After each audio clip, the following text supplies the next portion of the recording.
It was bombs away for the Yankees in Game 1. The Red Sox are trying to right the ship in Game 2. It's next on NESN.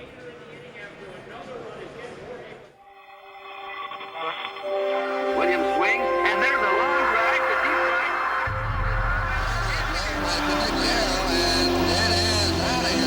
Ladies and gentlemen, boys and girls, welcome to Fenway.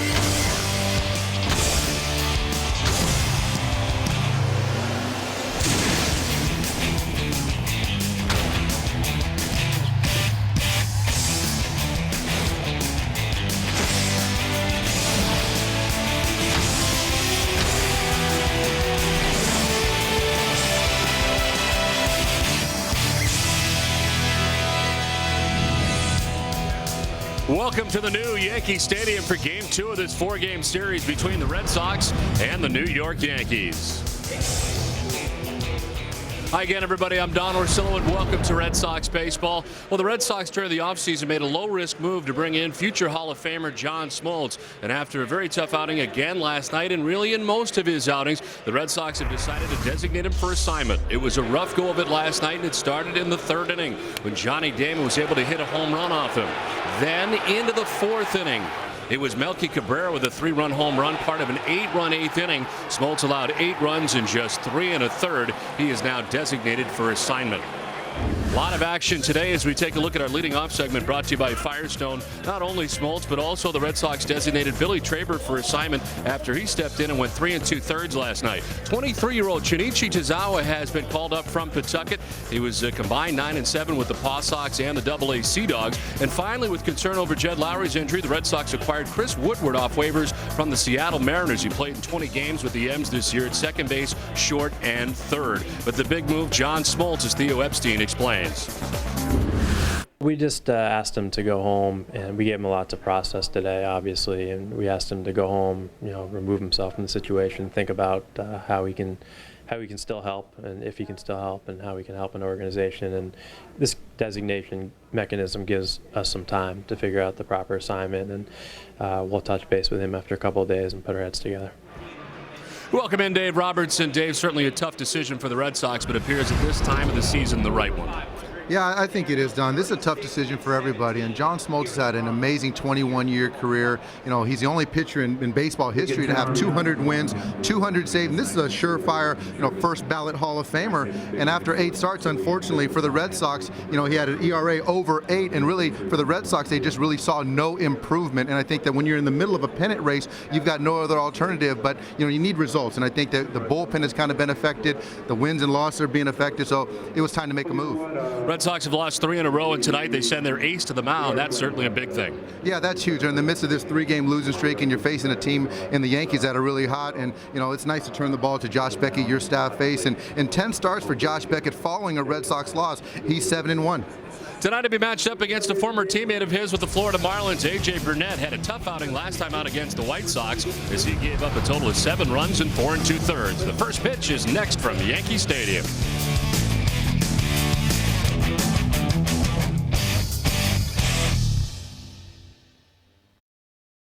And welcome back to Yankee Stadium for Game 2 of this 4-game series between the Red Sox and the New York Yankees. Red Sox certainly looking to bounce back tonight. Well, the Yankees have been playing very good baseball. The Red Sox all of a sudden have lost 3 in a row, and as a result, the Red Sox find themselves 3.5 games back of the Yankees to start the night. The Rays are 6 games back of New York as they start a series in Seattle tonight.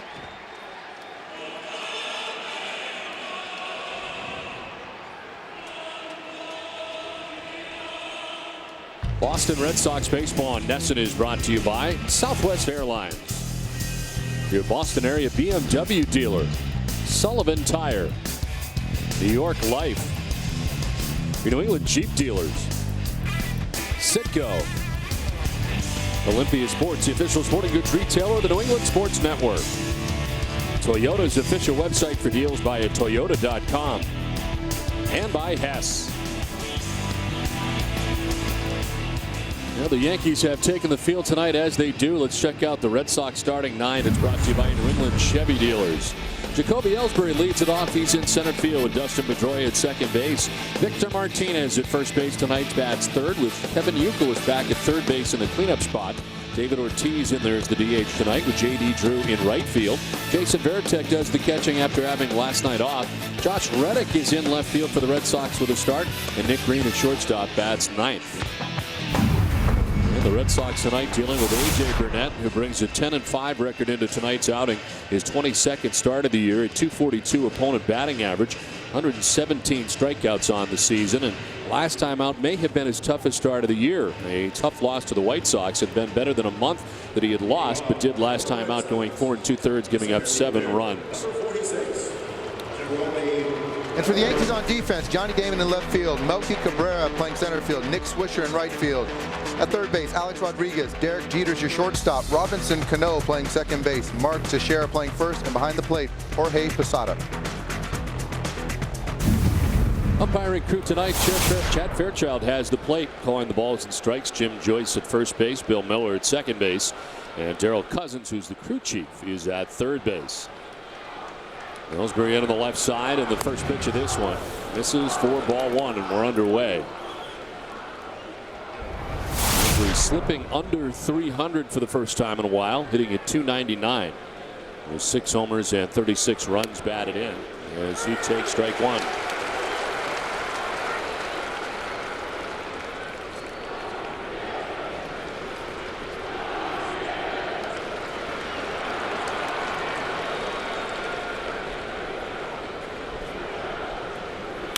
Ellsbury kind of get jammed, fists it out towards right center field, falling fast on the run and not able to catch it is Swisher. On a hot Melky Cabrera plays it, but Ellsbury's aboard. The ball was in the air for a long time, and Swisher may have hurt himself making that diving bid. Nice effort right there by Nick Swisher. I don't know if he got a good jump. He's the guy that's going to lay out and sacrifice his body. Makes a good effort, but I don't think he got a good start coming out of the box right there from right field. And the Red Sox got their leadoff hitter on base. So Ellsbury at first, and Dustin Pedroia coming up. Pedroia 306 with 8 homers and 48 runs batted in.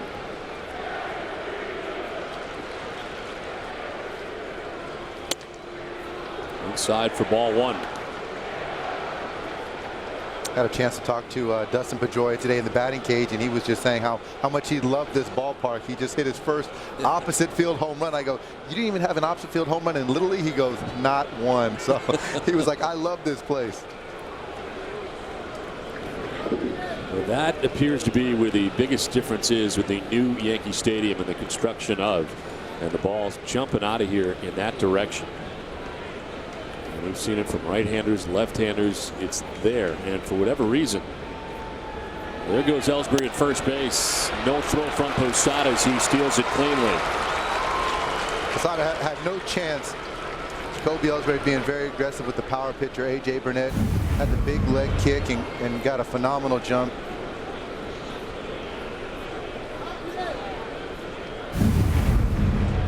Ellsbury at second base, his 49th stolen base of the year. Nobody out, a 2-0 count to Dustin Pedroia. He takes ball 3. And Don, I think that's the job of a leadoff hitter. You take a game where you kind of get beat up the night before the first game of a big series. That next day, you've got to provide energy. Jacoby Ellsbury gets on base, doesn't waste any time to steal second base, and now you've got a situation where you can get a run and get on the board early.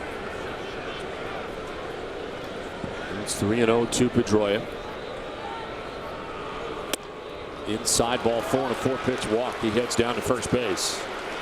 And of course, we had the situation last night. Melanson, the reliever, it appeared to be throwing at Pedroia on 2 different occasions. First over his head, which grabbed his attention, and then this one actually getting him off the shoulder up near the neck is why Pedroia was certainly upset about where that location of that pitch was. Yeah, that's exactly right. He wasn't happy in the location. Inside's one thing, but up and inside by your head, your neck, that's a problem. And you look back at the series this year, there's been it's very skewed with how many Red Sox hitters have been hit by pitches as opposed to how many Yankee hitters have been hit by pitches. So you've got to protect your players. Interesting to see when and if a retaliation takes place. Josh Beckett's certainly capable of doing that. The question is, does the timing make sense at any point tonight? Well, I think that's why we got to let the game play out, and that's a part of the game. And I think that every man on the baseball field understands, that's what makes this game so great. You got to protect your players. And here's Victor Martinez. The first two have reached here in the first for the Red Sox. Chance to get off to a good start. Martinez played every game so far since coming over. And a couple different spots tonight. He's back at first base. Jason Varitek doing the catching. On the ground towards second base. Cano, second for one, on to first for two.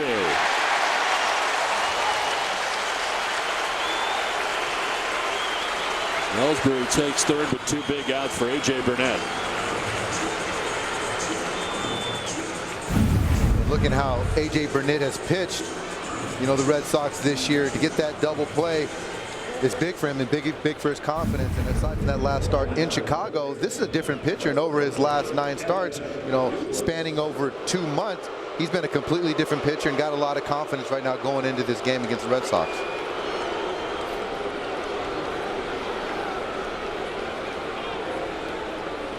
This is the first time he's faced the Red Sox in a Yankees uniform here in New York, as he pitches inside for ball 1 to Youkilis.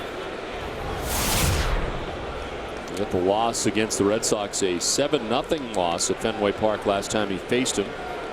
Giving up 5 runs, 3 earned in just 2 2/3.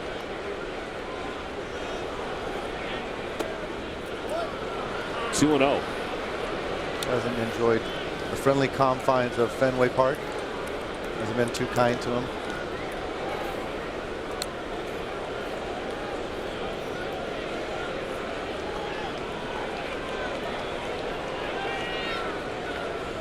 In his career at Fenway, 3-1 in his career against the Red Sox, 5-1. Ball 3-3-0. I mentioned last time out a tough outing for him. The last only 4 2/3. Gave up 7 earned runs to the Chicago White Sox. It's the most runs he had given up in an outing. Prior to that, the Red Sox, the 8-run outing he had back on the 25th of April. In a 4-pitch walk, nothing really all that close. No, nothing all that close, and it seems like it's taken off from last night's game, where Red Sox batters had, an amazing number of free passes last night. 12, an amazing number. And A.J. Burnett's been throwing the baseball well, but you cannot give these Red Sox hitters this many free passes. He's thrown 13 pitches, 10 for balls.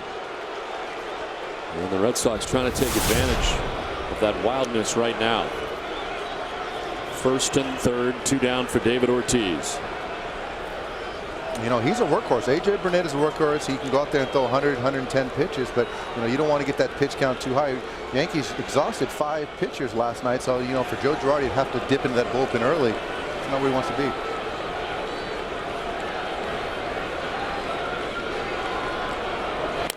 Ortiz grounds it foul.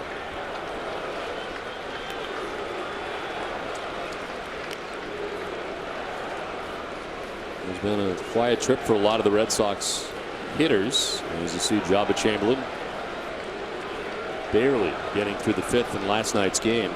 His wildest inning by far was the 5th after a very long wait, 39 minutes. I think you can look back at a couple at bats in Jabba Chamberlain's outing last night, where the Red Sox really did have him on the ropes and could have knocked him out of the game, but were aggressive out of the strike zone and really helped Jabba Chamberlain get through that 5th inning. 0-1 is grounded into the shift softly. Cano on the right side, bobbles it, still has time, and still gets Ortiz.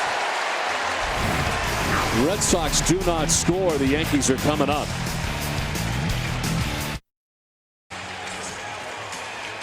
Bottom of the first inning back at Yankee Stadium, where the Yankees coming up. Josh Beckett on the mound for the Red Sox. Beckett's 22nd appearance of the year, 13-4 record coming in with a 3.27 ERA. Last time out, a victory against the Orioles, a 7 shutout inning performance in which he struck out 5. Derek Jeter stands in, and after the first pitch, sends it out towards right center. Drew will get there to make the running catch for out number 1. Let's check out the Yankees starting 9 tonight. Derek Jeter at shortstop with Johnny Damon in left field batting second. Mark Teixeira at first base. Alex Rodriguez at third base bats fourth. Hideki Matsui is a DH. Jorge Posada does the catching. Robinson Cano at second base. Nick Swisher in right. Melky Cabrera at center field bats ninth. Johnny Damon, the recipient of strike one. Damon at 287. Hit his 20th home run of the year here last night. That was knocked in 64 runs and has done a very good job in the 2 spot for the Yankees.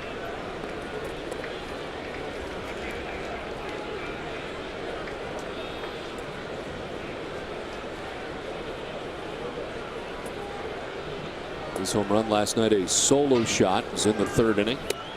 He's had 3 home runs in the last 3 games for the Yankees.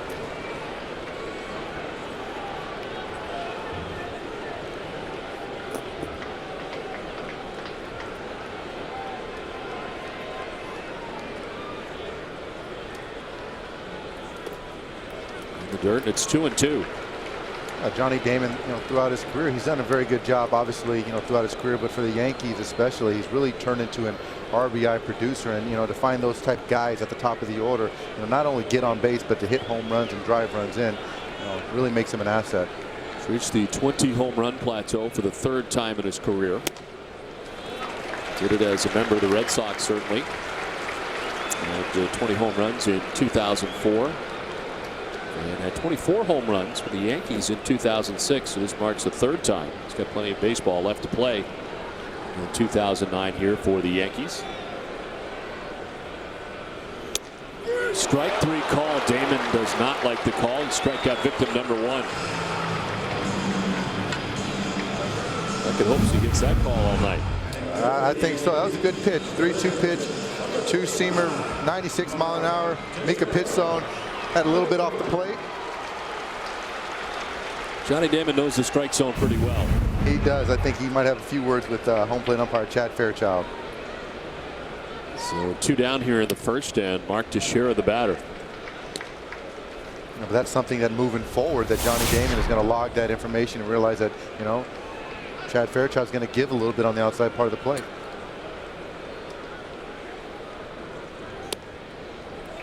Mark Teixeira tied for 1st in the American League now, 28 home runs. Tied for 2nd in RBI with 81.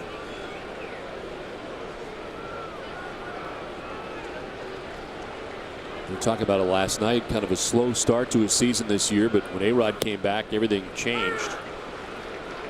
Back on May 8th, when Rodriguez returned to the lineup, he has hit it .315 since then. With 23 home runs, 66 RBIs. Prior to A-Rod returning, he was hitting at .198. Here's strike 2, 2-2. I think that some of it has to do with Mark Teixeira signing that huge contract and making that adjustment. A lot of pressure. A lot of pressure and trying to make that adjustment here, in the Bronx. But obviously, when you get presence like Alex Rodriguez protecting you, it has to make a difference. Ground ball softly to first. Victor Martinez takes it himself. And it's a 1-2-3 first for Josh Beckett. No score from Yankee Stadium. Top half of the 2nd inning back at Yankee Stadium, no score as J.D. Drew leads it off. It was Drew, Varitek, and Reddick to bat here in the 2nd. J.D. at 250 with 12 homers and 43 runs batted in over the last 11 games, sitting at 394 as he fouls it back to the screen.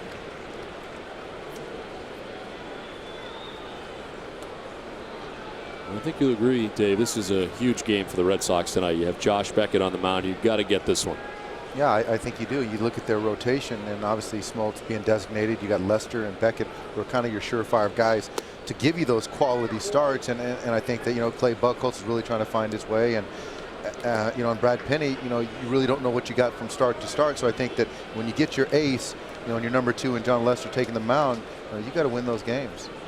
And of course, Buchholz goes here tomorrow. He's matched up against CC Sabathia in the 2nd game of the series, and then Sunday it's Lester against Pettit. And you don't like looking at the standings too much, but as you creep into middle of August and into September, I mean, you have to, and you find yourself 3.5 back going into tonight's game. If you don't win this game with your ace on the mound, you start to create some more work for yourself. You're sort of at that point right now where you need Beckett. You got to win his games. You got to win Lester's games whenever he pitches, and hope you get the other ones for the moment. Now this reshuffle takes place, and we figure out what they're going to do with Smoltz' spot. Yeah, that's exactly right. And I think that this offense is kind of revamped, but they're hurting a little bit. But you need those quality starts. Ground ball right side to first. Teixeira takes it himself for the first out of the inning. Let's check in with Heidi. A.J. Burnett has been dominant in years past against the Red Sox, but has not had the same success this season, giving up a combined 13 runs in 7 2/3 innings. But manager Joe Girardi said Burnett knows how to make the adjustment against Boston. To me, it's been the location of his fastball. The first time against Boston, when he had that 6-0 lead, I thought he got away from what he was doing early on in the game. He made the adjustment before they did, and I thought it hurt him a little bit. The second time, location of his fastball. I mean, for AJ, the key is the location of his fastball. When he can locate, he's extremely tough because his curveball is so good. And it's not just Boston. Burnett has been dominant against the entire AL East. He ranks first in the American League East with a .756 career winning percentage against AL East opponents. Don? All right, Heidi, thank you very much. And a little shaky first inning. We get out of it unscathed. He walked 2 in that first inning. Got a big double play and got Ortiz to ground out. Seems to be back to throwing strikes here in the second. It gets Drew to ground out. He's quickly ahead of Veritek, 0-2. And makes quick work with the captain. 2 down.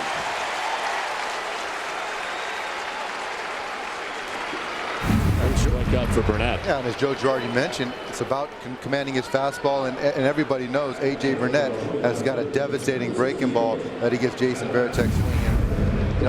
And I think that it's funny that as much as things have changed within this game, the game of baseball today, the one thing that kind of really remains the same is commanding your fastball. I think that regardless pitcher to pitcher, decade to decade, you still need to command your fastball. Here's Josh Reddick. All back up yesterday. Gets the start today in left field at .294 so far. The home run, 2 runs batted in. It's a high fly ball down the right field line, foul. We want to remind you that Hess and Hess Express are the presenting sponsors of the Red Sox divisional rival games.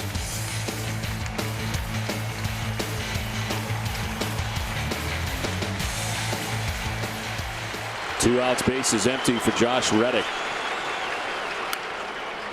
Fly ball to shallow left. Damon moves in and over to make the catch. It's a 1-2-3 second. No score after an inning and a half from Yankee Stadium. Alex Rodriguez leads it off in the second inning against Josh Beckett, who had a 1-2-3 12-pitch first inning. A-Rod, Hideki Matsui, Jorge Posada to bat in the second inning.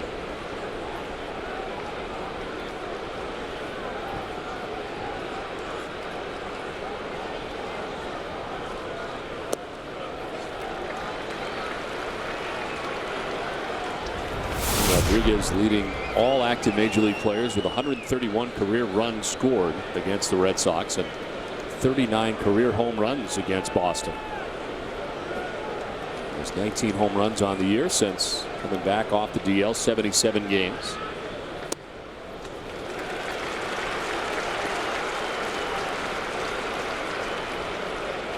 And the question has always been, as far as Yankees fans are considered, he really hasn't been able to do much in the postseason, but can he do it in the clutch? This year, 10 of his 19 home runs have either tied the game or given the Yankees the lead. As it takes strike one, 3-1 the count. Yeah, so many times, people are very critical of superstars in the postseason. What do you do, on the big stage? And it doesn't take any. It shouldn't take anything away from Alex Rodriguez or a Barry Bonds or whoever as a player, because these are great players that for some reason just don't perform in the postseason. Swing and a miss, and it's 3-2. But a lot of times when you get to the postseason, these are guys when you're facing 1s and 2s from respective teams, they're not going to let these superstars beat you. And I think a lot of times these guys are victim of going out of the strike zone and really trying to do too much and maybe succumbing to the pressure a little bit as far as the expectations.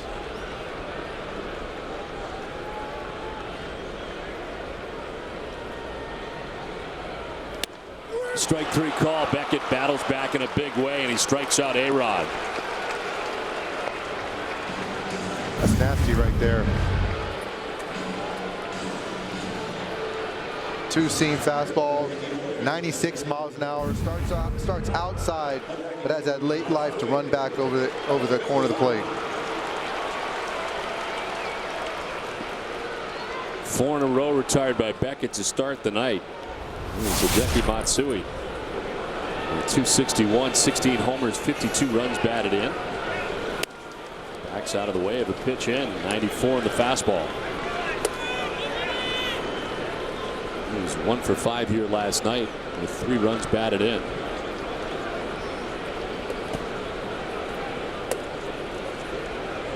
Matsui is one of those guys against Josh Beckett, that hasn't had the success, and I think a lot of it has to do with that first pitch that you've seen from Josh Beckett. And I think he made a point that first pitch to really go in and move the feet of Hideki Matsui. And if you see the reaction, he was like, wow, and then he goes away and tries to get him out. And sometimes you got to put that thought in hitters' head to make them a little uncomfortable.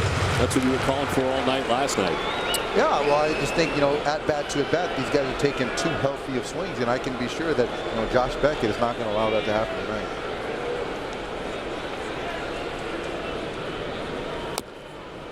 Swinging up foul.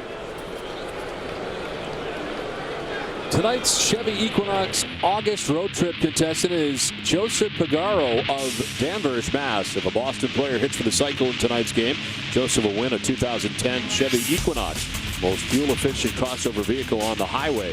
Visit NESN.com for your chance to win.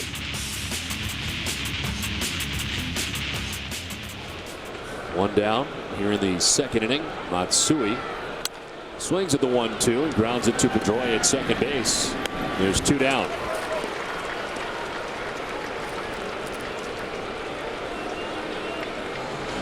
Hey, Red Sox Nation, if you need medical care at Fenway, visit the Beth Israel Deaconess First Aid Stand behind Section 12. Beth Israel Deaconess Medical Center is the official hospital of the Boston Red Sox. Visit them at bidmc.org.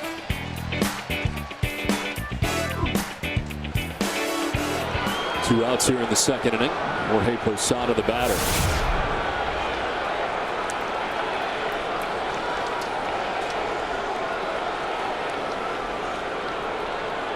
Posada with a 3-run home run here last night, his 14th of the year. He was 3 for 5 in last night's game, and a double and a single to go along with that 3-run home run.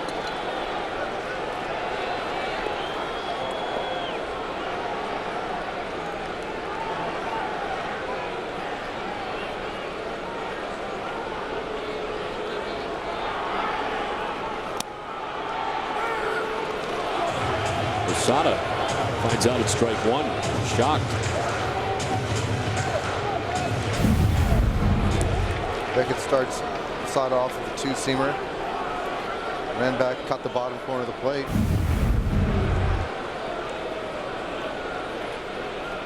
Posada's not a guy who's afraid. He's not afraid to jaw and let the umpire know, and he's got that rapport with certain umpires, obviously being a catcher.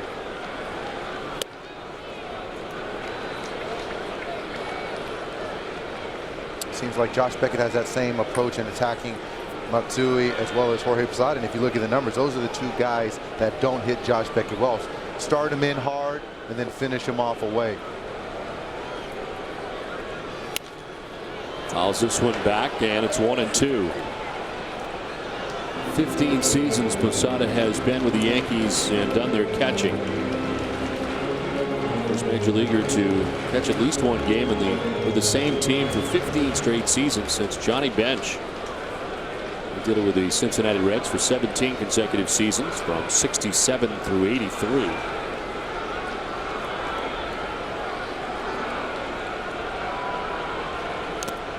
Foul tip. Veritek tried to hold on, hangs at 1-2.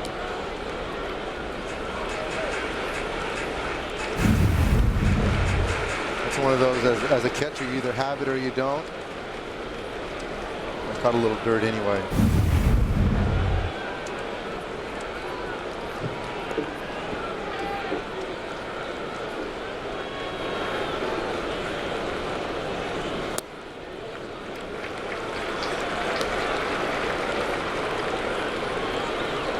Josh Beckett pitching on this road trip at Baltimore. A 7-inning, 6-hit, no-run performance. Okajima and Bard combined for the shutout. Foul tip this time. Varitek holds on. Third strikeout for Beckett. We played 2 from Yankee Stadium. No score. Back at Yankee Stadium as we head into the top half of the 3rd inning, it's Nick Green who leads it off against A.J. Burnett. Green, Ellsbury, and Pedroia in 3rd. A.J. Burnett with a 1-2-3 2nd inning. 28 pitches.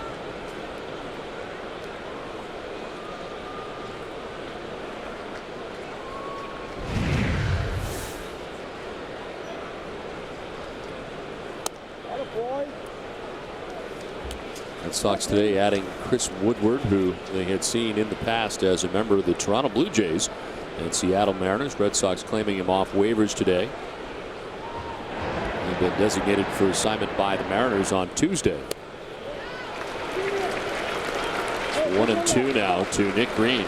And then Chris Woodward, you're going to get a guy who's got 7-8 years big league service time, can play very good shortstop. He can catch the baseball. He can catch the baseball, and that's what the Red Sox need out of a shortstop. And he's going to give you that good professional at bat where he's never going to be overmatched. Been in the big leagues with the Blue Jays, Mets, and Braves. And was with the Blue Jays 99 through 2004. Mentioned off the top, Red Sox also adding Chunichi Tozawa, who has joined the club today up from the Paw Sox. He'd been starting games for the Paw Sox, used out of the pen for now. Terry Francona kind of non-committal as to who's going to make that next start in Smoltz's spot. As this is to right, and Swisher makes the running catch and send it down to Heidi. Don, in 8 games for the Red Sox, John Smoltz could not record a quality start, and so the team made the tough decision to designate him for assignment. But catcher Jason Varitek said he still thinks Smoltz could be a major league pitcher. He just needs more time. Oh, I think it's just him adjusting to his new shoulder. He's not only wasn't beginning a season in spring training with with a surgically repaired shoulder, and I think that's it more than anything, is getting through the bumps and those things of his being able to deliver the ball how he wants to, not necessarily the velocity, but being able to do those things. Now, Theo Epstein said the team told Smoltz to go home and think about what his options are now and what he wants to do now, and maybe even potentially still be able to help the Red Sox out. By designating him for assignment, it buys them some time to decide that. But Terry Francona said it's not likely they would use Smoltz in the bullpen. Don? Yeah, Heidi, thank you very much. Yeah, he was pressed on that today quite a bit, and really felt with, coming off the surgery itself, number one, number two, having to get him ready for a different spot. I mean, it just doesn't make a lot of sense. And I guess, Dave, really from a team standpoint, these games are just far too important at this point of the year to continue down this road with John Smoltz. Yeah, and I think that John Smoltz, as a professional, understands that. Theo Epstein and the Red Sox are put in a situation where, it's about results, and I think that giving him 8 starts, with this team, that's a fair opportunity, and you just didn't see him progressing, getting that quality start and getting better. And I think they came to a point in time where they needed to, go in a different direction. And I think, John Smoltz will step back and be frustrated about the results, but understands the situation. Ellsbury hits it on the ground, but right to Teixeira, and there's 2 down in the inning.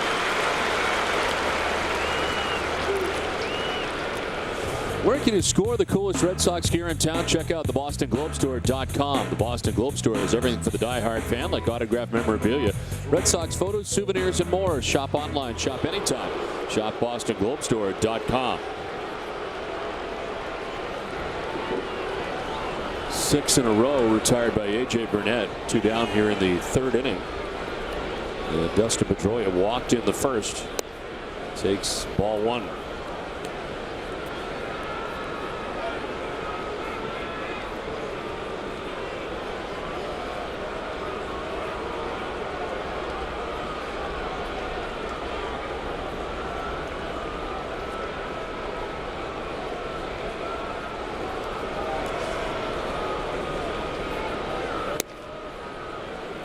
2-0.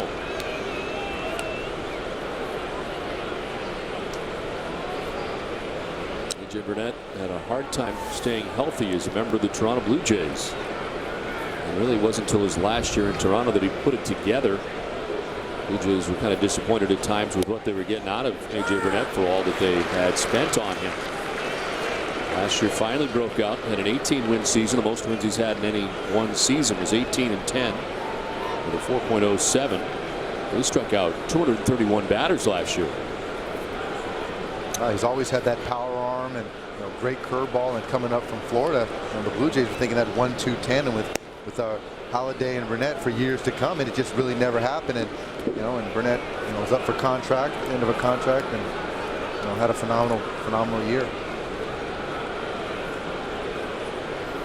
Prior to the 18 wins last year, the most he'd ever had was 12 wins, and that was in 05 in Florida with the Marlins. Back-to-back 10-win seasons with the Blue Jays. He walks Pedroia with 2 outs here in the 3rd inning. Second time he's walked Pedroia, 3rd walk given up by A.J. Burnett.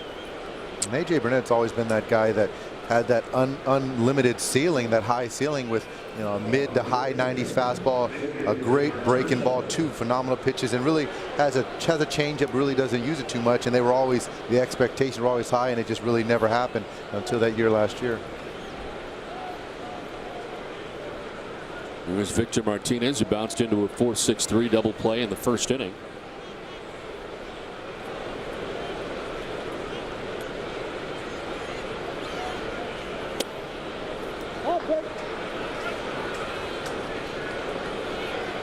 The Yankees walked 12 batters last night. 3 of them scored. So far 3 walks and no runs for the Red Sox. They bat in the 3rd inning.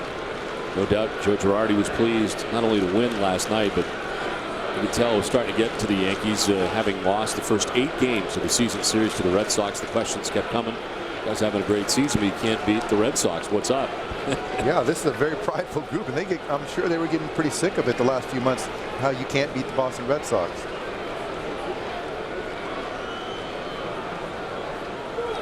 There goes Pedroia at first. Posadas throws a good one, and out is Pedroia at second base. Posada guns him down. We play 2.5 scoreless from Yankee Stadium. Bottom of the 3rd inning back at Yankee Stadium. Josh Beckett has retired the first 6 Yankees he's faced tonight. 3 by way of the K.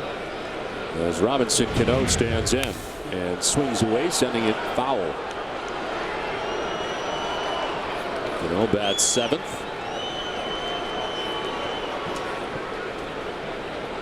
When he first arrived on the scene, a guy who hit .342. As part of our key matchup. It's brought to you by your New England Acura dealers. Well, against Beckett with good numbers, including a couple of home runs. A lot of people were kind of comparing his swing to Hall of Famer Rod Carew. He's not been able to put together those numbers the same way he did his first year, but still too good a hitter to have struggled a lot of his career over the last year plus, but now he's got it back up over 300 at 309. Yeah, he's just that traditionally, perennially slow starter, but always seems to get hot and have his average be around 300. And I think that as years go on, you start getting that credibility where people, know where your numbers are going to end up. So you have that margin for error. But it's just funny that he hasn't changed things to find a way to get off to a good start. Battles it foul down the left field line. We talked a lot about his second half numbers, always very good.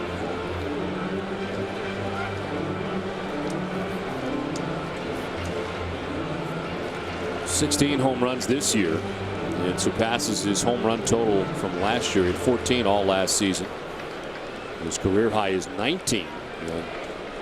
His 19 home runs in 2007. The 0-2 is lined to right. On the run is Drew. It'll get in for a hit. JD could not knock it down as Cano cruises into second base for the first Yankees hit of the night. It's a double for Robinson Cano.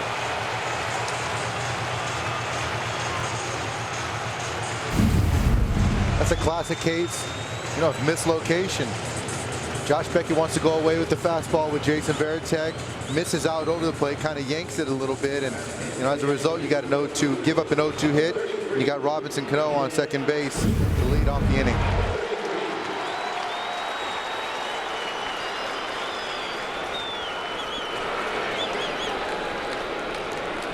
Here is Nick Swisher. 248, 18 homers, 55 runs batted in. Another start in right field for New York.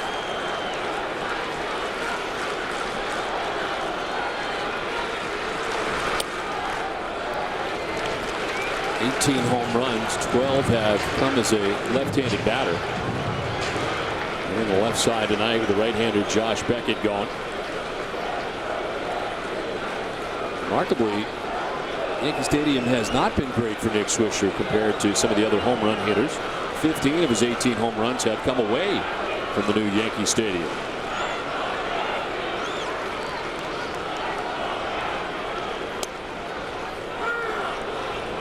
Strike one, 1-1. You can see didn't like the low strike. He didn't. Yeah, the low strike, the pitch away. You know, home plate umpire Chad Fairchild is really showing that he's expanding the zone on the outside part of the plate. For right-hand hitters, and that part, caught the corner right there. Being the pitch zone had right down the corner. But if I'm a pitcher tonight, there's no reason to come in to left-handed hitters.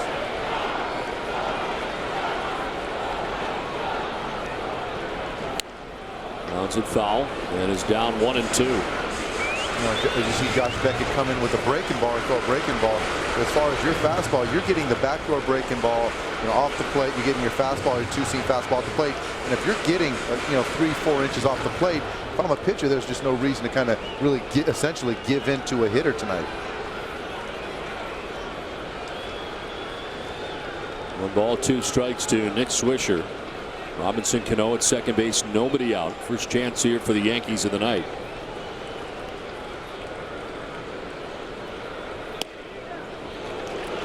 Framed by Varitek, but apparently outside.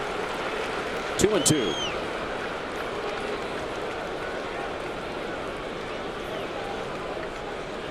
Yankees getting Swisher from the White Sox in exchange for infielder Wilson Biederman, who they had play here last couple years. It's his 3rd year of a 5-year deal that originally signed with the Oakland A's.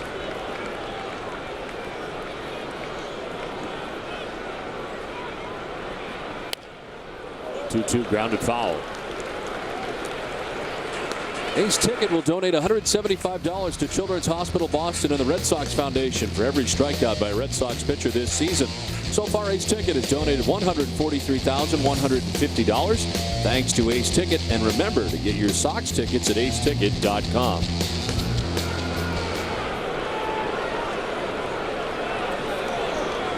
No, it's second, nobody out, and a 2-2 to Nick Swisher. Ball 3.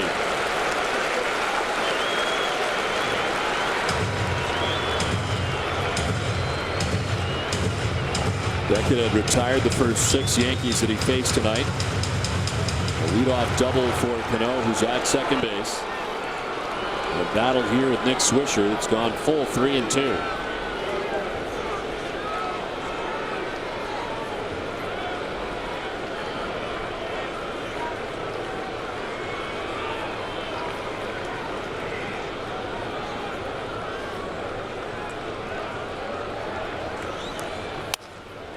The end of the bat and foul.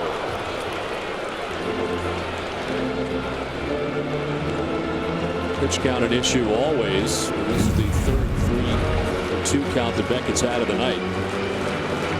Josh Beckett very mindful of the situation. Run on second base, nobody out, trying to deter Nick Swisher from pulling the ball. Gets a 2-seam fastball down and away. Good pitch, and Nick Swisher does what he does best. Fouling those tough pitchers' pitches. This would be pitch number 40 of the night for Beckett with nobody out in the 3rd.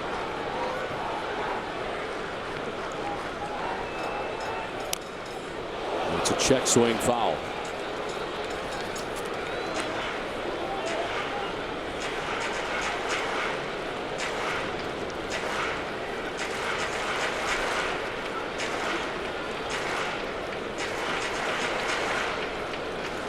This will be the 9th pitch of the at-bat to Nick Swisher as Melky Cabrera waits on deck. You got a good lineup. And their number 9 hitter's got 11 home runs, 43 runs driven in.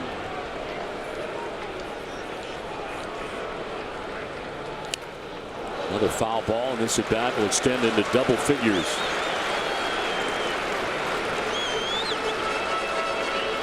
all this information, all these balls that Nick Swisher's getting from Josh Beckett, he's gathering information for at bats, later on in the game. So that's why it just makes it's so important to have guys that can see pitch and go deep in counts, because now there's nothing Josh Beckett can throw Nick Swisher that's going to be a surprise.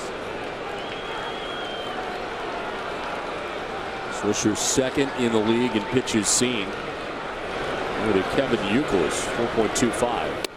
And he sees ball 4 and heads down to first base. What a battle that was, and Swisher gets the walk. First walk given up by Beckett.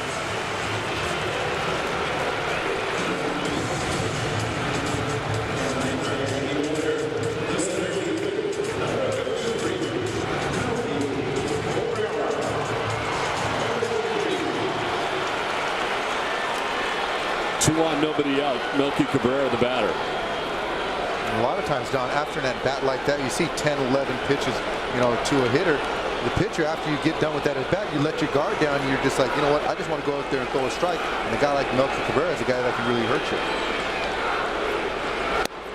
Shows bunt, pulls back. Grabs the attention of Youkilis charging from third.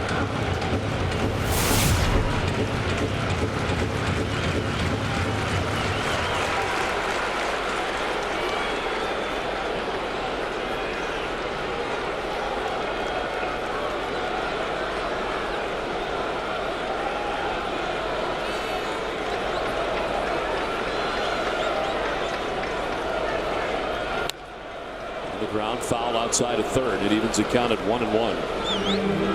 Stay tuned next for a sneak peek of the new comedy The Goods. Live Hard, Sell Hard in theaters August 14th.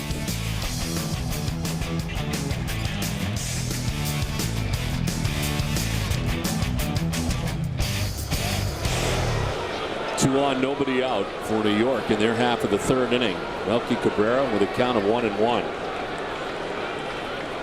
They're in at the corners. Double play depth in the middle for the Red Sox with nobody out.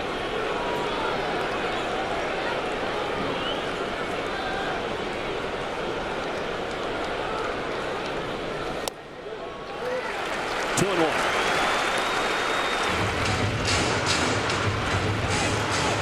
As you can see in the bottom of the third inning, Josh Beckett is really trying to exploit that outside corner and just missing low. But he knows the strike zone of Chad Fairchild, so he wants to go out there and really try to exploit that corner. Pitch count rising. It's up to 45. Has not yet got an out here in the third.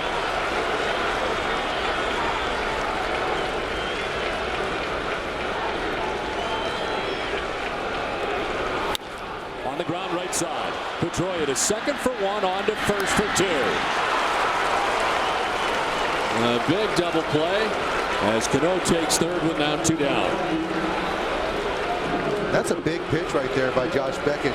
You get behind in the count, you don't give in to the hitter, continue to try to make your pitches, and he induces the 4-6-3 double play.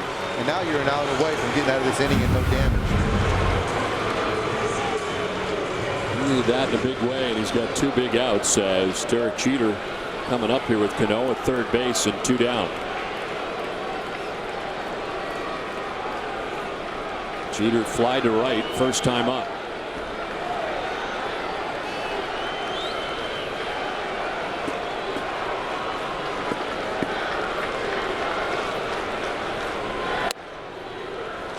And for strike one.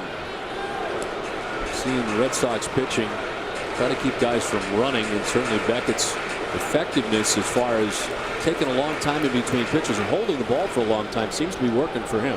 Yeah, that's a very good defense mechanism, not just the throwovers, but the holding, the varying your looks, and your times to home plate really works as a defense mechanism against base stealing. He's done it pretty consistently all year long, at times bringing the game kind of to a halt, but it's worked. Yeah, it does, and sometimes it throws a hitter, a lot of times, the hitter out of their rhythm. Hitters want to get in the box, get set, and swing a bat, but it changes their timing. One is outside, and it's 1-1. I was going to ask you from a hitting standpoint, how annoying is it when the guy's out there holding the ball for a long time?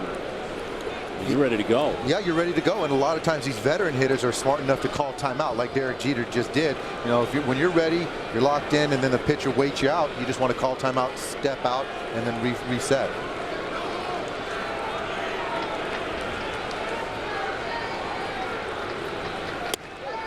Jeter, who normally dives, almost dove into that one.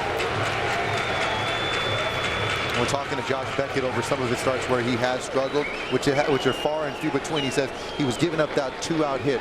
And guys like Josh Beckett, these aces, these top-of-the-line starters, do not like giving out these 2-out hits with guys in scoring position. Trying to avoid that with Cano here at third base. First chance for the Yankees with 2 outs here in the third inning.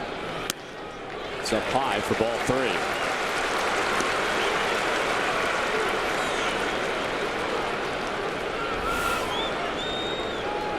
Johnny Damon waits on deck.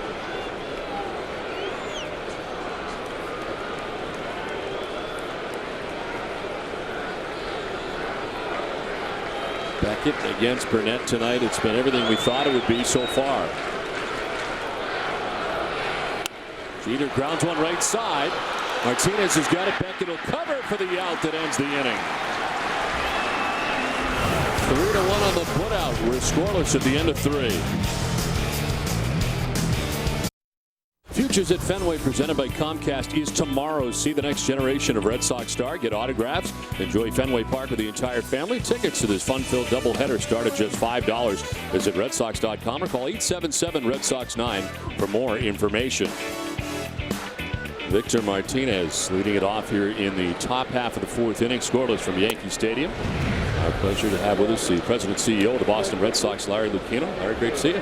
Thank you, Don. Nice to be with you. I was going to say something about futures, but you did such a good job there a minute ago. It's tomorrow at 12:05. Just to remind people. Well, it's amazing how many of those guys from Futures at Fenway we see at Fenway very soon after. Right. It's a great event. Mayor Menino made the suggestion a few years ago that we have a minor league doubleheader at the ballpark with a different price schedule and all of that. And I think we're going to have over 30,000 people tomorrow. If it's a beautiful day, I hope people will walk up and come to the game and see the catch a rising star. I think it's a great idea because not only is it good for the fans to kind of get familiar with what's in the minor leagues, but also, the players to kind of get familiar with Fenway Park and kind of, it's a great experience. You're right, Dave. It works both ways. The players really feel like they're part of the organization. They see a glimpse of what the future could be. And our fans get to see guys tomorrow, Lars Anderson, Ryan Kalish, Felix DeBone, who's pitching. This is all part of the Portland game at 12 o'clock. And they're going to see these guys in a few years up here at the major league level. So there's a lot of family fun and activity. Again, the prices are $5 at the low end, at $30 at the high end. And on a nice day tomorrow, I think we could come close to selling out the ballpark. We probably won't, but we'll get into the 30s. I think that's fair to say. People will come out, and they really do enjoy it. It's become an August tradition at Fenway Park. Well, your rookie development program has been outstanding over the years anyway. So many players we've talked to who have come up and said they knew what to expect when they got to the big leagues because they already went through it all as part of the rookie development program. Yeah, well, that's a very successful program. It's only about four years old or so, but they come up in January. And if they come in January and then get some professional instruction and then they come again in August and play, all of a sudden the step from AAA or AA to Fenway and the big leagues is not quite as daunting, not quite as large for them. Well, I think it's great because you're developing young men, and also to be young men as well as baseball players, big league ball players, whether they play for the Boston Red Sox or might be a piece to make this Boston Red Sox big league club better. But the Red Sox will benefit as well as the players. Yeah, for sure. And some of the AAA guys are going to be up here in September. You can be sure that Aaron Bates will be back, and Chris Carter is likely to be up here. Victor Martinez lifts one to center field. Melky Cabrera coming in for out number 1. And Larry, will ask you about Victor Martinez. Great chip to pick up at the trade deadline. Yes, our baseball operations people led by Theo Epstein worked really as hard as I've ever seen them work this July to make a move like this.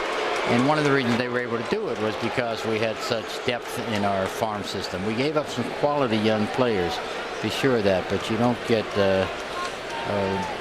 prosciutto for the price of bologna.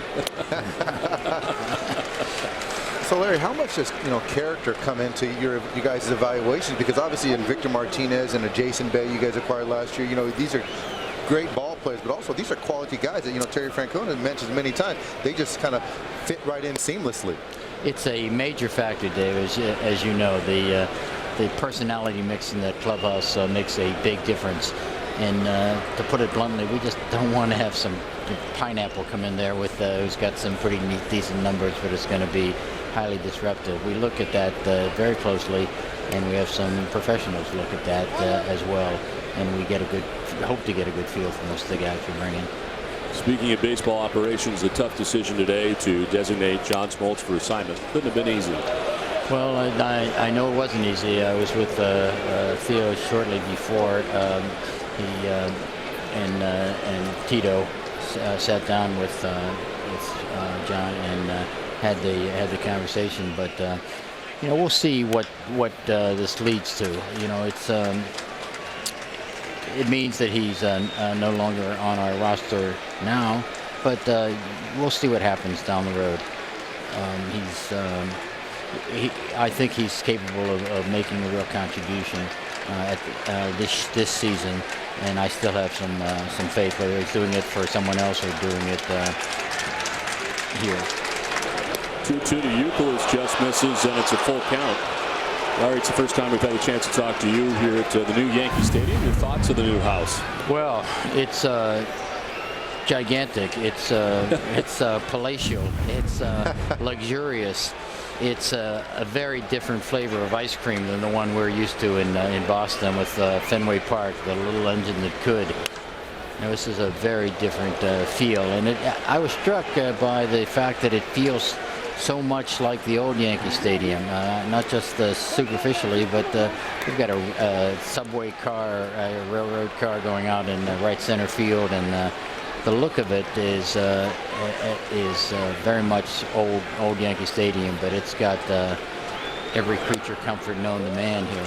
So you were very much in the process of heading up the project of building Camden Yards as well as Petco Park, you know, my hometown in San Diego. So did Yankee Stadium, did they get it right? I think they did it right for what they wanted to do. Every city is different. Every market is different. And New York and its gigantic market and its demographics, I think, lend themselves perhaps to something grand and luxurious like this. So it's an impressive place, and they've paid a lot of attention to the details. But you know, all we wanted to do is protect and preserve a small little old ballpark. They had obviously grander ambitions. Euclid with the one-out walk is at first base. David Ortiz, the batter. Larry, certainly everyone looking forward to David Ortiz's press conference tomorrow to kind of explain his situation and move on from this kind of cloud that has been hanging for better than a week now. Well, it takes David some time to his representatives and the Players Association have been working on digging into this to see what it all means. And we owe David the respect that says let's listen to him tomorrow and react to what he has to say. I'm looking forward to the fact that he will have an opportunity to speak directly to the public about all of this. It seems Major League Baseball has gotten this right and acted pretty quickly. As to second base, Cano to second for one, back to first. Ortiz is gone. Larry Lucchino, thanks so much. Look forward to thank you, guys. Fenway. Okay, thank you very much. Larry, it was a pleasure. Nice to see you, David.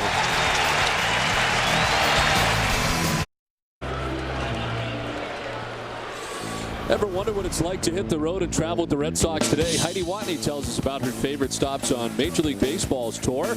Go to NESN.com/Heidi to read about it. That's NESN.com/Heidi.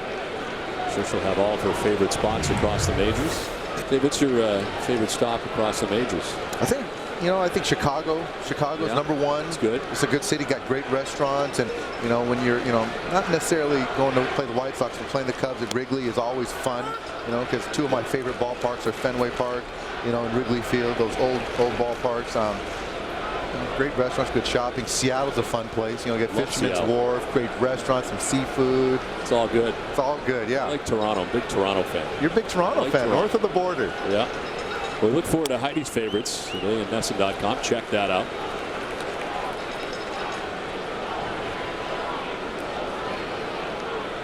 Johnny Damon, Mark Teixeira, Alex Rodriguez. We're in the fourth inning.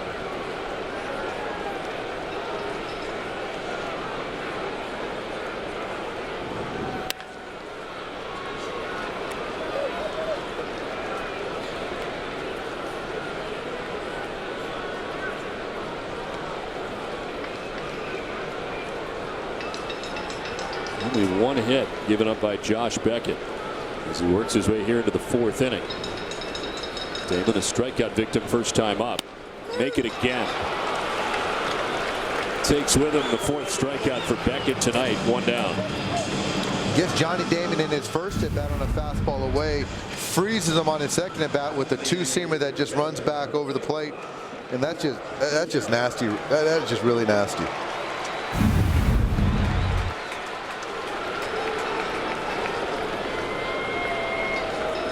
So 1 down for Mark Teixeira. Grounded out to first base first time up. Lines to first this time, and Victor Martinez makes the grab. So twice he has used his counterpart at first base, and both times Victor Martinez up to the task. Victor Martinez made a couple nice plays tonight. Gets that top spin line drive off the bat of Mark Teixeira.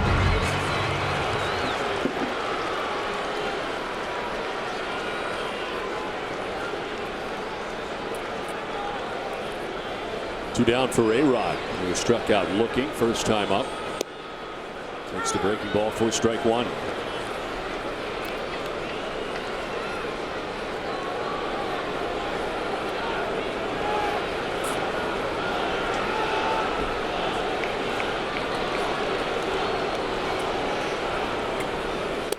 .572 career home runs for Alex Rodriguez. Just surpassed Rafael Palmeiro for the sole possession of 10th place on baseball's all-time list. 1 home run shy. The time Harmon Killebrew is 573 for 9th. Fouls it off down by the shoe tops, and it's 1-2. You look at potential guys that could potentially surpass, Barry Bonds and be the home run king. Alex Rodriguez, his name has to be at the top of the list as far as doing what he's done so far at such a young age in phenomenal shape. Playing obviously in a pretty hitter-friendly ballpark now.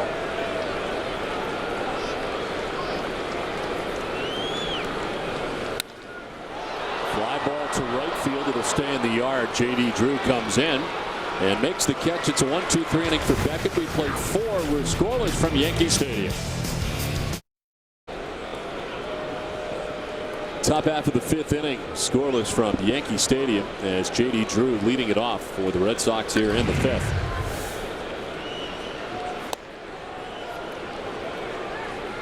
It's Drew, Varitek, and Reddick to bat here in the 5th inning. A.J. Burnett has thrown 61 pitches. He's walked 4 batters and struck out only 1. With 2 hopper down to first. Teixeira will take it himself.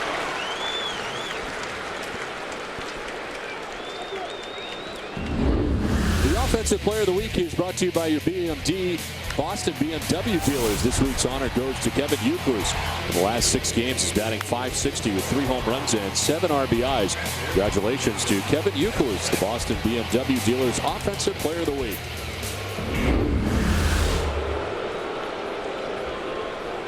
Drew is retired to begin the 5th inning. As Jason Varitek comes up. It's been a good week for Euclid tonight. He's been on base twice with 2 walks. As Varitek struck out his first time up.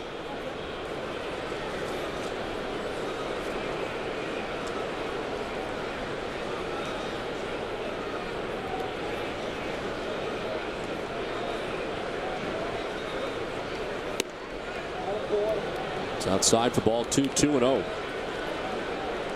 I think one thing you're getting, one of many things you're getting with the addition of Victor Martinez is you're getting a more fresh Jason Varitek. And I think that before the trade you're hearing a lot of Jason Varitek being nicked up and banged up, but now he's able to get those off days, and the results at the plate haven't been there, but he looks a lot more fresh. To center, Cabrera there to make the catch. 2 down. Time for a game break in. Tom Caron, TC. Tampa Bay Rays get back to work, opening up their series in Seattle tonight. Rookie of the Year candidate Jeff Neiman on the mound. Tampa Bay's first 10-game winner of the season, going up against King Felix Hernandez, looking for his 13th win of the year. The game starts just after 10. Don?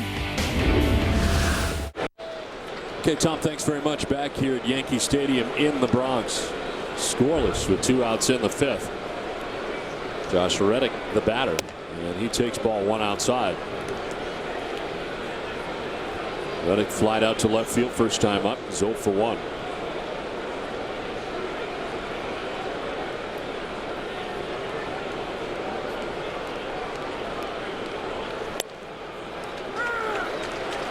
You watch him and his demeanor, and there's just no fear there. He's come up swinging, but very aggressive. No, not at all. And I talked to players about Josh Reddick, and was asking about him, and they just said, he just feels like he fits right in, but still very respectful and open-minded, wanting to learn. But he's just very comfortable, and he's got that quiet confidence about him. And when he steps in the batter's box, he feels like he can hit anybody, and I think that you can tell by the swings he's taken over the course of these last 5-6 games. We were talking when Larry Lucchino was in here about the character guys in the Red Sox clubhouse. To be a rookie seems to be a comfortable place here with this group. Yeah, and I think that says a lot about the veterans in the clubhouse. Because so many times that you get these veterans that back in the day there was a lot of hazing going on, but I think now if you look at this Red Sox clubhouse and you get guys like Jason Bay and Jason Varitek, guys like quality guys that they're all about winning. Whatever it takes to get you more comfortable with our team, we're going to do.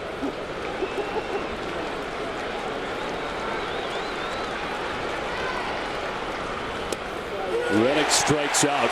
Burnett gets his second K halfway through the game. We're scoreless from Yankee Stadium. It's the bottom of the 5th. Hideki Matsui leading it off for New York.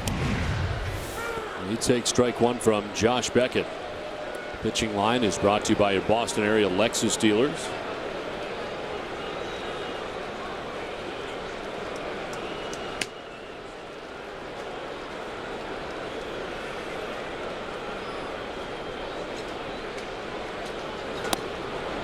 Matsui takes ball 1, 1-1. Line 4 innings, 1 hit, no runs. Walked a batter, struck out 4. He's got Johnny Damon twice. It's taken 63 pitches to get done.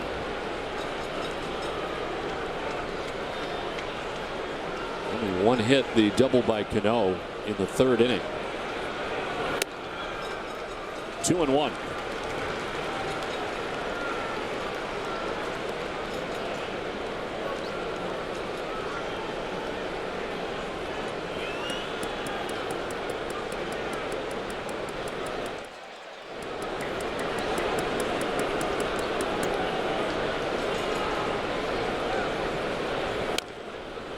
Jammed and grounds it foul. The Amica Pitch Zone is brought to you by Amica Insurance. Get the right auto and home coverage at amicacoverage.com.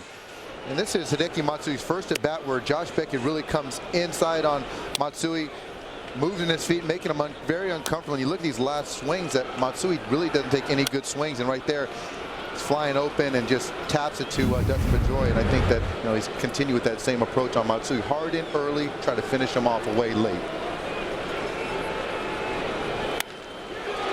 Base hit from Matsui into right center. It starts the bottom of the 5th. And you look what happened right there, Don, is that he had that formula that was working for Josh Beckett, where Matsui's a career 200 hitter against Josh Beckett, but right there he already had him conscious of the fastball inside, so then he tries to finish him off with the fastball inside. Ball runs back over the plate, and you give up a hard hit ball to center field, and you got Matsui now at first base. The lead runner on for New York, second time tonight. Cano started the 3rd inning by getting on with a double. Could not score. Posada gets his second look tonight at Beckett. He struck out swinging in the 2nd.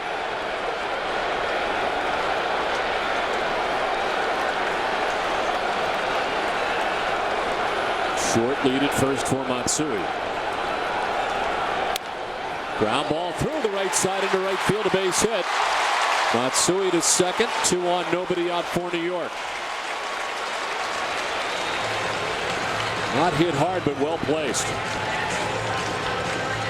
No, Jorge Posada, the veteran hitter, realized that there's a big hole with Victor Martinez covering first base. There's a hole at second base, so he tried to shoot that hole, be aggressive in the count, and Jorge Posada picks up where he left off last night, continuing to swing the hot bat.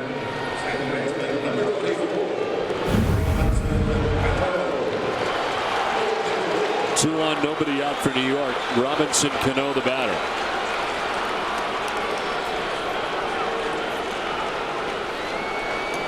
And doubled in the third inning as one of only 3 New York hits, 2 of which have come back-to-back to start the bottom of the 5th. Stays away with ball 1.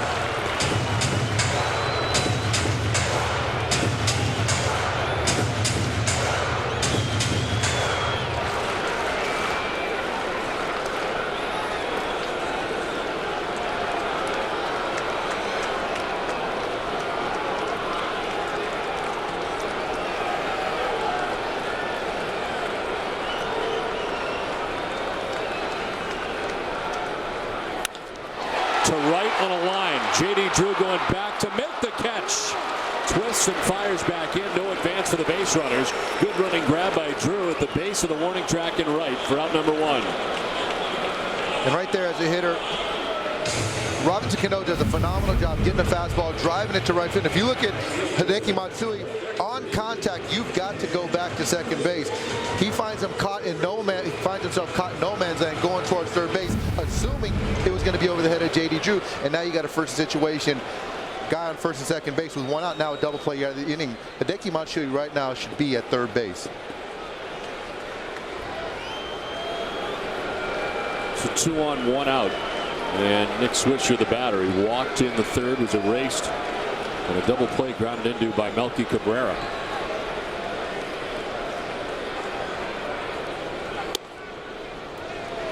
And Don, and what's surprising about these first 2 games is one thing that Terry Francona mentioned to us is that these guys run the bases very well. Their base running is very underrated. And if you look at last night's game, obviously they scored 13 runs, but Jorge Posada made a base running mistake that really didn't hurt him. And tonight, Hideki Matsui makes a big base running mistake that the fate of this inning is going to be determined. But it's very surprising with this Yankee team.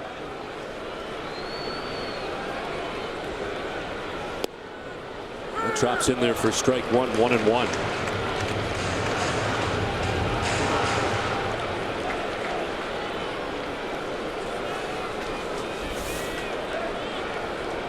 Melky Cabrera on deck, 1 out. The Yankees have Matsui at second, Posada at first.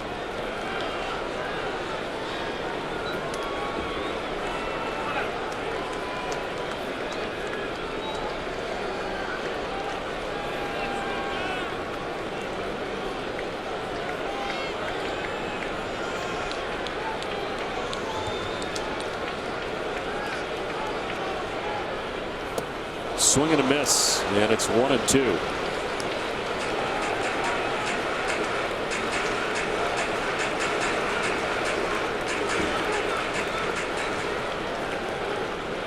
Beckett has had 3 1-2-3 innings. The Yankees threatened in the third but could not score. They left Cano at third base to end that third inning. Here they've got runners at first and second, 1 out.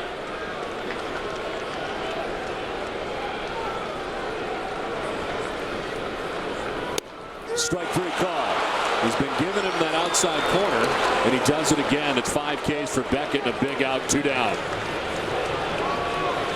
It's a big pitch right there for Josh Beckett, and really, continue to exploit that outside corner, and doesn't try to outthink himself. Just realize what he's getting from home plate umpire Chad Fairchild. That ball right there was a few inches off the plate. Mika Pitson had it a few inches off the plate, but he's giving it to him. You got to continue to go there. It works for out number 2, and here's Melky Cabrera bounced into the 4-6-3 double play in the third.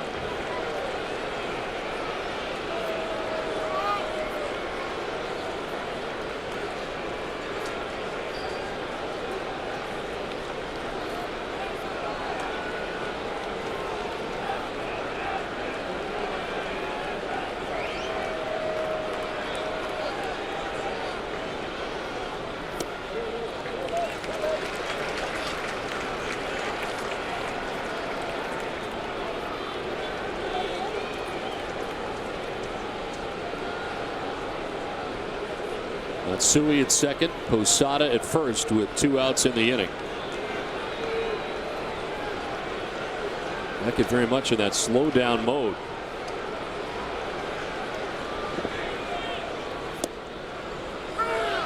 A strike evens a count. Yeah, and as the game goes on, Josh Beckett seems in his starts that as the game goes on and he starts being more methodical, more deliberate, and really, having this game come to a standstill. And I think that favors Josh Beckett because that's the pace that he chooses.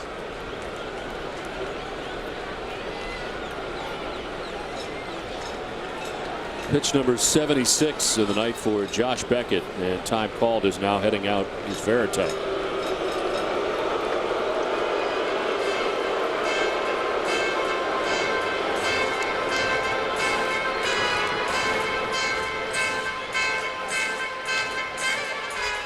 Tonight after our Red Sox coverage, stay with NESN for Sports Desk, presented by FWF. Find FWF's 27 Bass Centers at frankweb.com. But catch up with former BC and Celtics hoop player Chris Herron, who has launched the Hoop Dreams program in his hometown of Fall River. Plus, NFL officials visited Patriots camp today and learned about the event the Boston College football team is planning for their teammate Mark Herzlich. It's all coming up tonight after our Red Sox coverage, only on NESN.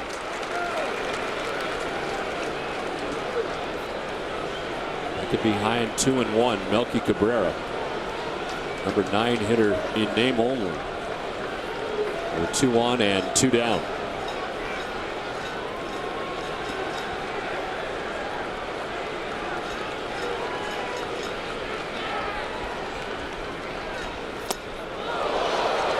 Three and 1.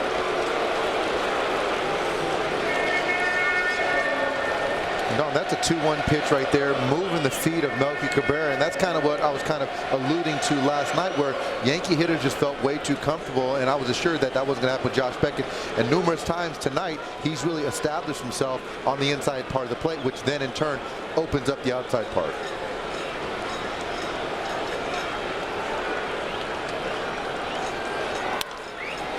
Down the left field line, Euclid is back, Reddick coming in, it falls and falls foul. It's a good thing for the Red Sox because that was kind of going to land in no man's land if it didn't land foul. Yeah, no, but that almost was fair. That was almost a fair ball, but I think that it just goes back to the pitch that Josh Beckett made before. And if you see the swing that Melky Cabrera took, his butt's out, he's barreling. No, his front hip's out, his shoulders out, and he's got nothing behind it. It almost flipped in there for a double. But the point is, though, is that last night Melky Cabrera was swinging a great, comfortable bat, but right now Josh Beckett has made him uncomfortable. Pitch before set that up.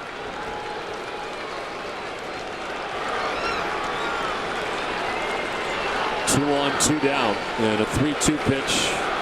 Everybody in motion. And it's ball 4. He walks in. Second walk given up by Beckett. It loads the bases with 2 outs in the 5th. It gives the captain of the Yankees a chance.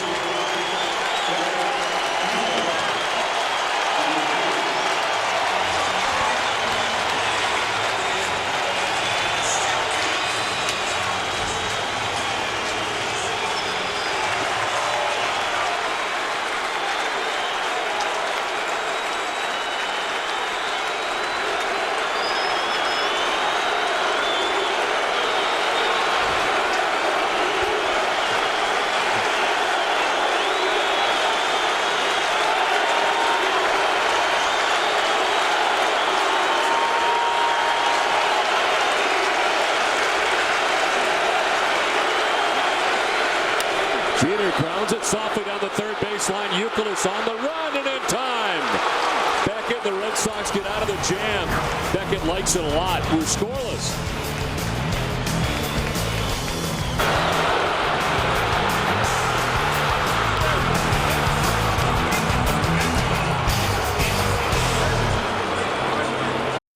Scoreless as we head to the top of the 6th as Josh Beckett gets out of the major jam. That's a huge play, for Kevin Euclid. Coming in there on the run, Derek Jeter getting out of the box good, making the play, and then you see the fire in Josh Beckett, after the play was made. That's a tough play. Do or die, makes a play, bang, bang play. See Josh Beckett, the fire. This is a team in the midst of a 3-game losing streak, and he's all about energy, excitement, and he's not about excuses. He doesn't want anyone feeling sorry for this team. He said, hey, we got to go out there, win baseball games. This is my night. He's expecting to win tonight. Looking for some offensive support at this point as we're into the 6th inning in a scoreless game. And Nick Green trying to get it started. Easier said than done tonight against A.J. Burnett. We mentioned his last outing was horrible. 4 2/3. He gave up 7 runs to the White Sox. Joe Girardi was confident that he would bounce back in a big way tonight, and so far he's done just that. But walks Nick Green, the number 9 man, to start the 6th. That is 5 walks.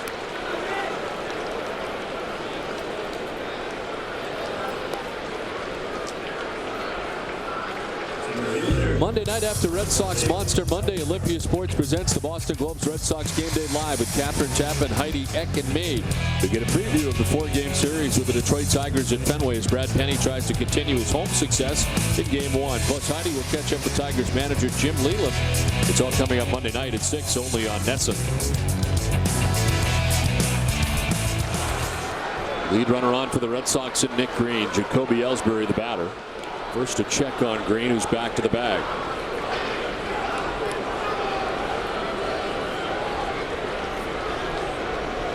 Ellsbury with a single to center in the first, stole a base, was left at third in the first, and then grounded out to first base in the third.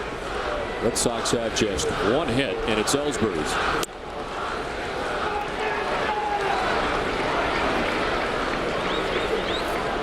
You don't see the Red Sox sacrifice bunt too often, even with Jacoby Ellsbury. But in a situation like this, when you need to find a way to get a run, when you've got your ace on the hill, knowing runs are going to be hard to come by for the Yankees, you know, that 1 run could prove to be the difference in the game. Rod in on the grass at third base. Green back to the bag at first.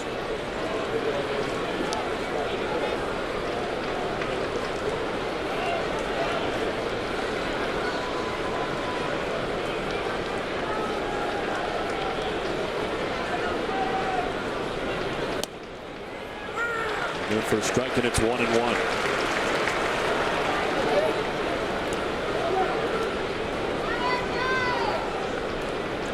After 2 of the walks, Burnett has been able to induce a double play, got Martinez to ground into 1 after he walked a batter in the first, got David Ortiz to ground into 1 after he walked a batter in the 4th inning. This one fouled off, and it's 1-2. He's been fortunate up to this point in time in the game, but that's playing with fire, especially with a team like the Red Sox, who continue to get base runners on base but haven't cashed in yet. But if you're A.J. Burnett, you got to find a way to get ahead of hitters and keep them off base.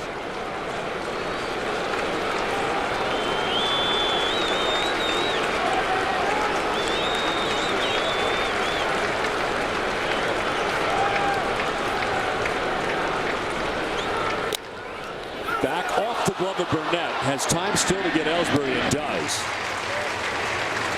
Well, the umpire has come out and said interference here. They're going to give Ellsbury first base. Interference. The call must have got hung up with Posada coming out of the box. So Ellsbury will be safe, and they give second base. Yeah, if he called interference, then I'm thinking that he might have hit Jorge Posada's glove, which goes as an error on the catcher. Let's look at the replay. Yeah, that's catcher's interference right there. So, Jacoby Ellsbury lets the ball get deep, kind of fooled on it. Swings late. Jorge Posada goes out and gets it. Catcher's interference, first and second base. He called it right away, too. Chad Fairchild. So Ellsbury gets first, and Green second. Break here for the Red Sox.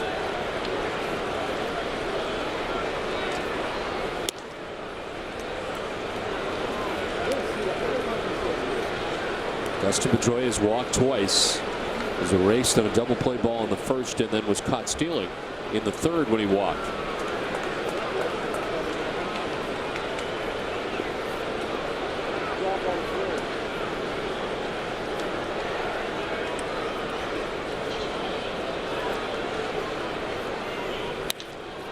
Fly ball to left field as Johnny Damon is in a step or two. And he makes the catch for the first out of the inning. Runners will stay where they're at as the throw goes to third. 1 down.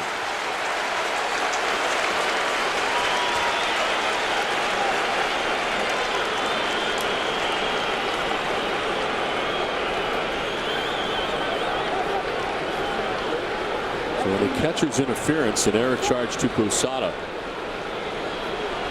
And it's 2 on, 1 away here in the 6th inning. There's Victor Martinez. It's grounded into a double play. Flied out to center. 0 for 2.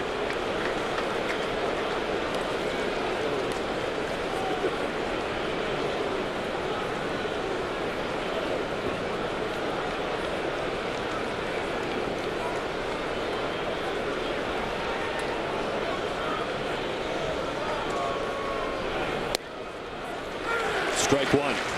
Last night marked the first night that he did not have a hit in a game in a Red Sox uniform. He was 0 for 3, but he did walk 3 times in last night's game. You can't always get hits, but when you acquire a guy like Victor Martinez and looking at his track record, he's always going to be productive. And along like J.D. Drew, even if he's not getting hits, he's finding ways to turn that lineup over and get on base.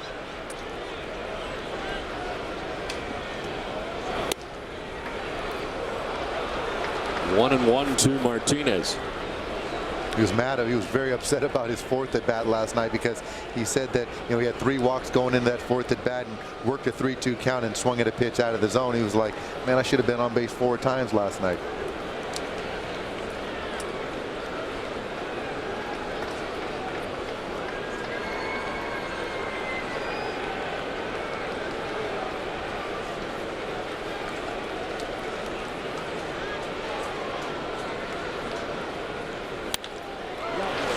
Hops it up back at second base. Robinson Cano makes the catch. Infield fly rule in effect. 2 down.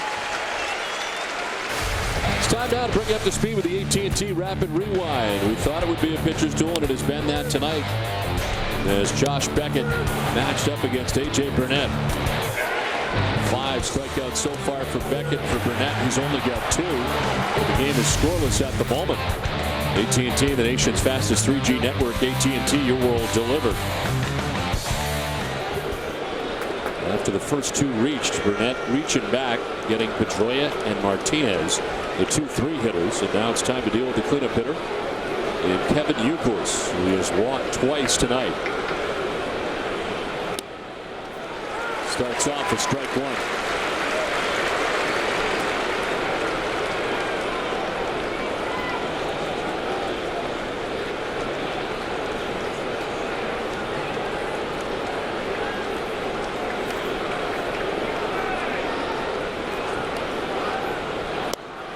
0-2.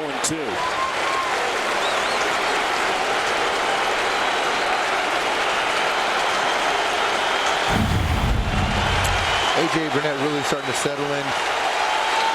Gets Kevin Youkilis swinging on a hard breaking ball.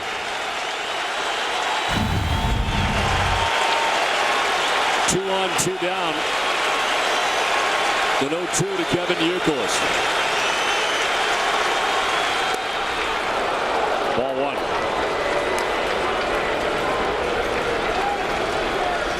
This has not been a huge strikeout night for Burnett, who has walked 5 and struck out 2.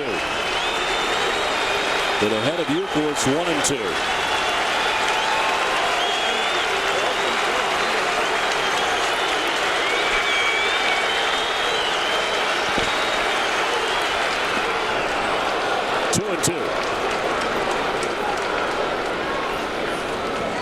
This is where it gets very tough for A.J. Burnett to put hitters like Kevin Youkilis away, because they get so good with 2 strikes at protecting and fouling balls off that are close pitches, taking the tough pitches that are for balls like he did on that 1-2 pitch, that 1-2 breaking ball.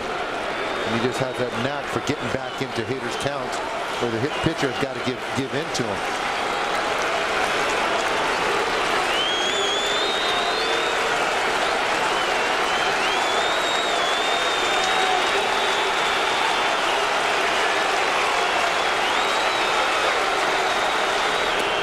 Struck him out. Ball gets away briefly, and Posada's throw almost got away, but Teixeira's there to make the grab. 5.5 in the books. No score from Yankee Stadium. Johnny Damon leads it off in the bottom of the 6th inning back in New York, and takes strike 1. Damon has struck out twice, both times looking. He's got 2 of the 5 Ks Josh Beckett has tonight. It's 0-2.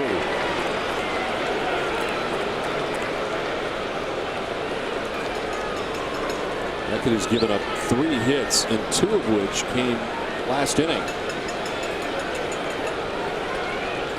A.J. Burnett has given up 1 hit. Broken bat pop-up. Euclid steps into foul ground. Makes the catch for out number 1.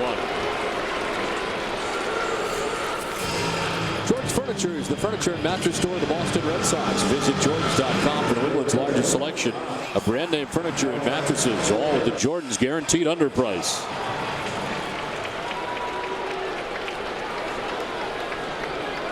One down in the 6th inning. Mark Teixeira is 0 for 2. He was grounded out to first, lined out to first.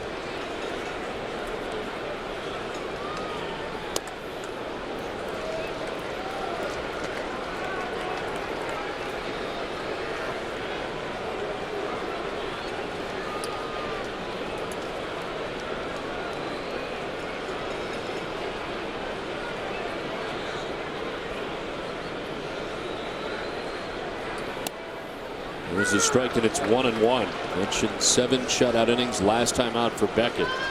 So right now it's 12 1/3 scoreless innings for the Red Sox ace. This is rip foul, and it's 1-2 to Teixeira.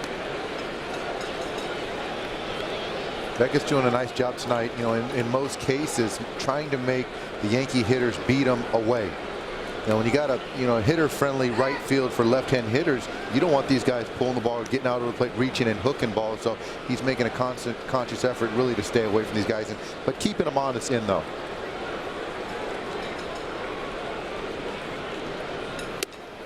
There's so many things to worry about as a pitcher as far as the hitter goes, but it's amazing when you take the venue into consideration also. Yeah, that's one of the things that Joe Girardi mentioned, you know, in the opening meetings. He was talking about how pitchers are starting to get used to this ballpark and pitching to it accordingly. You know, but the thing is that both pitchers got to kind of make that adjustment. But I think Josh Beckett really knows what he's dealing with in this new Yankee Stadium. He always had to deal with his short porch and right, but even more so now. Yeah, I think, so many times from the pitching standpoint, you pitch differently in ballparks like this as opposed to going on the road and hitters' approaches. Johnny Damon's really had a career year hitting in this ballpark because he's trying to get on the plate and hook everything. But when you get on the road, you got to kind of change your approach as well. Teixeira grounds one right side. Pedroia down to the grass to get it, throws him out. A sprawling play by the Red Sox MVP second baseman, and there's 2 down.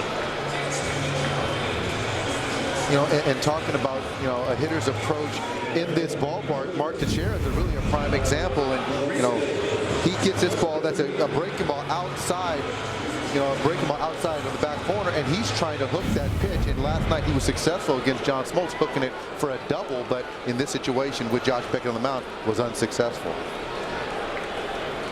And that's a pitch that really ideally you want to stay on and drive it to left field. Here's Alex Rodriguez, 0 for 2 tonight. He is struck out, flied out. Foul tips it for strike 1. And along that note, I talked to Dustin Pedroia during batting practice, and I was like, talking about his home run to opposite field yesterday when he was saying how we love this ballpark. And he said, when I get it home in Fenway Park, I try to pull everything. I try to yank everything and use that monster to my advantage. Generally, you take the venue into consideration as a pitcher, you do as a hitter as well. That's right. I mean, he just says that whether it's a fastball, in, away, breaking ball, I just try to get out there and just yank, because I think that even if I get a ball at the end of the bat and hit a high fly ball, that's not necessarily a deep fly ball. Fenway, that's a double.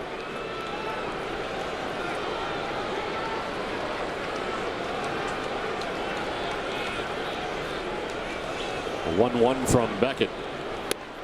There's ball 2 to Rodriguez.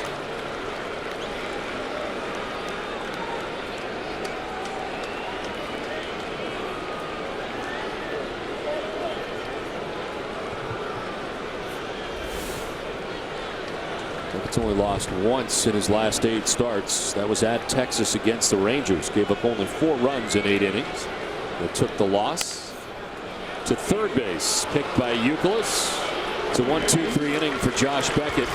To the 7th inning we go. Scoreless. For years, Contractors are trusted the FW Webb Company for plumbing, heating, and cooling products.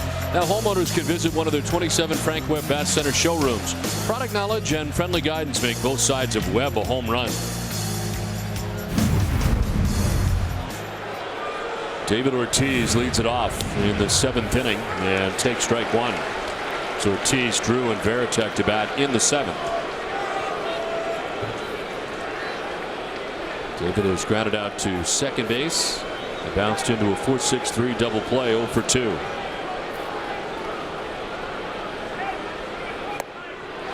He's down 0-2.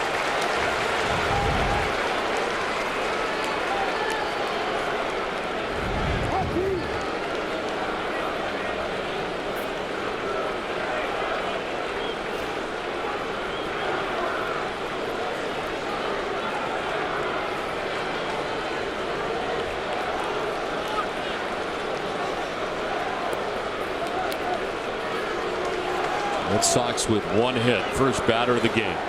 Jacoby Ellsbury in the first with a single. The center field, that's been it. Has walked 5. Ortiz fouls it off. But again tonight, Red Sox have not been able to cash in on those walks served up by Yankee pitching. 12 of them last night turned into 3 runs for the Red Sox tonight. 5 of them. And so far, none of them have turned into runs.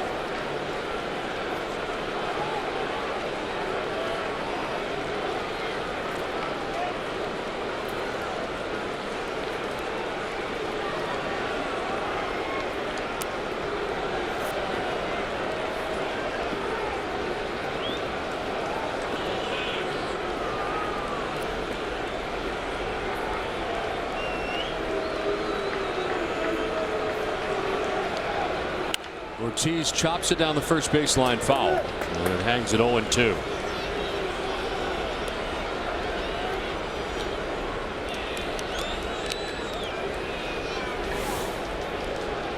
J.D. Drew waits on deck, then Jason Varitek in the inning. Ortiz on the road trip has gone just 3 for 25.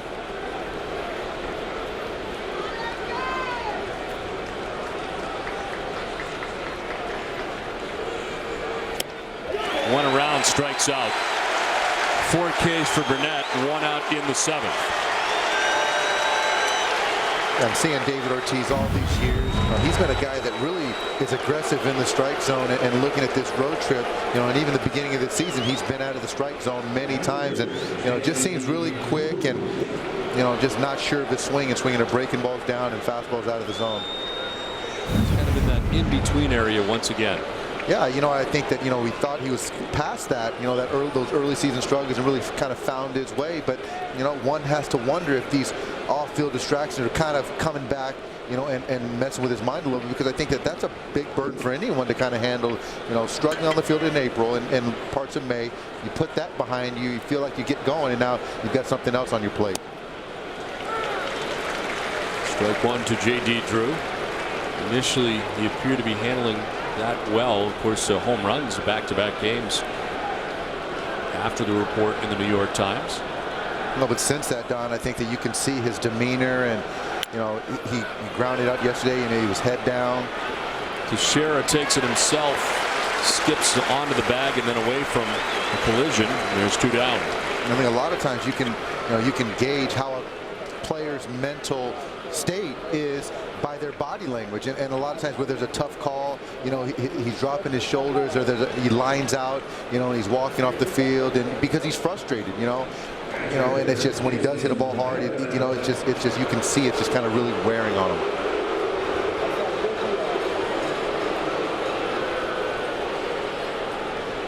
Two down here in the 7th inning, and Jason Varitek with his 3rd at bat against A.J. Burnett. Struck out in the 2nd, flied out in the 5th. Taps it foul.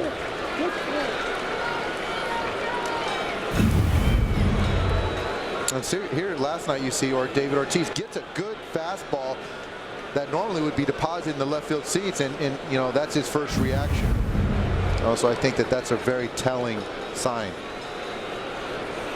And certainly we saw a lot of that in April and May. Fouled off, and it's 0-2. And Don, as much as Josh Beckett is really, hammering that arm side part of home plate.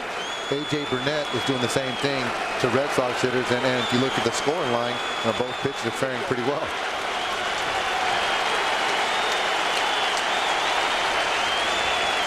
Retired 5 Red Sox in a row. He's ahead of the captain 0-2.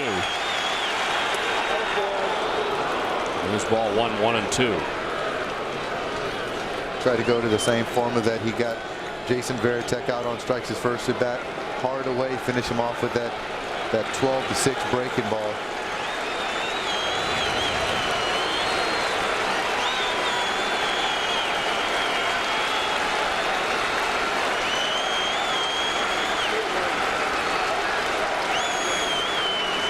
Varitek strikes out and ends the top of the 7th. 7th inning stretch from Yankee Stadium. Timeout for Sports Desk Update with Cole Wright. Stay with us immediately following the game tonight for WB Mason's Extra Innings with TC, Tony Maserati, and Heidi. You hear the post-game comments from tonight's starter Josh Beckett. Heidi will bring you the manager's perspective with Terry's take. Plus up-to-the-minute updates of all that affects the American League East and wildcard races. It's all coming up right after the game with TC, Tony, and Heidi. Beckett in 93 pitches through the first 6 innings gets ready for the bottom of the 7th. In the scoreless contest from Yankee Stadium, he has retired the last 4 batters, giving up only 3 hits tonight, has 5 Ks and 2 walks. Don, it's going to be very hard to get Josh Beckett out of this game. I think that you see the demeanor of these guys, and you realize the intensity of this game and the magnitude of this one baseball game. Josh Beckett, it's going to be hard to take the baseball out of his hands tonight. He's got Matsui, Posada, and Cano to deal with in the 7th. And if he is going to hang around for the long haul, he certainly needs a quick inning here in the 7th.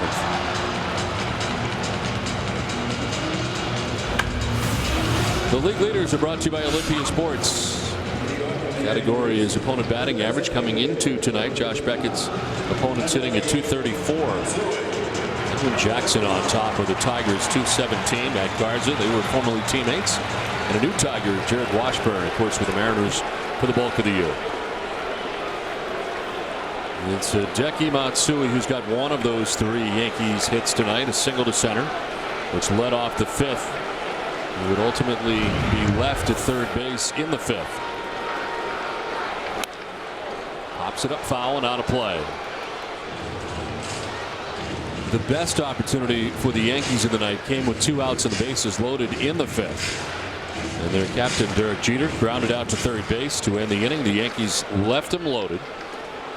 They've left 4 men on base as they bat here in the bottom of the 7th.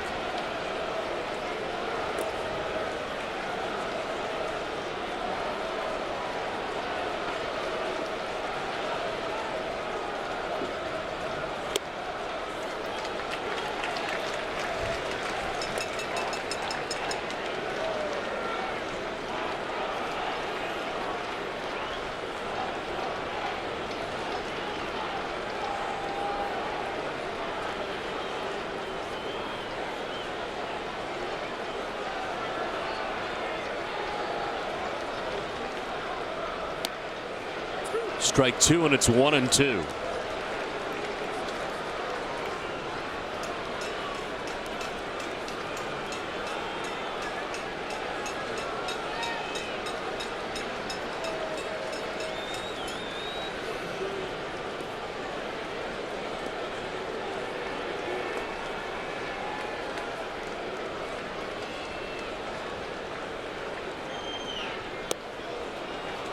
Outside, and it's 2-2.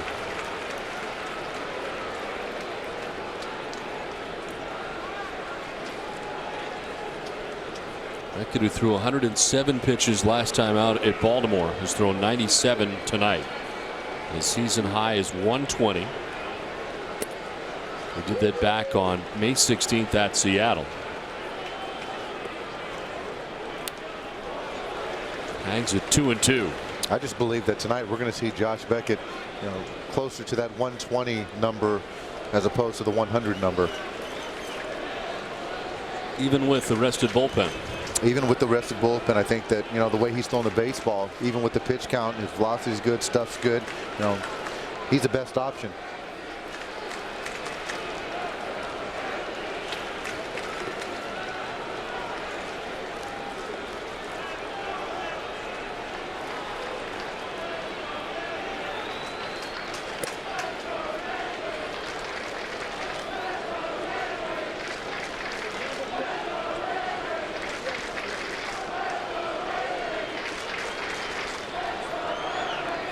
Matsui grounds it foul, stays alive. Grounded it off himself.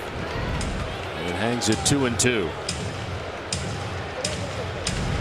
Josh Beckett makes a good pitch with a 2-2 slider. Hideki Matsui does a nice job fouling it off.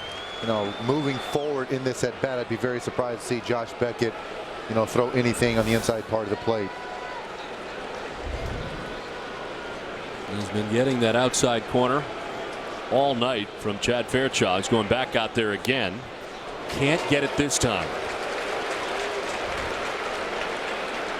Full count. That's a good pitch right there from Josh Beckett. That a pitch that was just a little bit outside, but a pitch that he has been getting tonight from home plate umpire Chad Fairchild. I was going to say that's right where it's been. They called third strike in the first, one in the second, one in the fifth. Also one in the fourth. Fouled off. More pitches. Full count.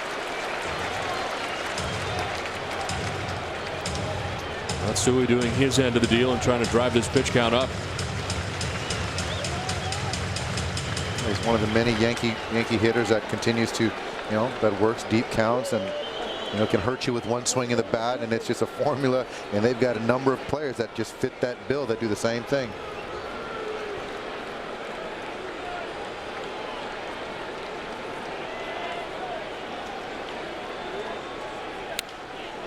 Matsui fouls it off. Tries that 3-2 slider in, but I think that if you look back, that's a pitch that Hideki Matsui would love to have back, and I don't think Josh Beck's going to go to that pitch again, because I think that's a mistake pitch in location that he really got away with. This would be the 10th pitch of the at bat for Hideki Matsui.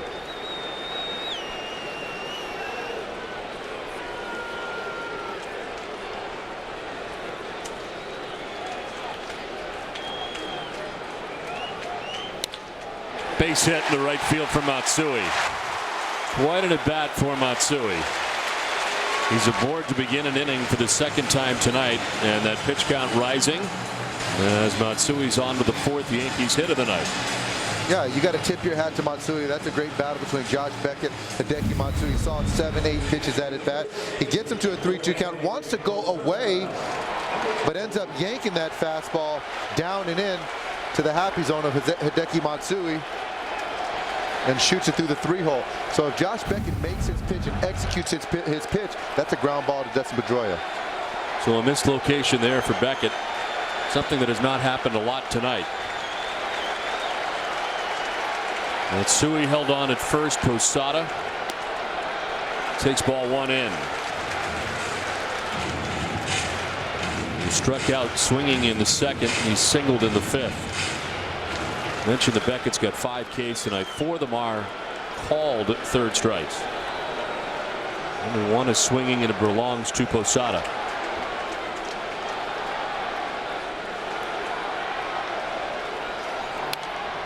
Fouled off, and the count evens at 1-1. There is action for the first time in the Red Sox pen as Hideki Okajima starts to warm it up.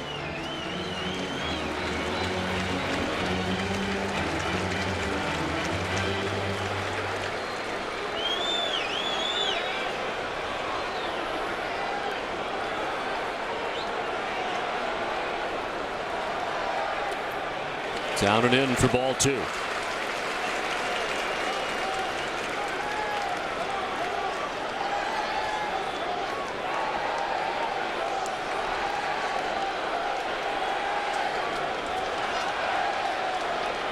Jorge Posada in his last at bat shot that hole on the right side of the field with Victor Martinez covering, holding the runner on to first base, and you can be assured he's going to try to do the same thing. If you're Josh Beckett, you got to kind of stay away and not let him beat you in.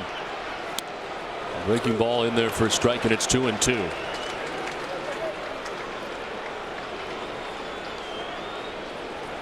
Beckett has had 4 1-2-3 innings tonight of the 7 innings that he has been out there. But even with that, up over 100 pitches now.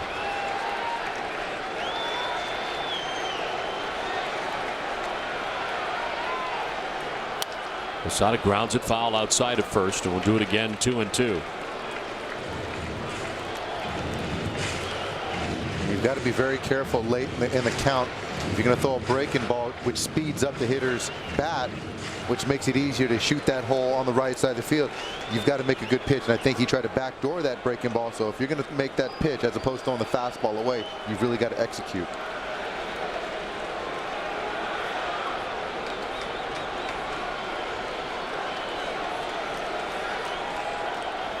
Swing and a miss. Posada strikes out. It's the 6th strikeout for Beckett. Second time he's got Posada, and it's to the breaking ball to get him. And we talked about executing that pitch at 2-2. That's a pitch that looked like he was in the zone. Sharp breakdown, the bottom fell out, and that pitch was executed. So Posada unable to move the runner along, 1 out, 1 on. And Robinson Cano coming up. He doubled in the 3rd, lined out to right in the 5th. He's 1 for 2.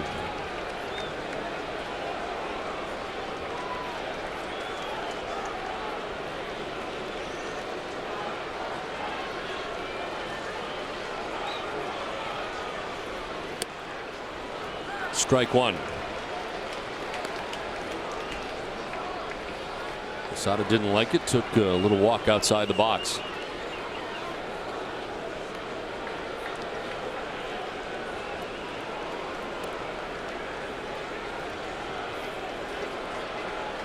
Cano has been getting it done 7th inning or later.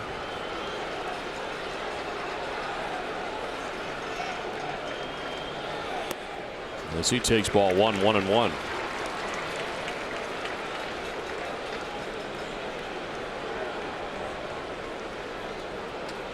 It's Cano now, Swisher next as the Yankees bat here in the 7th.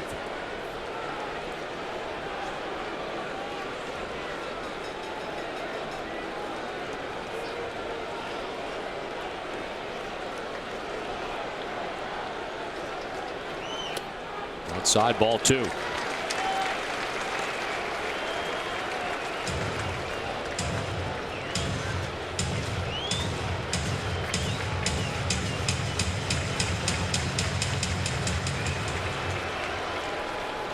This will be the 20th pitch of this 7th inning for Beckett.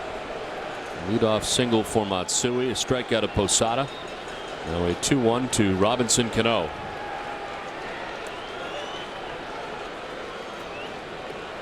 Josh Beckett just has the mentality of that old school ace. You know, he's not coming out of this game. His team's struggling. He wants to be in there and find ways to finish what he started. Strike on the outside corner, and it's 2-2. You know, so many times you see pitchers go deeper in games or start to go deeper in games. They start, you know, looking at the scoreboard to see how many pitches they have and see who's in the bullpen. The last thing on Josh Beckett's mind right now is who's behind me. All I care about is a hitter in the batter's box.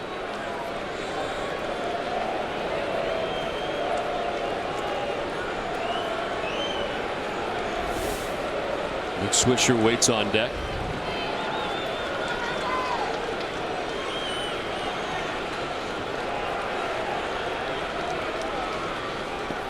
In the dirt, and it's a full count. No advance at first for Matsui. Veritek sprawling to grab it.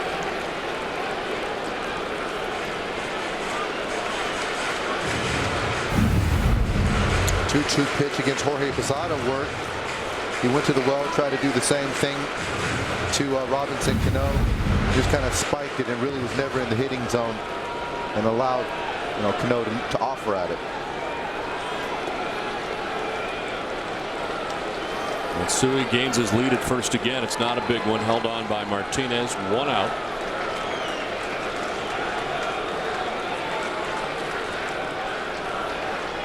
He takes off as a swing and a miss. Strike out there, throw out there, end of the inning.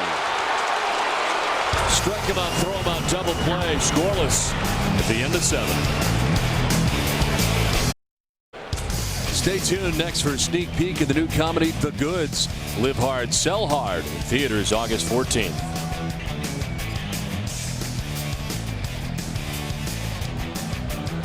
Josh Riddick leads it off here in the 8th. A scoreless game from Yankee Stadium. Beckett and Burnett going head to head. Neither team with a run. Reddick has flied out to left, struck out looking. Beckett 115 pitches at the end of 7. This one fouled off back to the screen, and it's 0-2. Quite an end to last inning.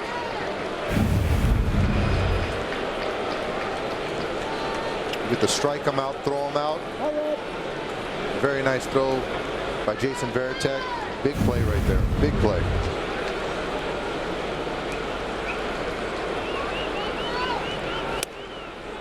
Here's ball 1, 1-2 to Riddick.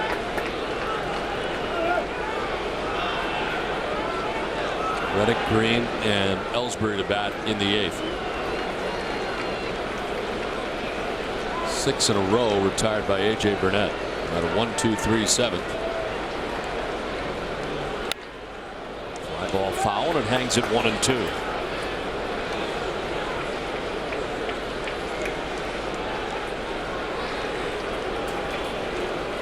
Five strikeout night for A.J. Burnett. He's had 3 Ks in the last 2 innings.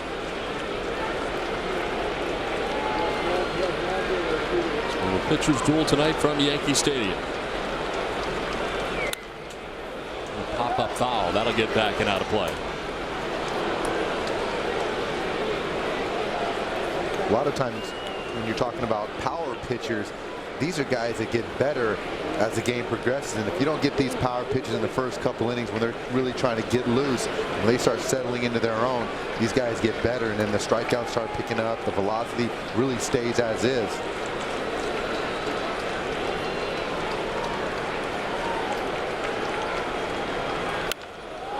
Drive to right for Riddick. Will it stay fair? It's down the line by the pole, and it is foul. Had the distance, but to the right of the pole.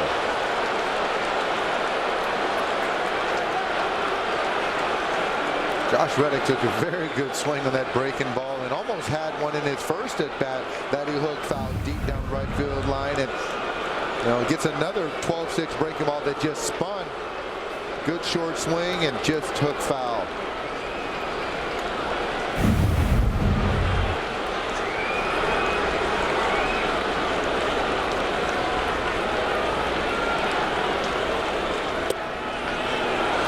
Two and two. The guy who went from the rotation to the pen has done a fantastic job. He's been their 8th inning guy, and Phil Hughes, as the Yankees have their first action in the pen tonight.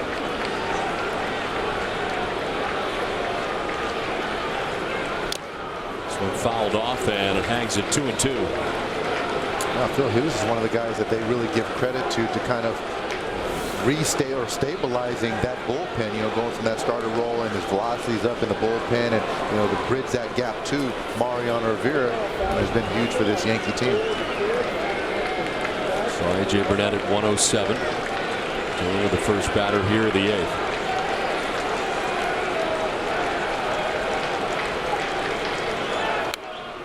Fouls off another.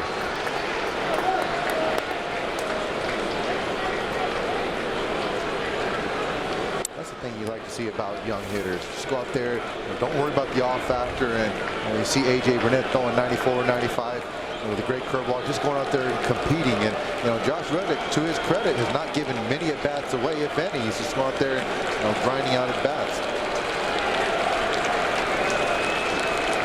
10th pitch of the at bat. And Reddick reaches out and grounds one to short at Jeter.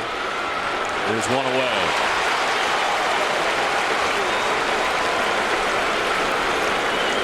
It's an out, but he drove that pitch count up. Of A.J. Burnett, one down here in the 8th. He's averaged 106, and he's beyond that now.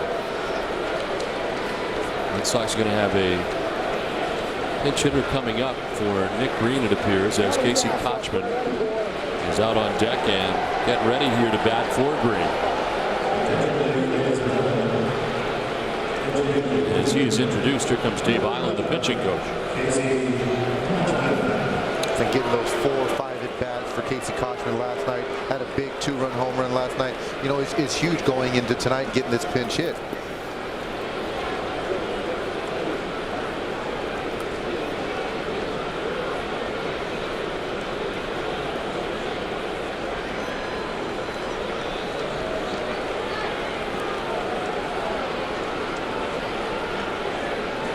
pinch hit in his Red Sox debut in Baltimore on Sunday.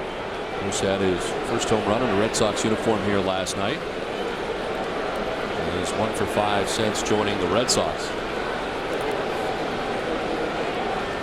That's with 1 out, bases empty here in the 8th.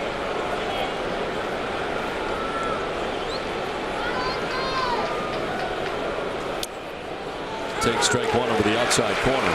Put a 2-run shot in last night's game. It was tied 1-1 at the time, and he put the Red Sox on top 3-1. It was short-lived. His first home run in a Red Sox uniform.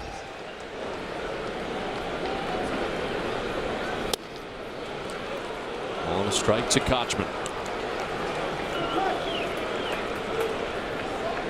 Had 6 home runs while a member of the Braves this season in 87 games with Atlanta.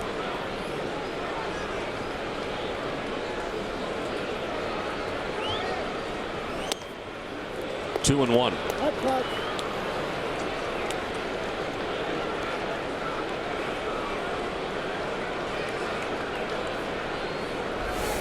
Top of the Red Sox order waiting on deck, and the only hit of the night for the Red Sox belongs to Jacoby Ellsbury, first batter of the game back in the first. It's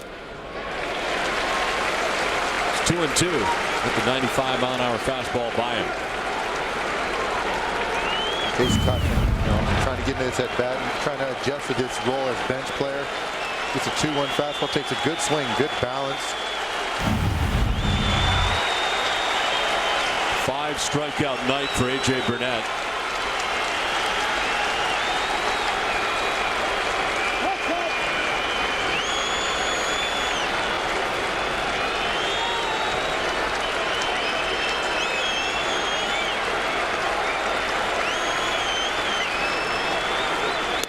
Strike 3 call. Make it 6, 2 down in the 8th.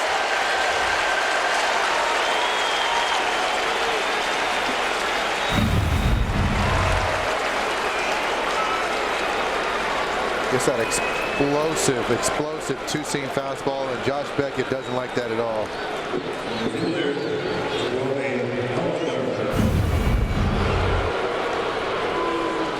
Chad Fairchild, home plate umpire Chad Fairchild, has been very liberal on the outside part of the plate, but not so much on the inside, and I think that's what Josh Beckett saw.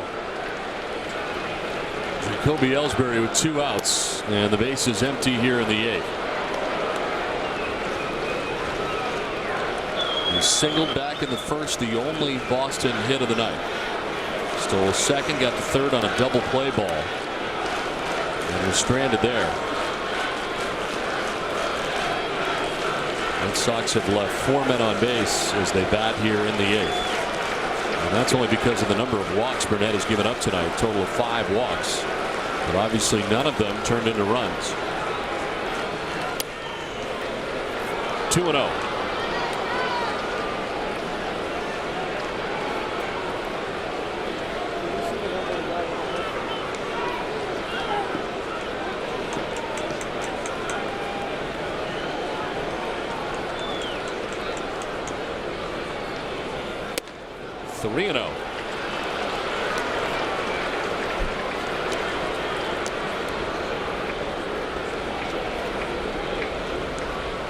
Phil Hughes ready to go.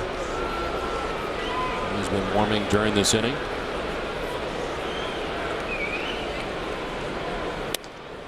Here is ball 4. I wonder if he is tiring at the moment. As here comes Girardi. A 4-pitch walk. That's the 6th walk of the night. In this scoreless game with 2 outs in the 8th, the pitching change from the Yankee Stadium.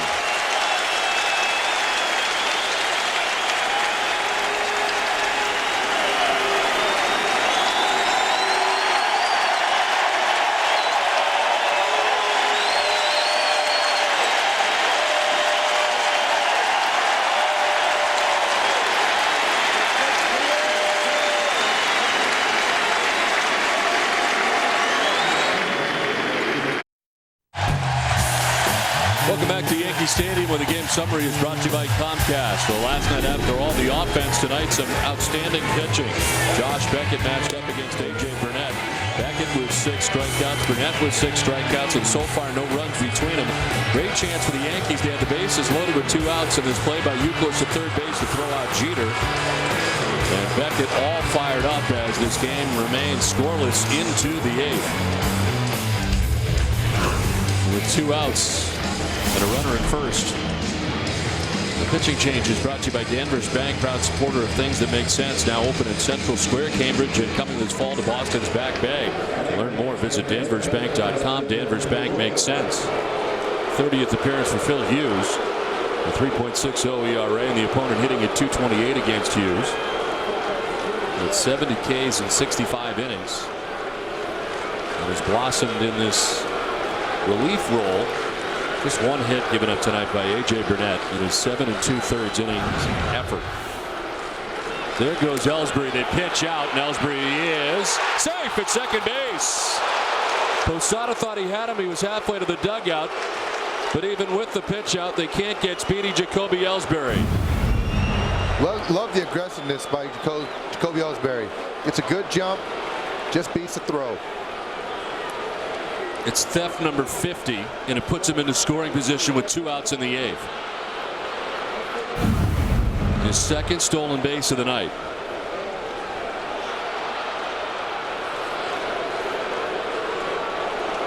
A chance for the Red Sox in the 8th.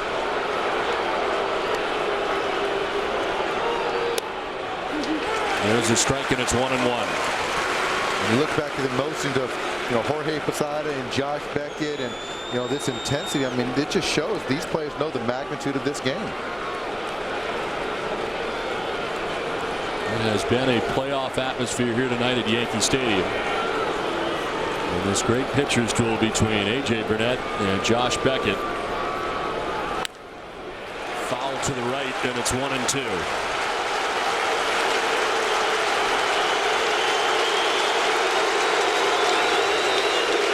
Tough numbers for Pedroia against Hughes in his career. As Posada's out to talk to Hughes.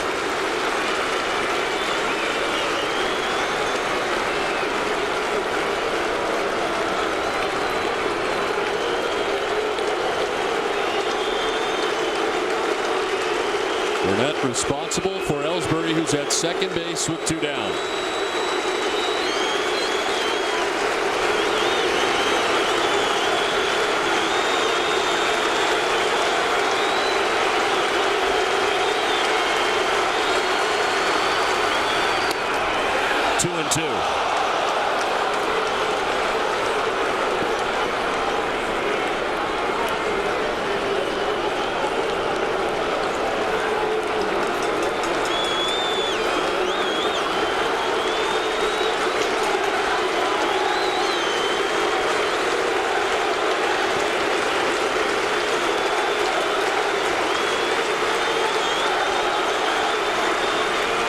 Pedroia hits it in the air to left center field. Cabrera going back. He's there, and he makes the catch. The Red Sox strand Ellsbury. Were scoreless to the bottom of the 8th.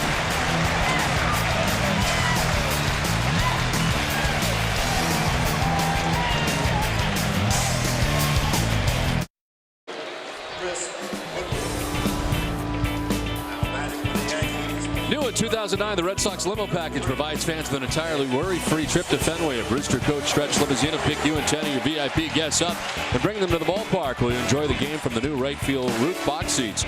After the game, the limo will bring you to the destination of your choosing. No driving worries. Just great seats and top-of-the-line chauffeur service. A limited number of spots remain, so book your Red Sox limo package by visiting redsox.com/limo. Scoreless to the bottom of the 8th. Nick Swisher has walked and struck out. As it's ball 1 from the new Red Sox pitcher, Hideki Okajima.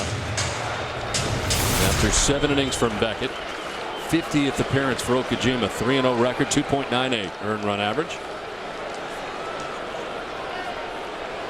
115 pitches thrown tonight by Beckett in his 7 innings.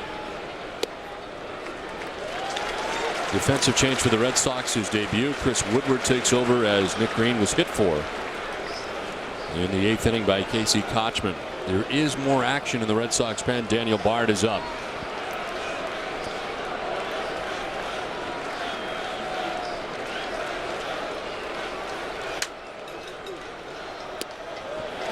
Swisher takes ball 3, and it's 3-0. And as you mentioned earlier, Don, this is a rested Boston Red Sox bullpen, and you see the outing that Josh Beckett gave this team, the lift that he gave them. You've got to win this game, and it's a big game for the Red Sox. They had 2 great starts tonight. Burnett and for Beckett, neither will be part of the decision. There's strike 1, and it's 3-1. And then when you're in the beginning, going towards the middle of August, I'm not going to say it's a must-win game, but when you've got CC Sabathia, the New York Yankee ace, looming tomorrow, I mean, this is a very big game. There's no two ways about it. Strike.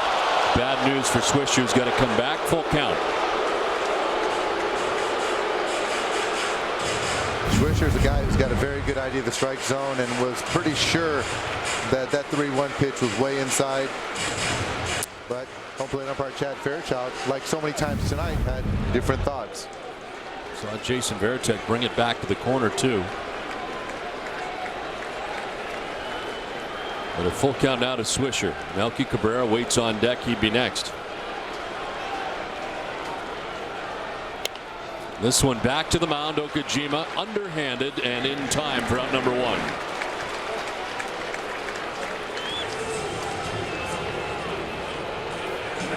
Mariano Rivera getting ready in the pen. As Phil Hughes getting the final out of the 8th. He got Pedroia to fly out.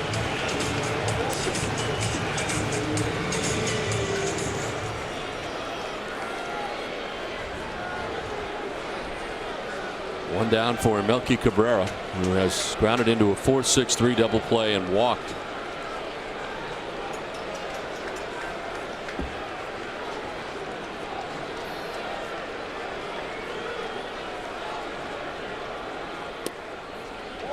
Strike 1.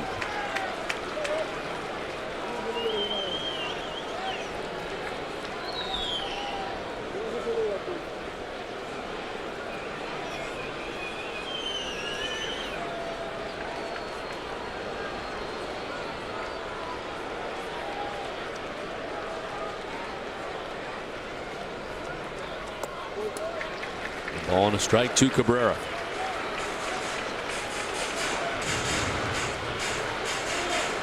Yankees left Robinson Cano at third base in the 3rd inning. Had the bases loaded opportunity in the 5th when Jeter grounded out to 3rd. The 2 big opportunities for New York tonight. They've left 4 men on base through the first 7.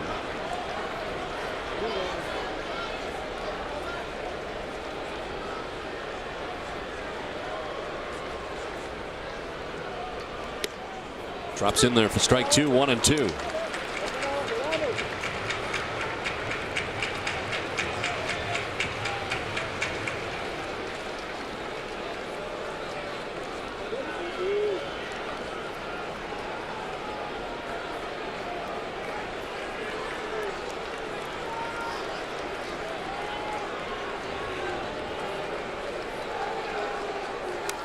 Fouled straight back, still 1-2.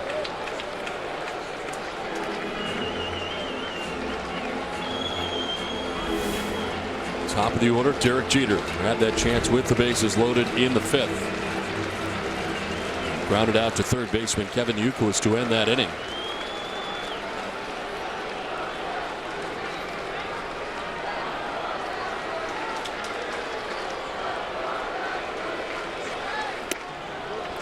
Two and 2.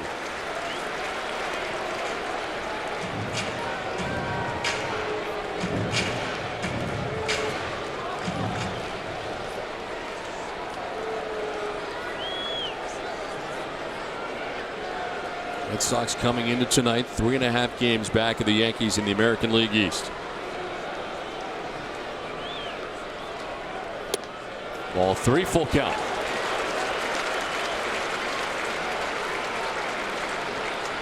Okajima runs the count full to a second hitter in a row, and that 3-2 count to Nick Swisher threw a changeup. we'll see what direction Okajima goes with Melky Cabrera.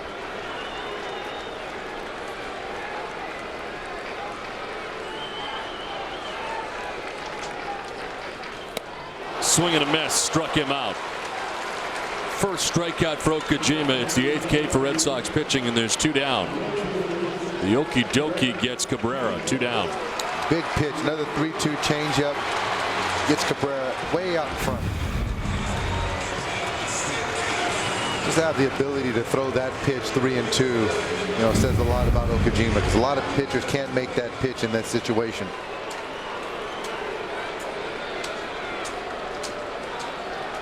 So 2 outs for the top of the order. Derek Jeter, who is 0 for 3. He's flied out to right, grounded out to first. With the bases loaded and 2 outs in the 5th, grounded out to third base.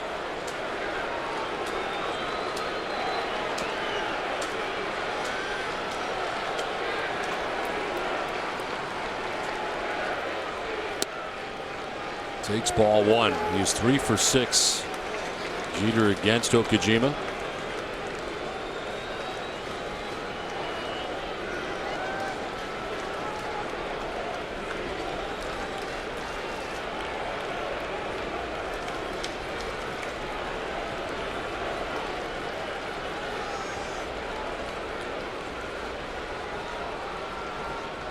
Swing and a miss, and it's 1-1. And this is a situation where some people might wonder. You have Daniel Bard getting loose. You've got the right-handed Derek Jeter, up to bat. But I think I like Terry Francona sticking with Okajima in this situation, because you've got Johnny Damon, the lefty, on deck.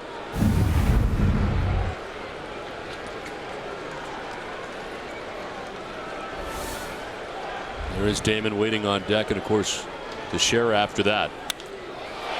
Fly ball out towards right center field. Ellsbury coming over, calling and catching right in front of J.D. Drew, the final out of the 8th. We played 8. No score from Yankee Stadium.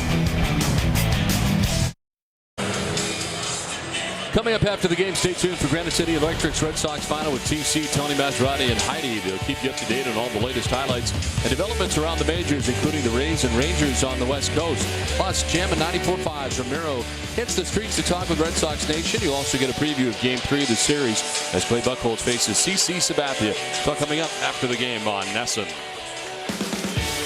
Scoreless as we head to the 9th inning from Yankee Stadium, as this call to the bullpen is brought to you by New England Ford Dealers. The new pitcher, the closer for the Yankees, Mariano Rivera. Rivera appears in his 46th game of the year. He's 31 out of 32 in save opportunities, a 1.96 earned run average, and a 203 opponent batting average. Defensive change for New York. Jerry Hairston Jr. now in right field, as Nick Swisher is done for the night. Victor Martinez, Kevin Youkilis, David Ortiz to try their luck.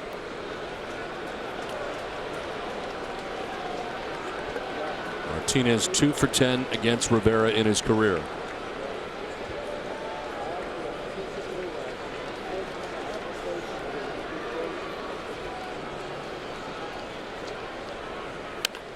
Rounds it foul just beyond the Yankees dugout. It's 1-1.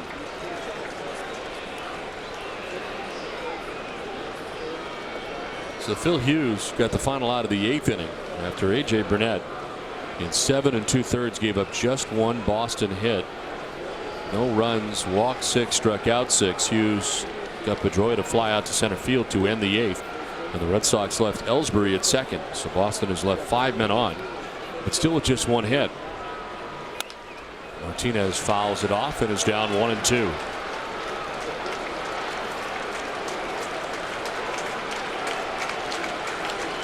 The Red Sox only have one hit. They've got some base runners via the free pass to walk, but they haven't taken too many good swings and hit too many balls sharply tonight.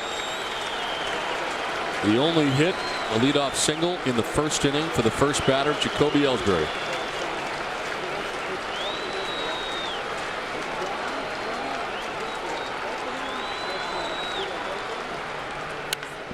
Line down the right field line, foul.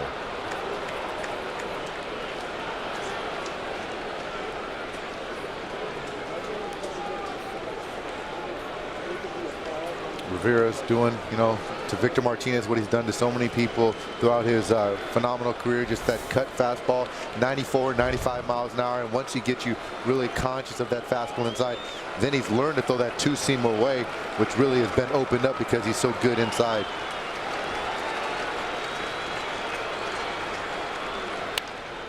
Line foul, 1-2 still. And he just missed right there. Victor Martinez did a nice job just getting the bat head on the baseball to foul it off. But, in that swing that Victor Martinez took, he was in, straight protect mode and really, didn't have his butt underneath him and really couldn't do much of that pitch.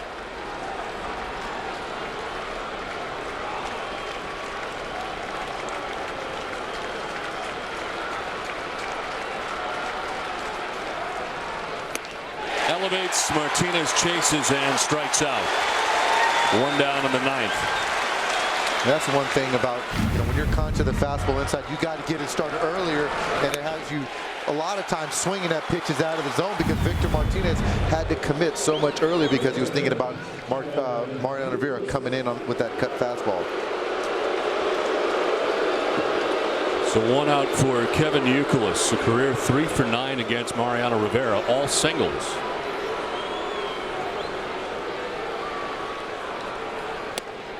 And it's strike one to Youkilis. Kevin tonight walked in the first, walked in the fourth, and struck out swinging in the sixth.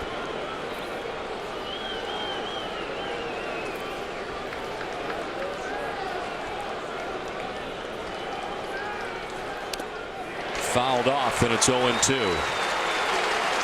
Well, the closest thing to a run tonight, bases loaded, 2 outs for the Yankees in the fifth. When Derek Jeter grounds out to Youkilis at third base, who throws on the run and just in time to get Jeter. The Yankees left him loaded in the fifth. They're scoreless in the ninth with 1 out.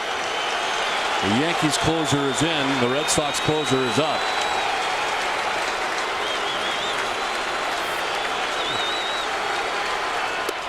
It's ball 1 and it's 1-2.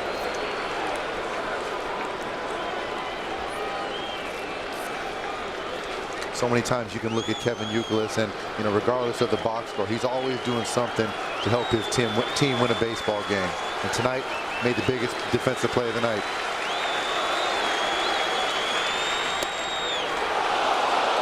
Two and two. He wouldn't mind making the offensive play of the night either right here. Not at all.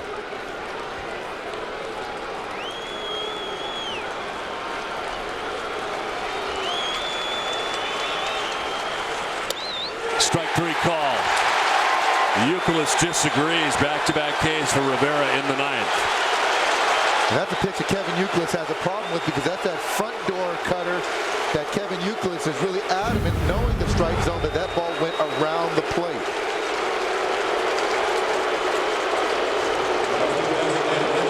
That's a cut fastball that starts at the front hip of the right-handed hitter. And he's telling Chad Fairchild that ball, there's no way that's a strike. It came around the plate.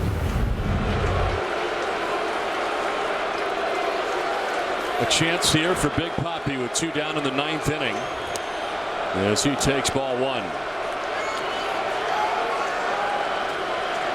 Very good numbers against Rivera. 7 for 23 with a home run. Not too many guys have had that kind of success against Mariano Rivera. Ortiz lines it to right. Hairston will play it on a hop, and Big Papi is aboard with 2 down in the ninth.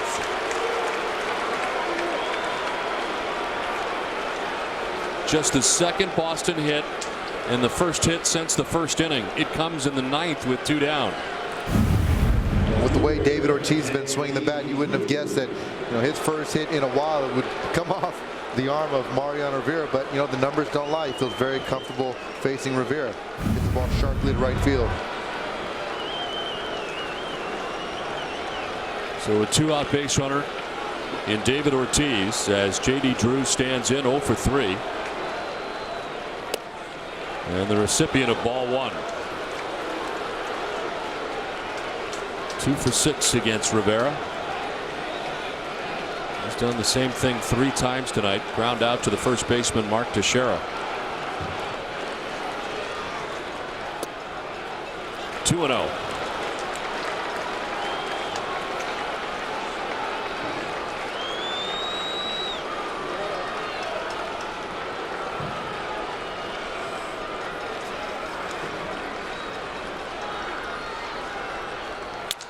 Broken bat, soft liner, caught by A-Rod. To the bottom of the ninth without a score from Yankee Stadium.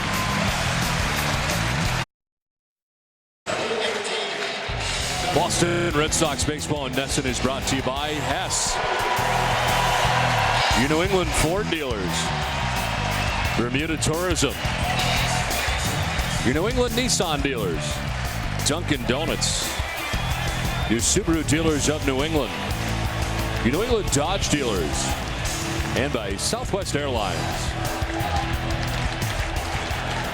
Scoreless to the bottom of the ninth inning. Johnny Damon leads it off. Hideki Okajima returns to the mound. He had a 1-2-3/8. As Damon takes ball one. 0 for 3 tonight is Damon. 2 for 10 in his career against Hideki Okajima.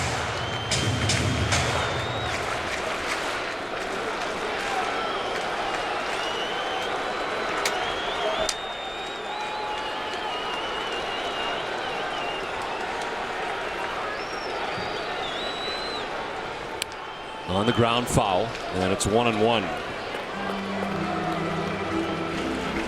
Well, the Red Sox have 2 hits now. The Yankees have only posted 4 hits tonight,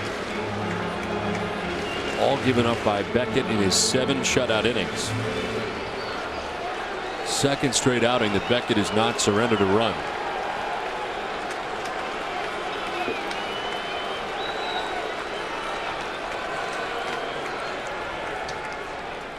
Swing and a miss, and it's 1-2. Yankees with action. Right-hander Alfredo Aceves is up in the pen.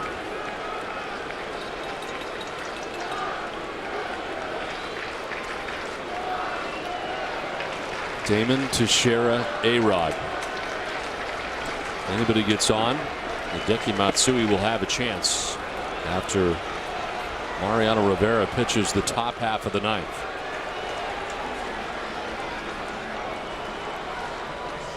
Damon fouls it back, still 1-2.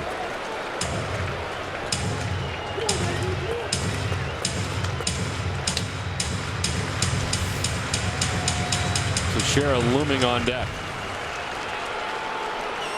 It's critical in this situation for Okajima to get Johnny Damon out. You don't want that leadoff hitter on base when you got Teixeira, A-Rod, and Matsui looming.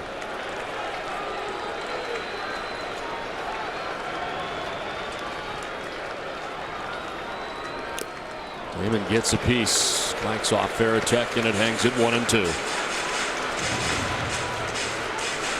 Bard was up earlier alongside Okajima. And warming again, ready certainly if they choose to go in that direction.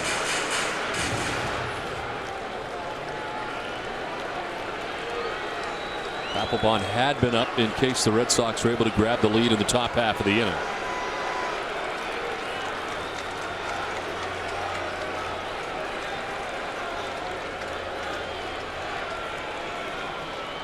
In the dirt, and it's 2-2.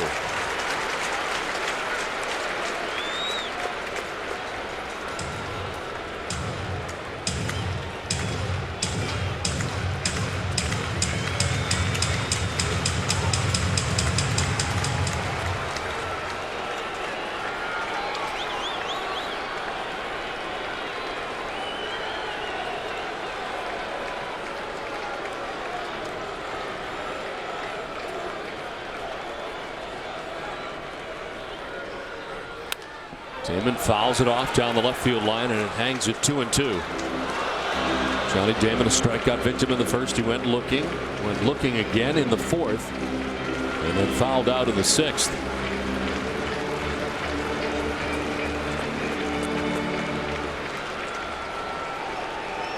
Jeter with the best chance of the game, really, for either side. Bases loaded, 2 outs. He grounded out in the fifth.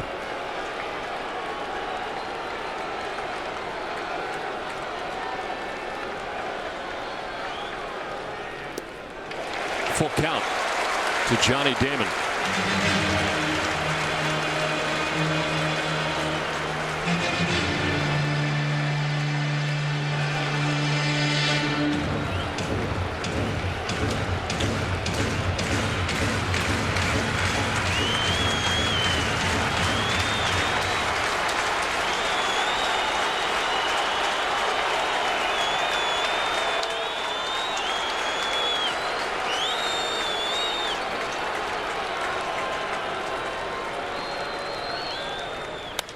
Damon lifts a fly ball to left. Josh Reddick underneath it for route number 1 at the bottom of the 9th. Okajima wins that battle.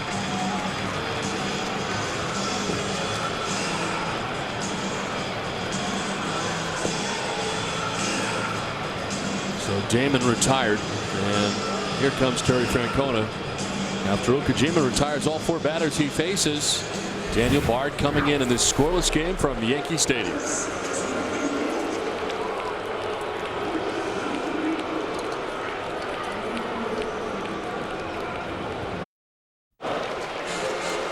Scoreless game here in the bottom of the 9th with 1 out as Daniel Bard, the new Red Sox pitcher, comes in.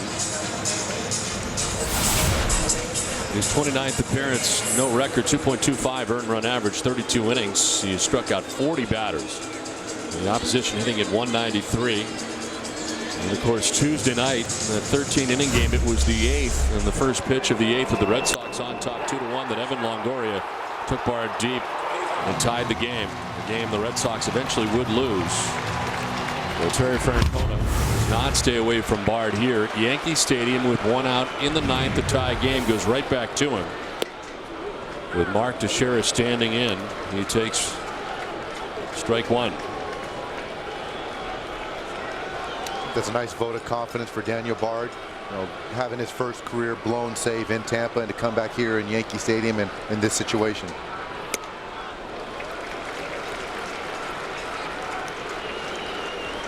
Teixeira is 0 for 3 in the game tonight. 22 home runs from the left side where he currently is. And Terry Francona opting to go with Bard rather than Okajima. There's strike 2 and it's 1-2. I guess he was looking at the 50 points lower batting average from the left side, but you know, it's hard to dismiss those 22 homers.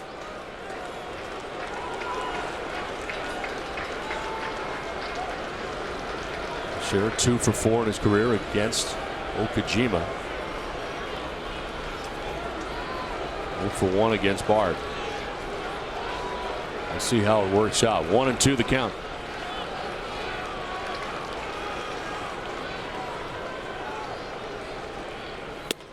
Elevates, he chases and strikes out at 98. 2 down in the 9th. Looks pretty good now.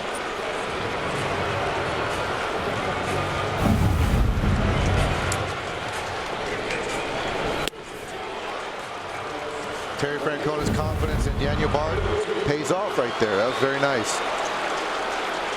2 down for A-Rod. So much for a young player to go through some adversity, but to get the ball back in another situation is huge for his confidence. Rodriguez has struck out, flied out, grounded out.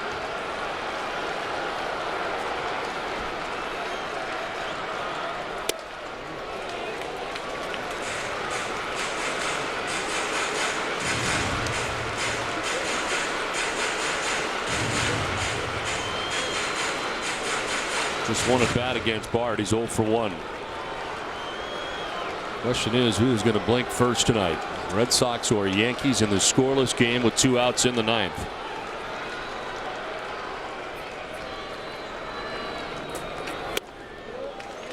Two and 0.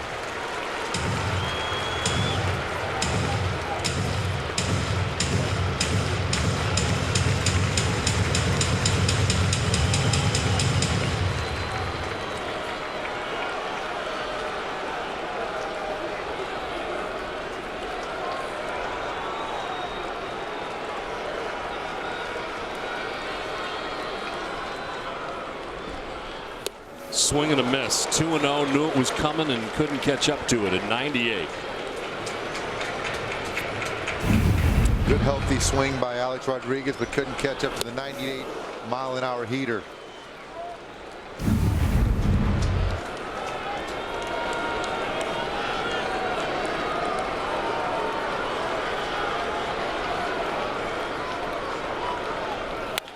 On the ground left side, diving is Woodward, can't do anything with it. A-Rod reaches with 2 outs in the 9th. It's a base hit for Alex Rodriguez. Ball hitting that 6 hole. Chris Woodward does a good job getting there. And the way Alex Rodriguez runs down the baseline, really there was no chance for Woodward right there.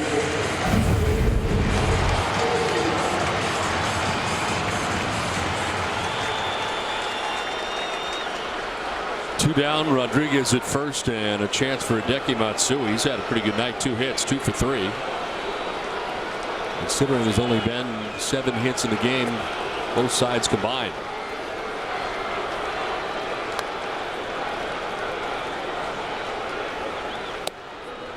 Ball 1.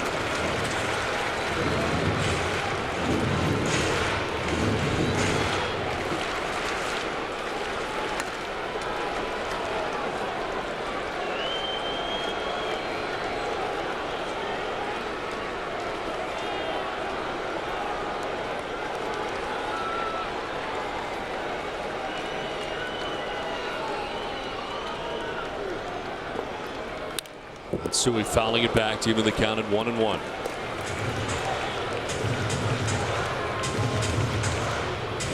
Hideki Okajima got Damon to fly out to left. Bard comes into the game, strikes out to Sheriff. Gives up the hit to Alex Rodriguez. 1 out, 2 outs, 1 on. And a 1-1 pitch coming up to Matsui. With Alex Rodriguez, he can steal a base, so Daniel Bard still got to be cognizant of Alex Rodriguez and not being too slow to home plate.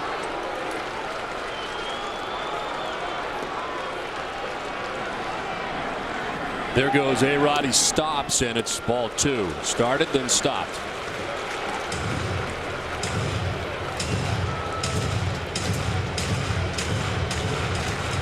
That just goes to show that that stolen base, stealing second base, is on his mind. And right now, Daniel Bard's in a situation where he's behind Hideki Matsui. Got to be conscious of Alex Rodriguez, but he's got to throw a strike.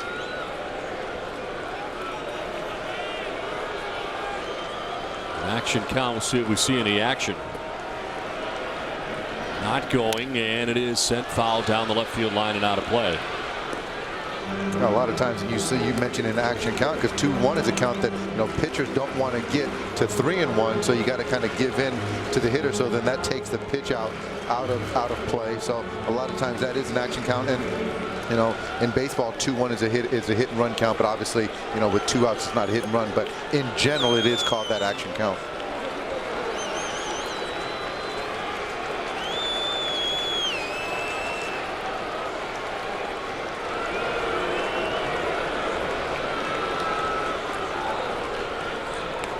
To the bag at first is A-Rod. Lead was not large.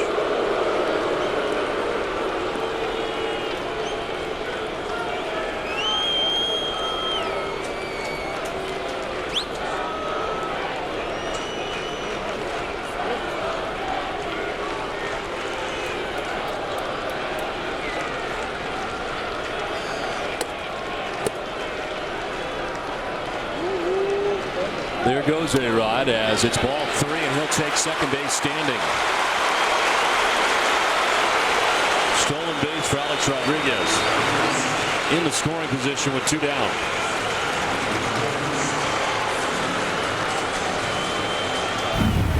Danny Bard opts to go with the 2-2 breaking ball.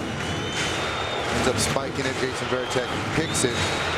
But obviously no chance on the stolen base attempt by Alex Rodriguez. 3-2 to Hideki Matsui with the potential winning run at second base.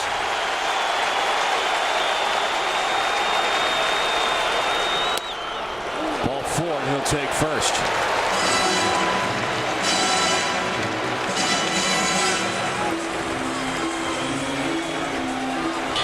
John Farrell headed to the mound. It'll be Posada. He'll be coming up here with 2 on and 2 down. But first to meeting as the entire infield joins the conversation.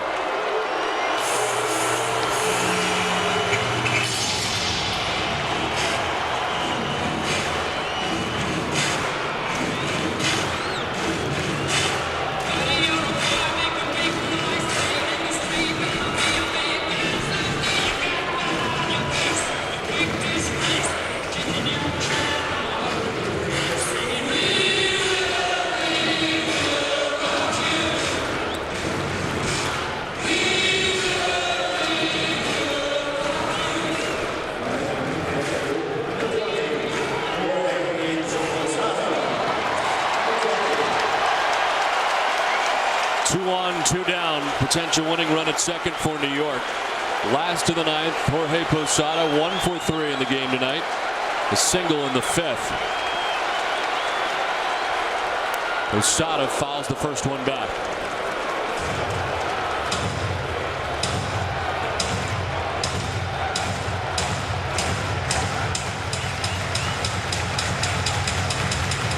$42,262 standing.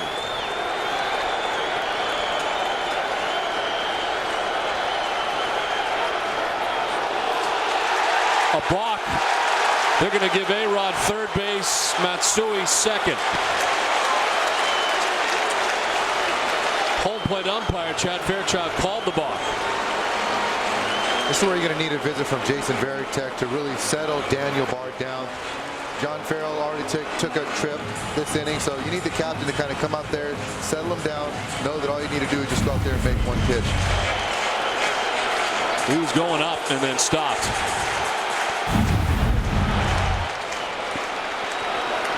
So it was indeed a balk at second and third, 2 down. Winning run 90 feet away.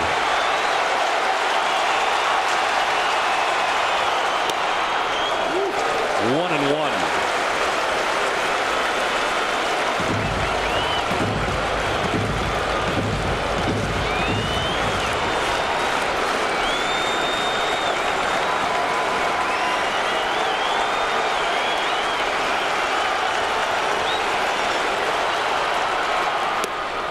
Strike 2, and it's 1 and 2.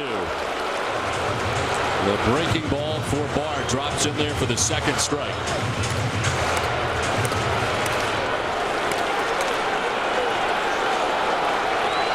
A scoreless game with 2 outs in the ninth. A-Rod at third.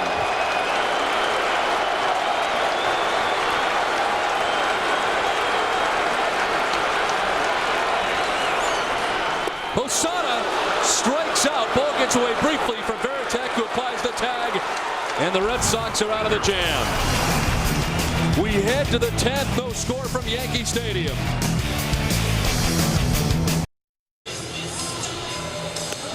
Red Sox Extra Innings is brought to you by Wendy's. It's way better than fast food. It's Wendy's.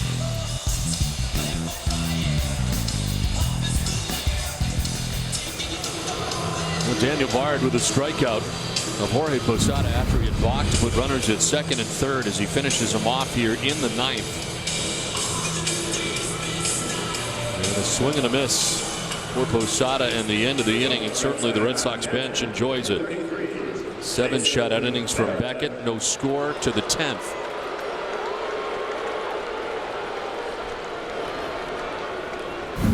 Big spot for Bard. New pitcher for New York. Fredo Aceves comes in. His 29th appearance, a 7-1 record with a 3.58 earned run average. Jason Varitek leads it off and takes strike 1.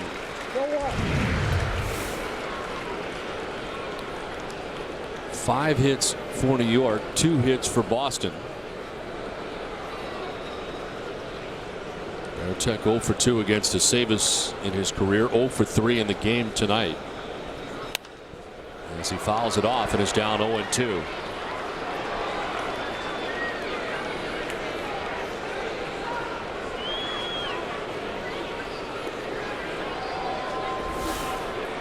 Josh Riddick. And then Chris Woodward expected in the inning. There's a ground ball softly down the first baseline. Teixeira will take it himself for the first out of the inning.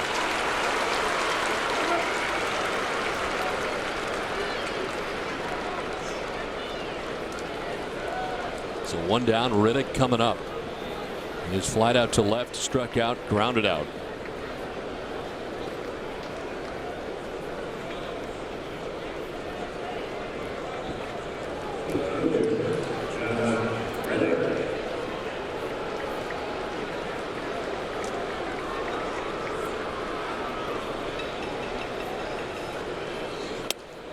Riddick takes strike 1.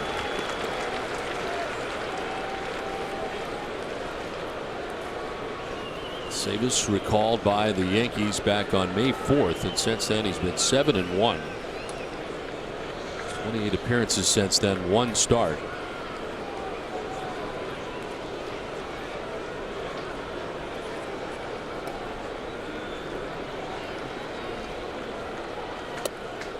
Reddick takes ball one in the count, 1-1. Red Sox pen is busy.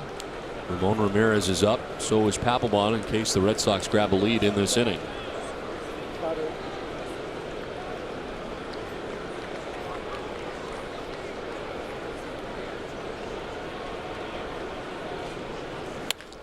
On the ground to second base. Tough hop, but Cano's got it, and there's 2 down.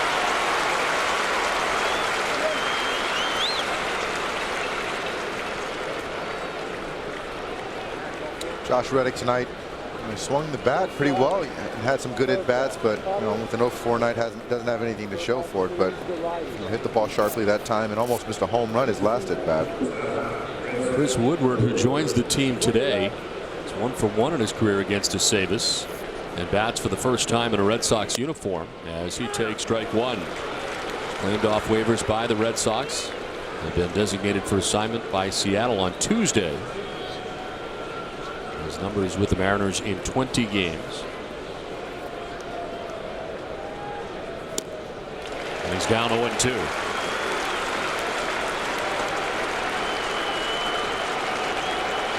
Big league stints with the Blue Jays, Mets, and Braves. Ellsbury waits on deck, 2 outs, 10th inning. 1-2 to Woodward.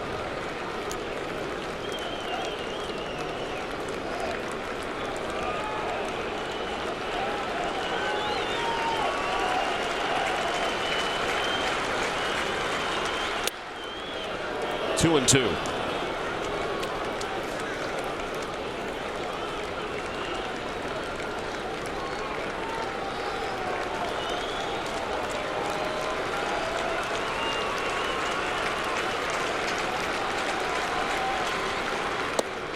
Full count.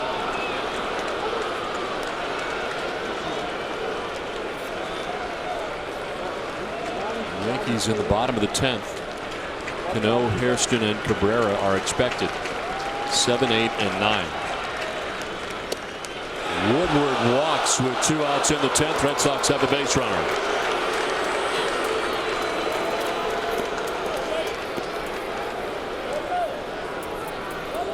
Nice at bat by Chris Woodward. Home yesterday in Tampa and gets summoned to the Red Sox. Finds himself in Yankee Stadium in a big game. Works a walk.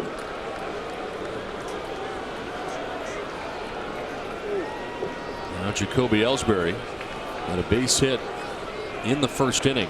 One of only 2 Boston hits on the night. The other belonging to David Ortiz, a 2-out single in the 9th. Woodward diving back to the bag.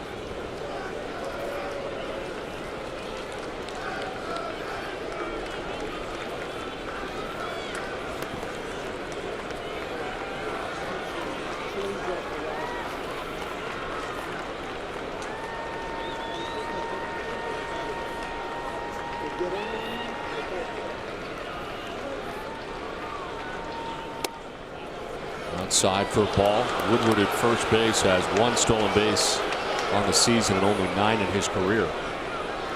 Not really that stolen base threat.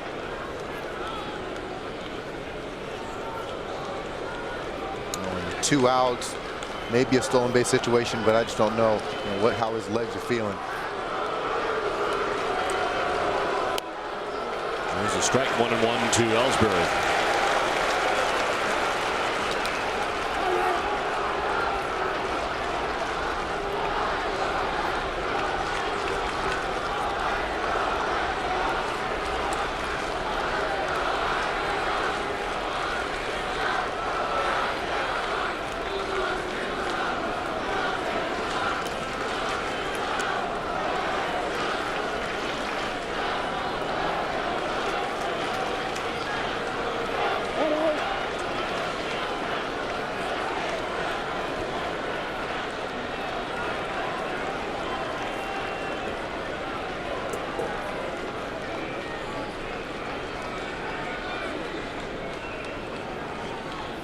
Ellsbury hits it into right field, a base hit. Woodward takes second and stops there as Hairston gets it back in. But the Red Sox have runners at first and second, getting something going here with 2 down in the 10th.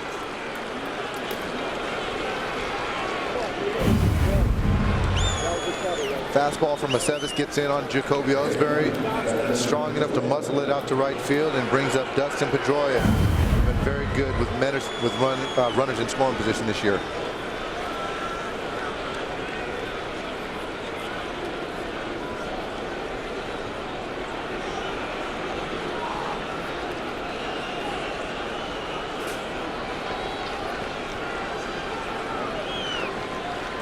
So it's Woodward at second base, Ellsbury at first base, and Dustin Pedroia. Walked in the first, walked in the third. Flied out to left field in the 6th inning, and flied out to center in the 8th.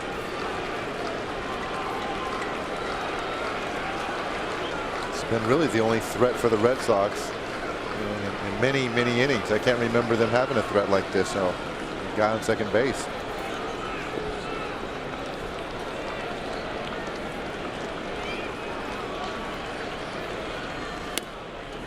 Strike over the outside corner. With 2 outs in the 8th, Ellsbury was at second base when Pedroia flied out to center. It was Phil Hughes who got him to end the 8th. Red Sox have left a total of 6 men on base. They got 2 on here with 2 outs in the 10th.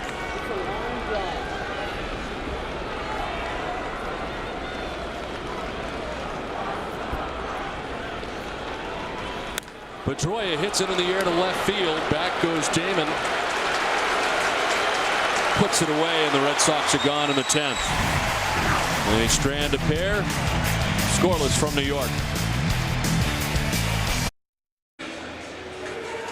Visit the official online shop of the Red Sox at redsox.com. Browse the largest selection of authentic team gear, including clubhouse caps and t-shirts, jerseys, collectibles, and more. Get your team gear straight from the source. Shop redsox.com shop. Scoreless as we head to the bottom of the 10th inning back at Yankee Stadium. New pitcher for the Red Sox, their 4th of the night. It's Ramon Ramirez. 47th appearance, a 2.28 earned run average. 218 opponent batting average.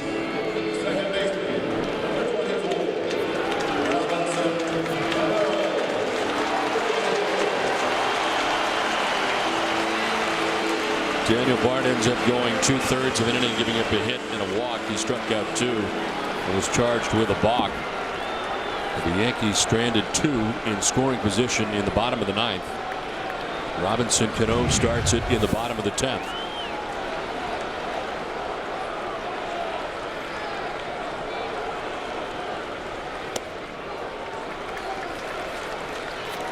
Hairston has come out on deck. You can see Hensky behind him with a bat.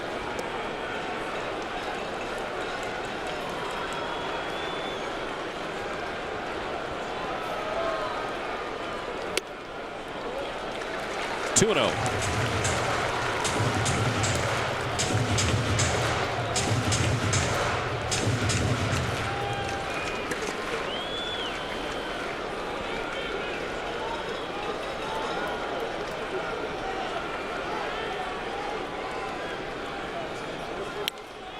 Fouled off. 2-1.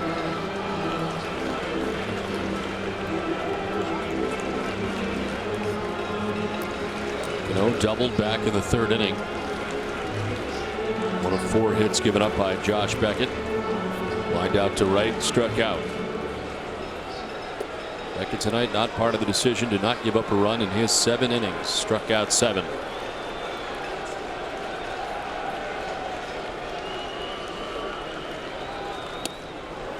Three and 1 to Cano. 3-1 pitch from Ramirez just misses. Now when you're in this situation, you've got to come out there and try to command and spot a fastball. You can't walk Robinson Cano on anything soft.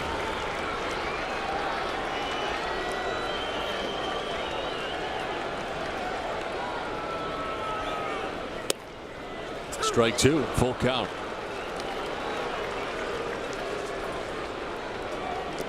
Cano with 16 home runs on the season.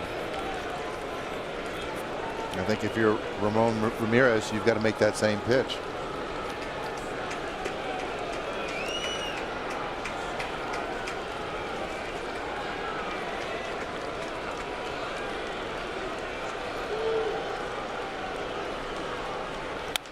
Cano hits it in the air to left to Josh Riddick. And he makes the catch for the first out of the 10th. Hairston gets called back, and it will be Hinske.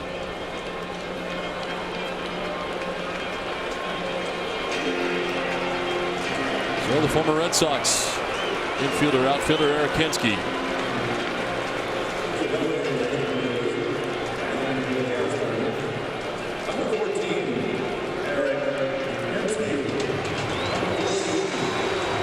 This will be his first chance to face Ramon Ramirez.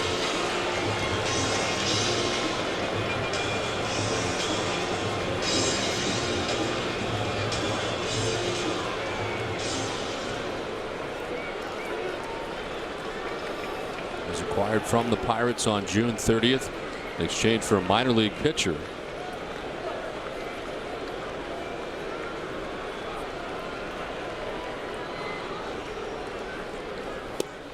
Hinske tried to hold up and did, according to Darryl Cousins. It's ball one.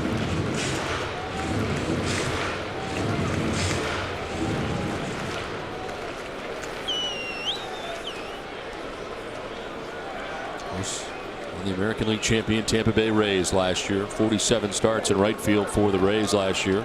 37 in left. This one bounces in, and it's 2-0.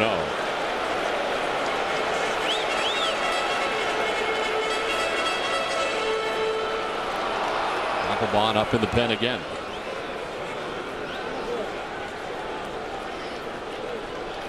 Eric Hinske had 5 home runs in his first 20 at bats with the Yankees.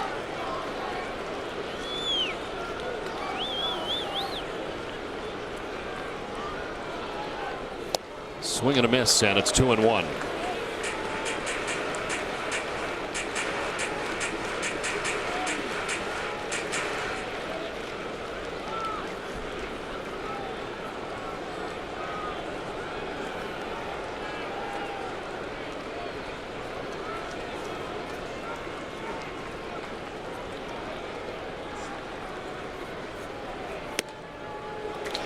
Three and one. Second straight batter Ramirez has got down 3-1-2. Yeah, he finds a way to get Robinson Cano battle back into that at bat, but you don't want to make a habit of getting behind these good hitters.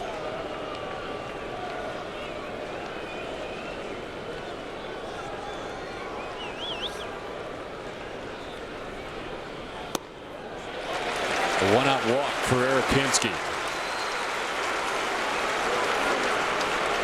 Fourth walk given up by Red Sox pitching. And here comes Melky Cabrera.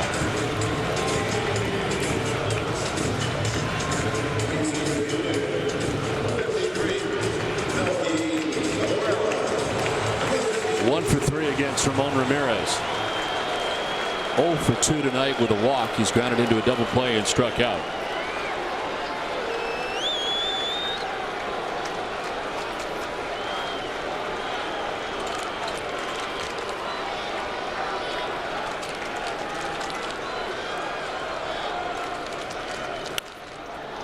Popped up foul, backing out of play.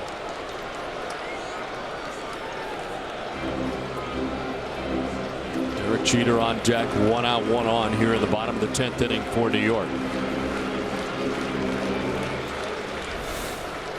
Melky Cabrera has 3 walk-off hits on the season for the Yankees. Red Sox trying to prevent that tonight in the bottom of the 10th.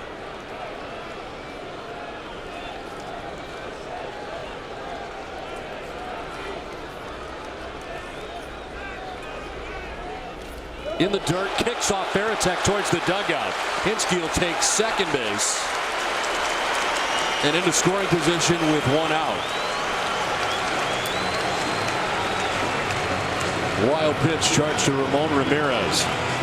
Ramirez has tried that breaking ball a couple times this inning and really spiked it. Just has no feel for that pitch. And Jason Veritek, like he does so many times, keeps that ball in front of him. Couldn't keep that ball in front of him.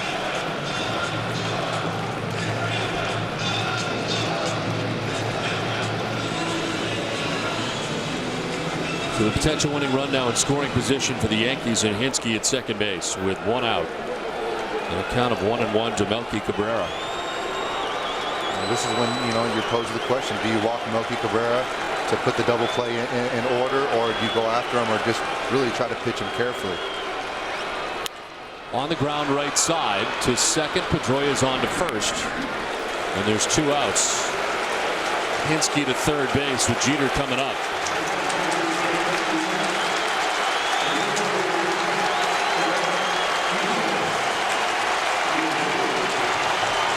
Potential winning run 90 feet away. Francona headed to the mound with 2 down. And he'll make the move here with 2 outs. It'll be Papelbon coming on, trying to keep this thing tied.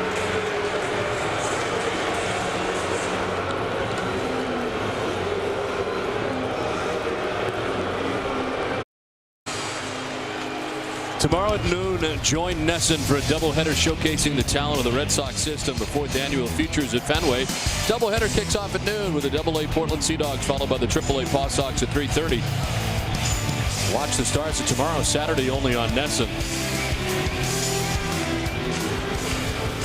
Don't forget the David Ortiz press conference here from New York. That'll begin at 12:30 as well.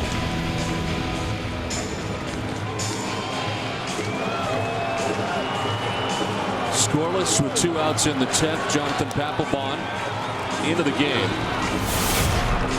His 47th appearance, a 1.96 earned run average, 27 out of 30 in save opportunities. The opponent hitting at .229 against Papelbon. He'll be dealing with Derek Jeter, who's coming up with his 2nd opportunity of the game.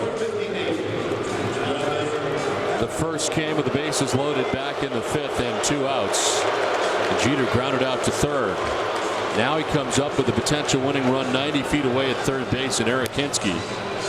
Renews acquaintances with Kevin Youkilis as they wait for Papelbon to warm up.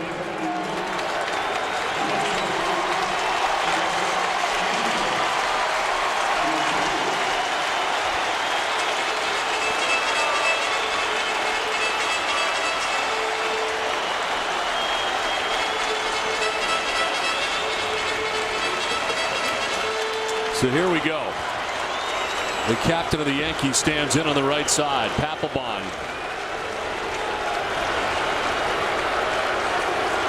Stares in to find out what he'll throw as Hinske gets his lead off third.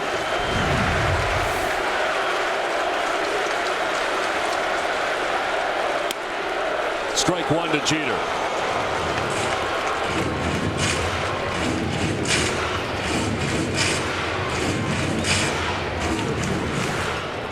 He is 0 for 4 in the game. Potential winning run 90 feet away.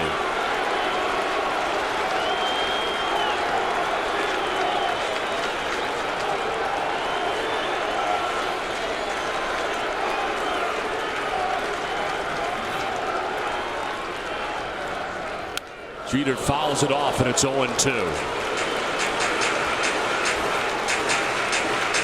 Papelbon with these first 2 pitches really trying to crowd Derek Jeter with the heater in.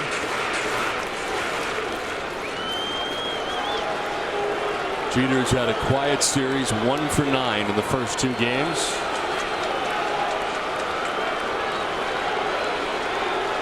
Chance to win it for the Yankees in the 10th.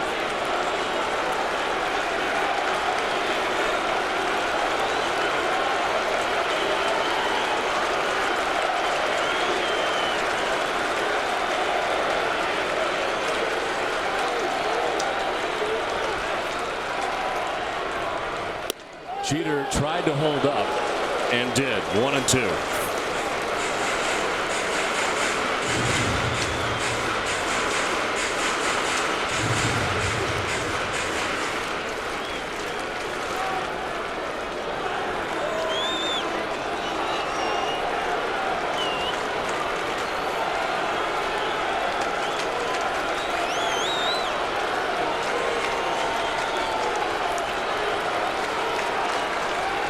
The 1-2 pitch. Jeter fights it off foul, and it's 1-2 still.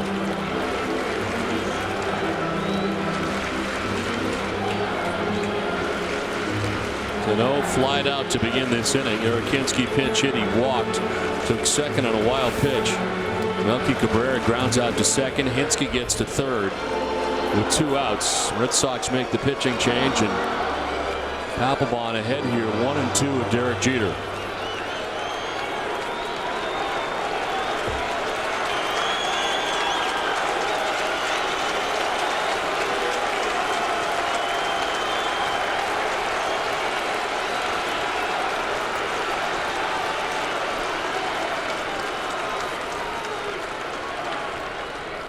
Jeter lines it foul, and the at-bat continues.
Again, the 1-2.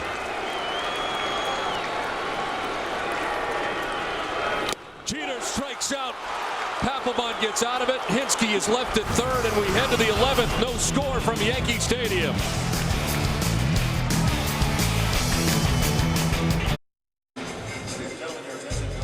Red Sox Extra Innings is brought to you by Wendy's. It's way better than fast food. It's Wendy's. Jonathan Papelbon comes into the game and is able to strike out Derek Jeter to end the 10th inning. Urakinski was 90 feet away and able to get that by Derek Jeter. Jeter had fouled off a bunch.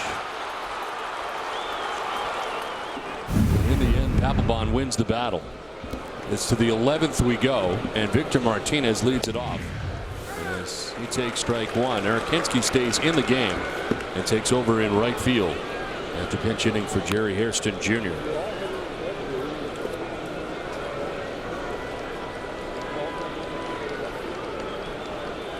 Victor Martinez 0 for 4 in the game tonight as he leads it off in the 11th, gets a late time call.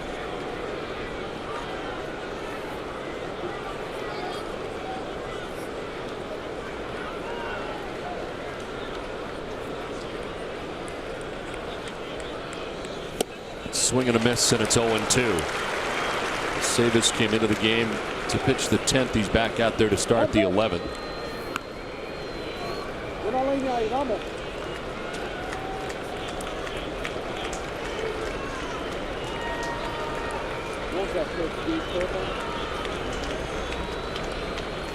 Martinez waves at that pitch, baffled, and strikes out for the first out of the 11th.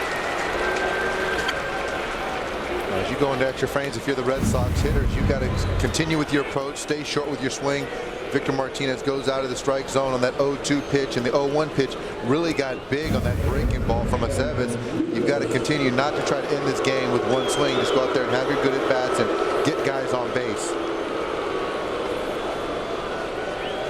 One down for Kevin Youkilis. Has walked twice, struck out twice, and then takes strike one.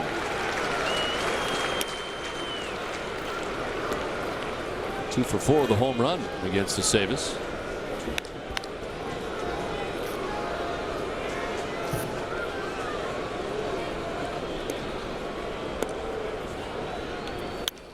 Youkilis pops it up, short right, Cano out, Hinske in, and it's Cano. 2 down in the 11th.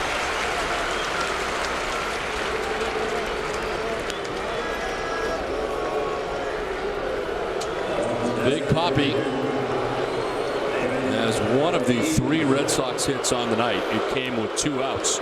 In the 9th inning, he singled to right. He is 1 for 4 in the night.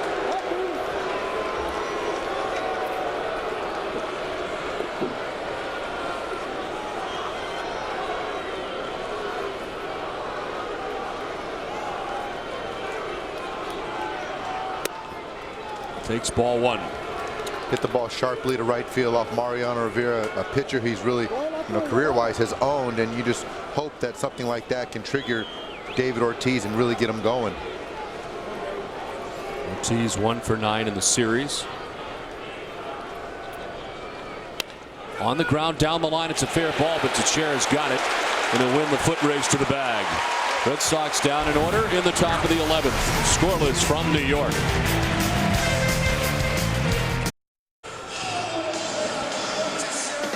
This week on the Ultimate Red Sox Show, Heidi's Top 9 countdown of all things Sox include highlights from the Pan Mass Challenge, a look at Big Papi's Grill opening, and more.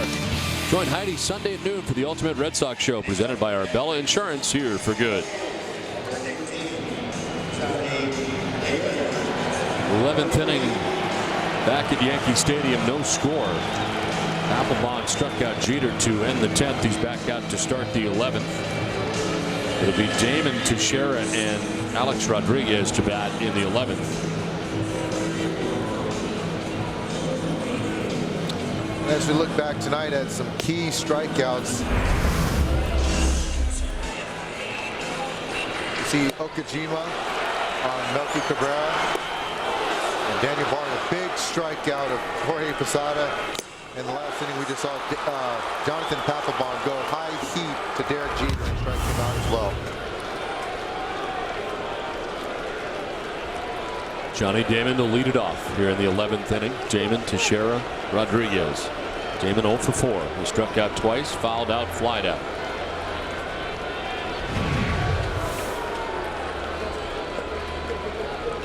You saw the tough numbers for Damon against Papelbon. Now 0 for 13.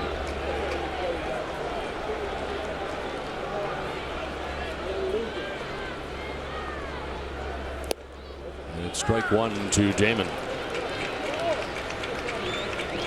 Beckett for 7 tonight. Okajima went an inning and a third. Bard 2/3. Ramirez 2/3. Papelbon so far a third.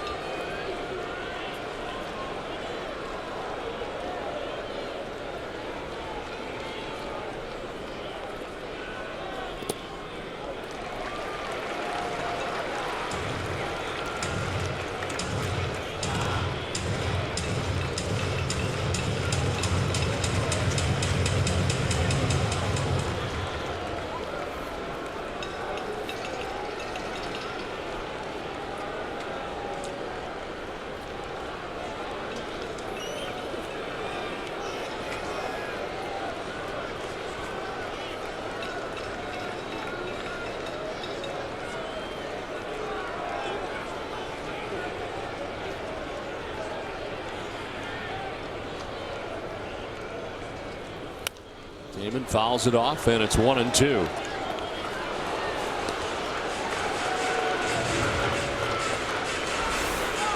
Teixeira waiting on deck.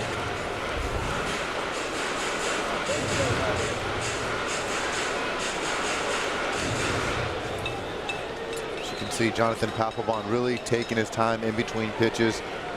He's got no margin for error right now. Really want to make a quality pitch.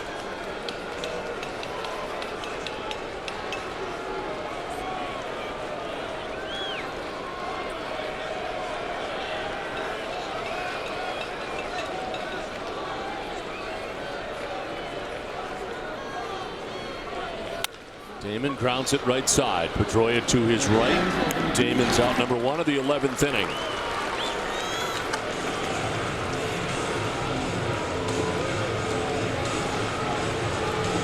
So an 0 for 5 night for Johnny Damon. Mark Teixeira so far 0 for 4. And 0 for 6 in his career against Papelbon. A couple of strikeouts.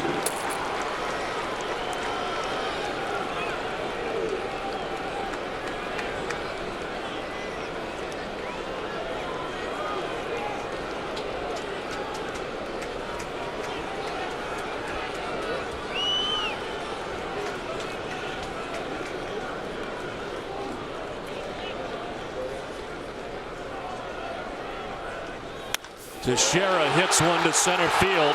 Ellsbury going back. He'll have plenty of room, and he makes the catch for the second out. 2 down in the 11th. Off the bat, it sounded good. Mark Teixeira took a good swing, gave it a ride. Scobell does a nice job getting back behind the ball. And here's the pitch. Pitch out over the plate, good balance. Teixeira gets his arms extended. There's a lot of hope in those eyes right there, and it was center fielder would come down with it. 2 down for Alex Rodriguez. Had a hit in the 9th inning, 1 for 4 night. New York with 5 hits in the game. Red Sox have been held to 3.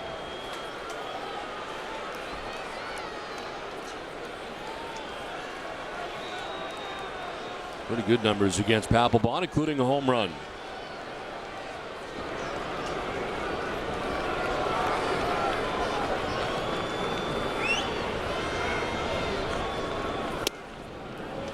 Ball 1.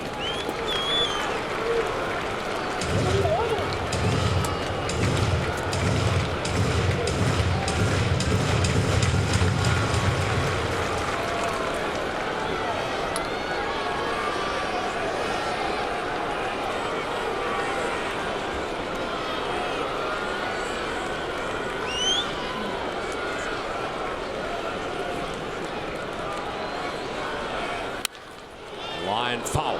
Outside of third, evens the count at 1-1.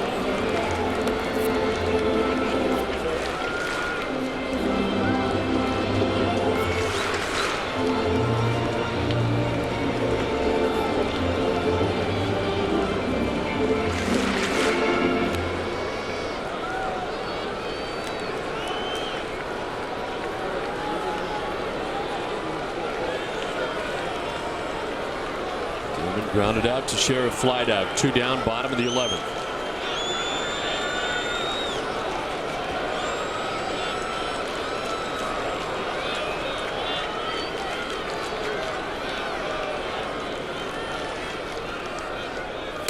Swing and a miss, gets him by him at 95, and it's 1-2.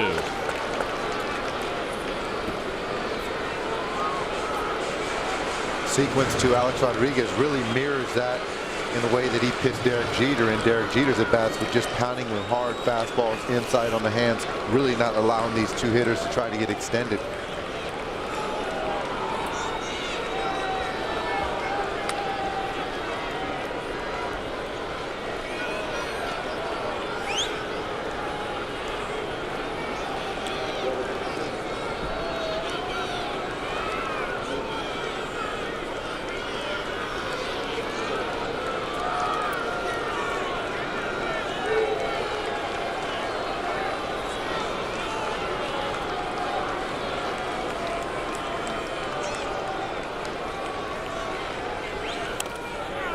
Inside, it hits the bat of Rodriguez, and it's fouled off. Still 1-2.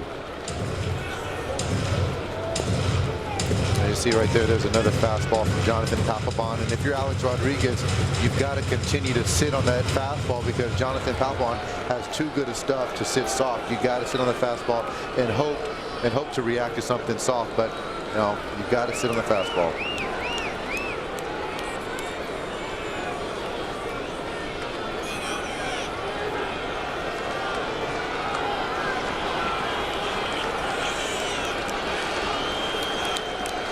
One ball, 2 strikes, 2 outs in the bottom of the 11th.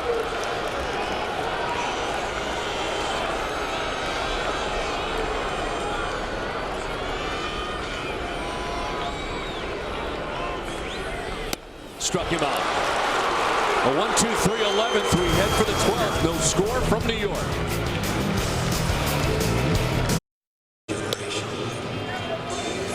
Tonight's Twisted but True Fact of the Game is brought to you by Twisted Tea Hard Iced Tea. Pedro Martinez was on the mound Wednesday night for the Reading Phillies, and the first 2,000 fans in attendance received a Reading Phillies logo bread box on the team's tribute to Sliced Bread Night. The team set an attendance record thanks to Pedro with 9,953 fans. For them, maybe Pedro is the greatest thing since sliced bread. It's Twisted but True, Twisted Tea Hard Iced Tea. It's refreshing hard iced tea that tastes like real iced tea. Be a little twisted. 12th inning as J.D. Drew carves the first pitch foul from Alfredo Aceves to begin this 12th.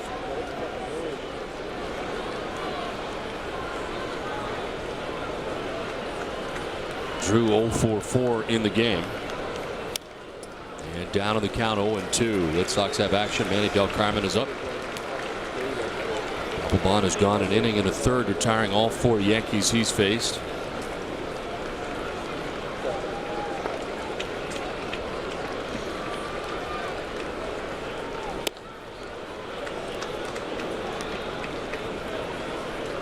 Red Sox went in order in the 11th. Left 2 men on in the 10th and a base runner in the 9th. Left 8 men on in the game. Drew strikes out to open up the 12th. This is the 3rd inning of relief for Alfredo Aceves. He's been big for New York. He's one of the key components in this bullpen and gets J.D. Drew on a changeup.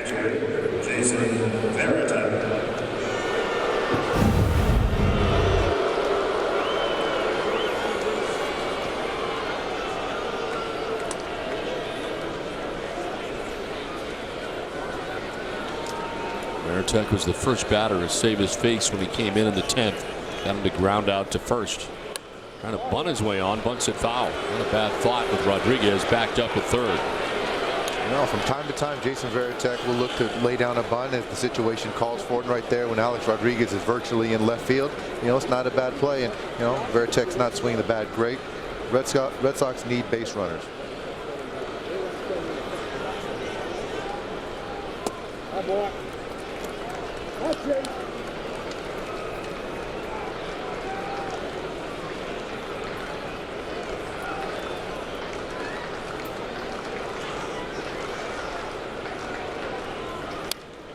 Fouls it off, and he's down 1-2.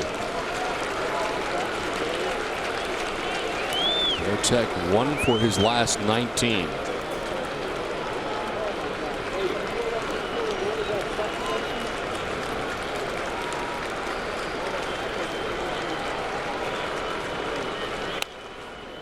Fouls it off, hangs at 1-2.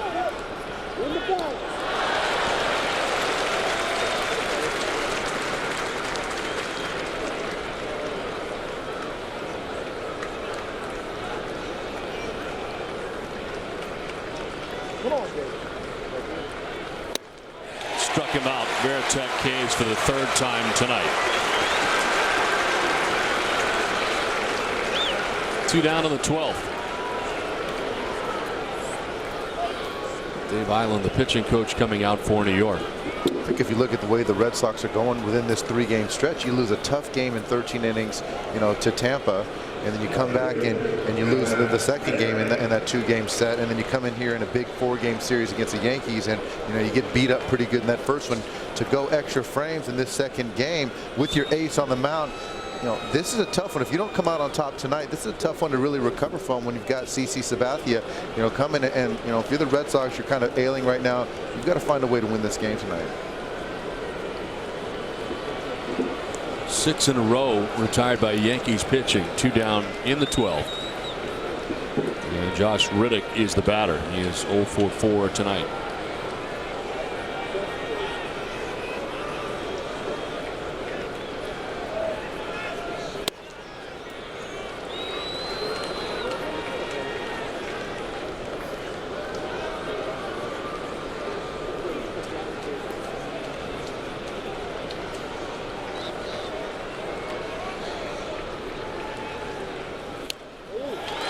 Ball and strike to Riddick. Looking to the bottom of the 12th inning. Hideki Matsui, Jorge Posada, Robinson Cano scheduled to bat.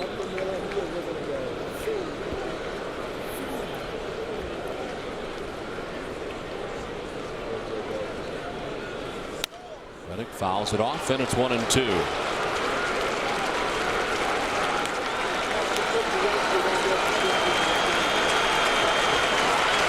Chris Woodward on deck with 2 outs here in the 12th.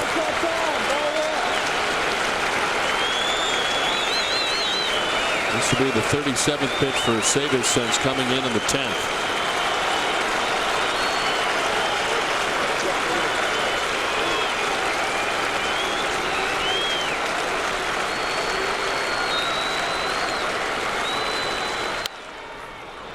On the ground to first. Teixeira will take it himself. To the bottom of the 12th we go. Still no score from Yankee Stadium.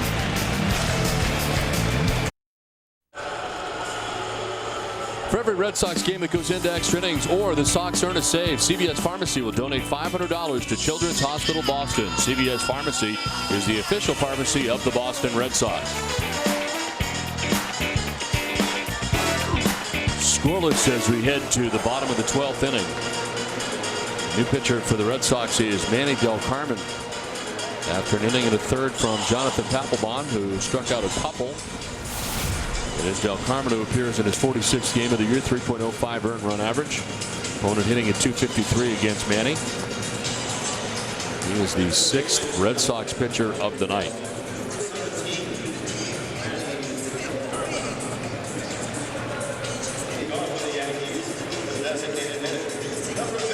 Hideki Matsui. 2 hits in 4 plate appearances. He's also walked and grounded out. He's 1 for 3 against Del Carmen.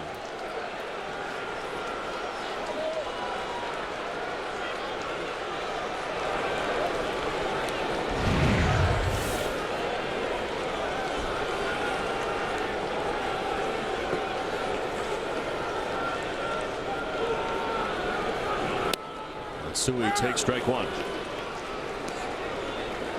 Ryan Bruni up in the pen now for New York after 3 shutout innings from Alfredo Aceves.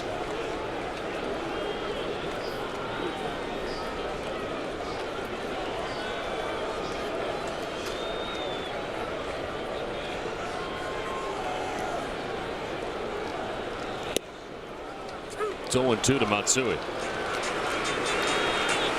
Manny Del Carmen has given up 5 runs in his last 19 games.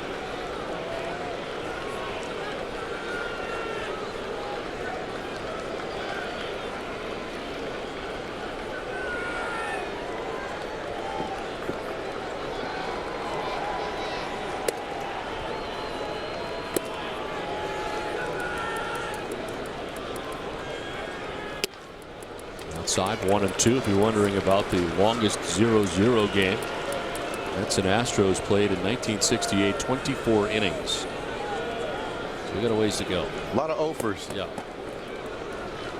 I guess we have something to shoot for.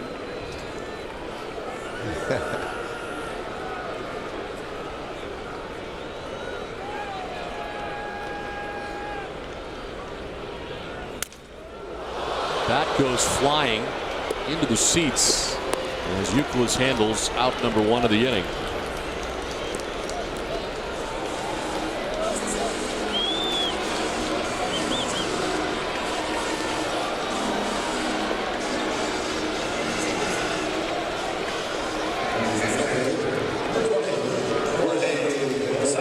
One down for Posada. He struck out in the 2nd, singled in the 5th, struck out in the 7th, struck out in the 9th. Here he is in the 12th.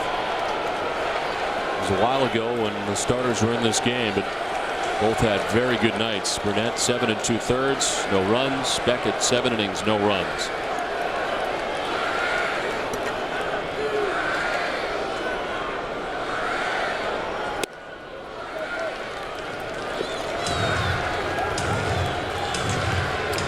This game really lived up to tonight's pitching matchup, to its billing, and A.J. Burnett and Josh Beckett really threw the ball very well tonight. And you got 2 pens, both good, and they're dueling now into the 12th as this one is fouled off.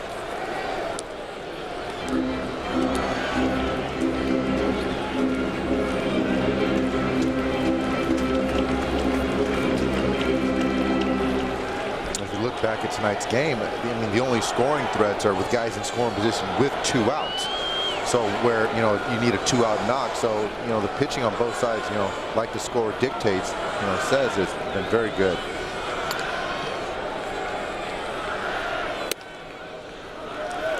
2-1.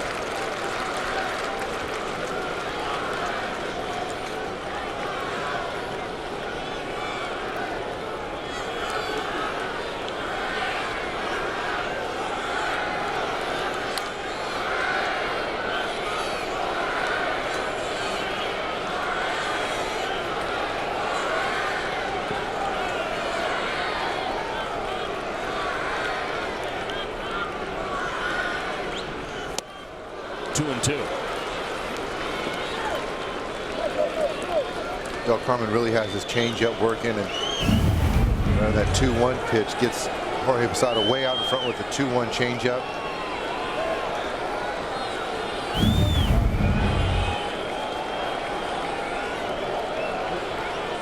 A lot of times when it's going that well and you don't slow the bat speed of the hitter, you might want to repeat that pitch.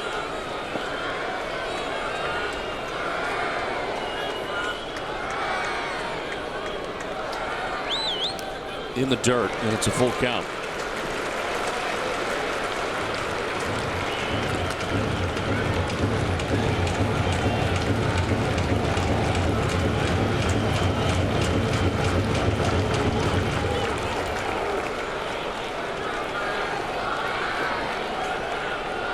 Robinson Cano on deck, 1 out, 12th inning. No score.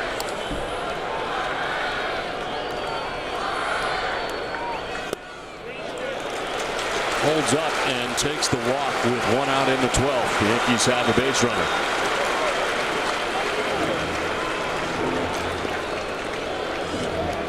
Del Carmen didn't want to come back with the changeup 3-2. Felt he could command his fastball and just missed up and in.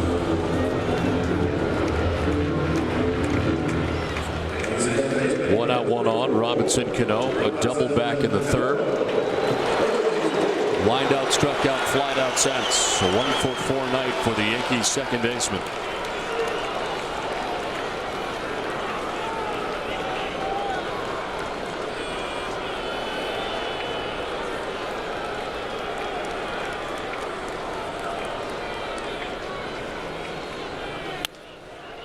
Popped up down the third baseline. Euclid going over. Will make the catch against the tarp for out number 2. What a play by Kevin Euclid. He really had to get back there, untracked, go out there and get to the spot. And times it perfectly just before running into the tarp. But if he takes any other angle towards that ball, then he's not going to come up with that play. But he took the perfect angle going back on the ball. And just yesterday, he was in left field. Kinski 0 for 2 against Manny Del Carmen in his career. Jorge Posada at first base, 2 down, 12th inning.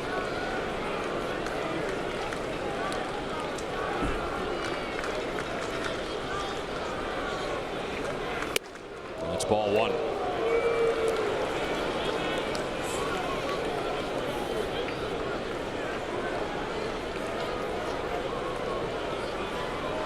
Pitch hit in the 10th inning was left at third base when Derek Jeter struck out. With 2 outs in the 10th. Here we are in the 12th with Posada at first and 2 down for New York.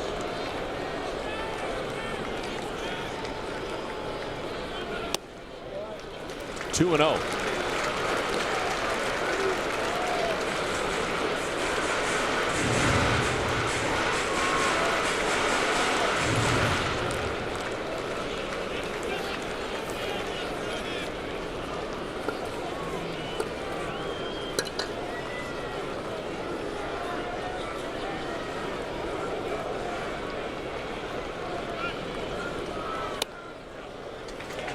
Ball 3, 3-0. Del Carmen missing with back-to-back changeups. Has a good feel of his changeup tonight, but missing just off on that 2-0 pitch. And now these next 2 pitches are the 3-0 count. And for sure, he's got to come back with a heater.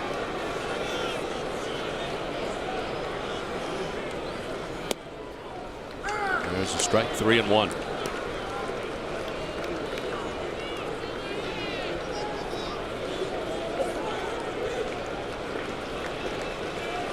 In this 3-1 count, you just got to execute a well-spotted fastball. Just can't walk Hinske on a changeup, which he's already taken a couple changeups from you, to put the go-ahead run, the winning run on second base.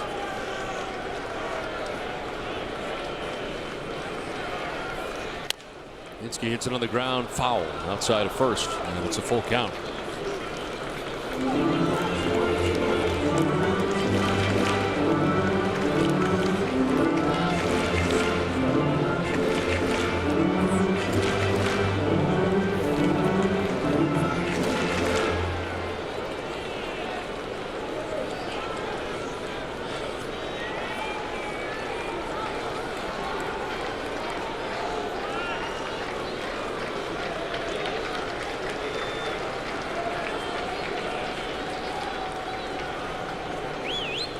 Runner goes on the 3-2, and there's ball 4.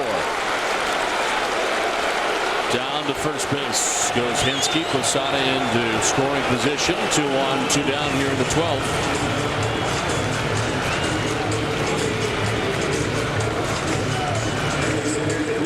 Melky Cabrera 0 for 3 with a walk.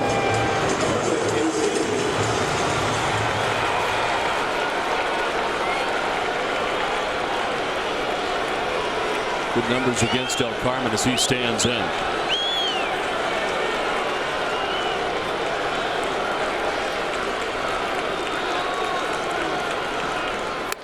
Ball 1.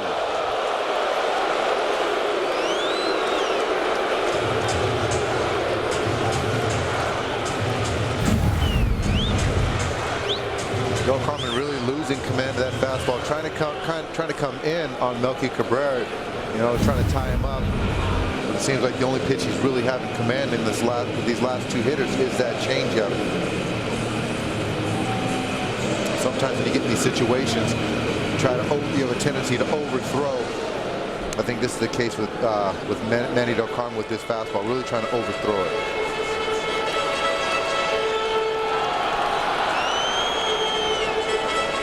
Cabrera's grounded into a double play in the 3rd. He walked in the 5th, struck out in the 8th, grounded out in the 10th.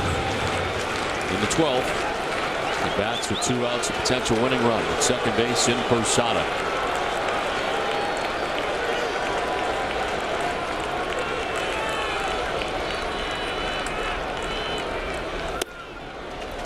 Two and 0.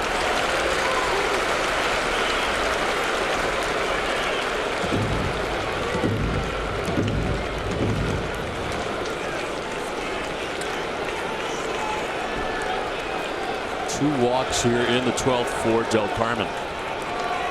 Falling behind 2-0. Ball 3. Del Carmen's really flying open with that front shoulder.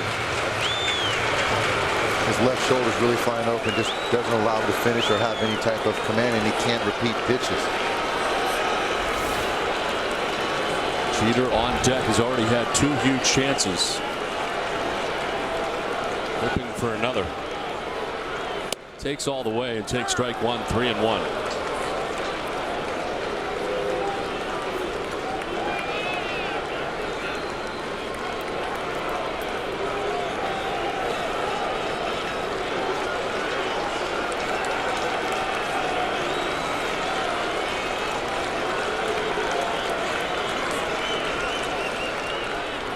Cabrera pops it up.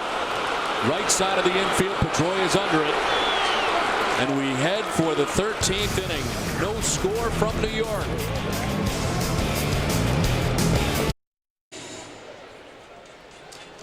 Red Sox Extra Innings is brought to you by Wendy's. It's way better than fast food. It's Wendy's.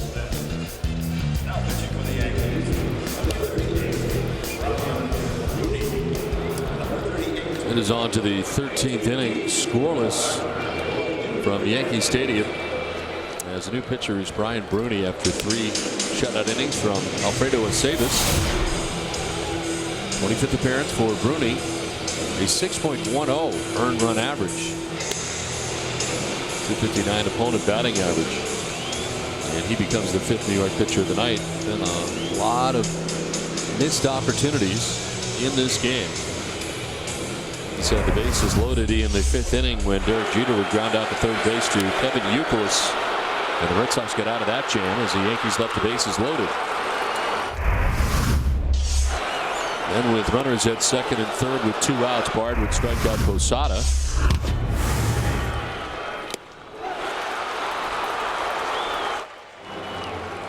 Chris Woodward leading it off here in the 13th inning. He walked in his only at bat in a Red Sox uniform, joining the team today. Lucky 13.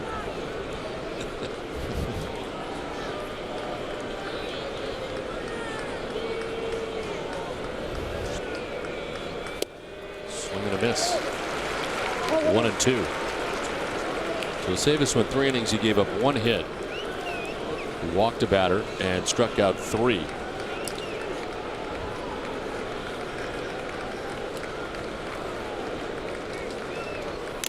Foul tip held onto by Posada. He strikes out for the first out of the 13th. Let's check in with Tom Caron. TC. Thank you, Don. The late game's well underway here in the 5th inning. Pat Burrell with a home run off Felix Hernandez. A 4-1 lead for Tampa Bay. They're 2.5 back in the wild card. Texas 2 back. They're leading the Angels 6-1. Guys.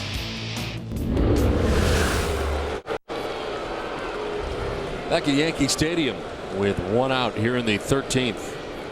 Kobe Ellsbury, the batter, as he pops it up. Posada discards the mask and makes the catch. 2 down in the 13th. 2 quick outs for Brian Booney.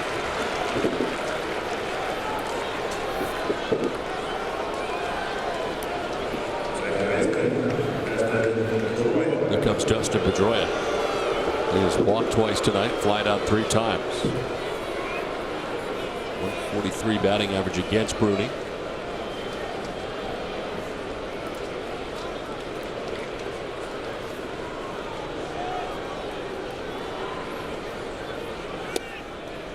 Take strike 1. Bruni spending time on the DL a couple of different times this year. Twice. Last time he strained right elbow flexor muscle on the DL from May 26th through June 16th. Ahead of Pedroia, 0-2.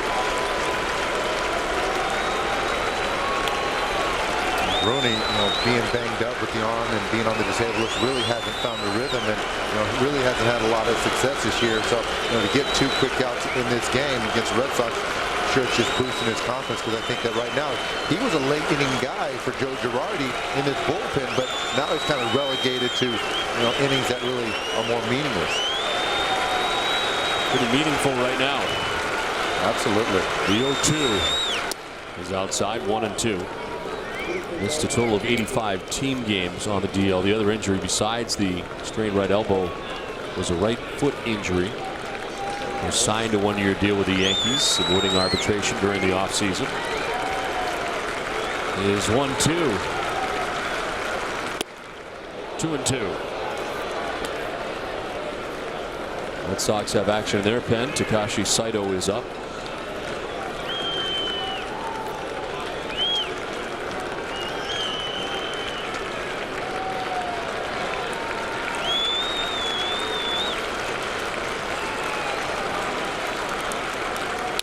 Pedroia reaches out, fouls it down the right field line. 2-2 still.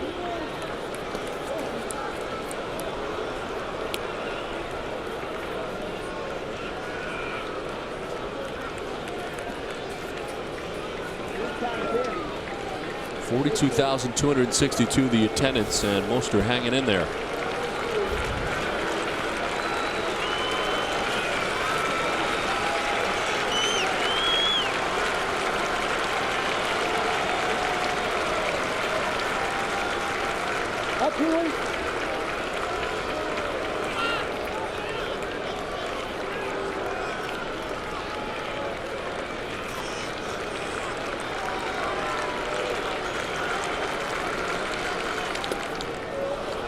Full count.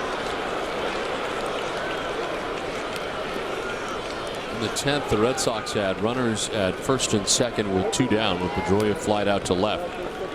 Since then, they have not had a base runner. And it's 9 in a row retired by Yankees relievers. In order in the 11th, the 12th, and then 2 down here in the 13th as Posada heads out.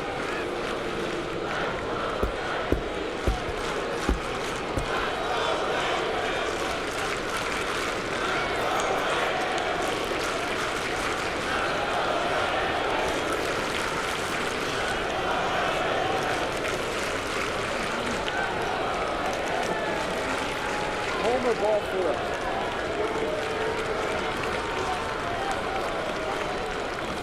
Pedroia strikes out.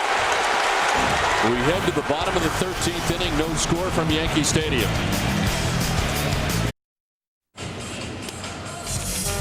Stay with us immediately following the game tonight for WB Mason's Extra Innings with TC, Tony Maserati, and Heidi.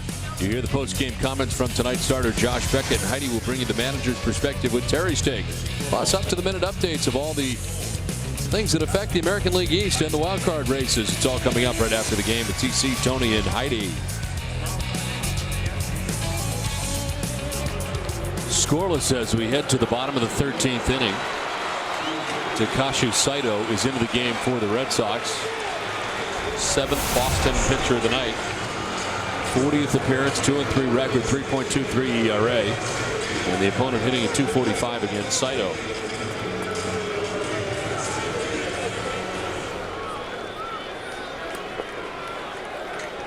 Derek Jeter, 0 for 2 in his career against Saito. Leads it off here in the 13th.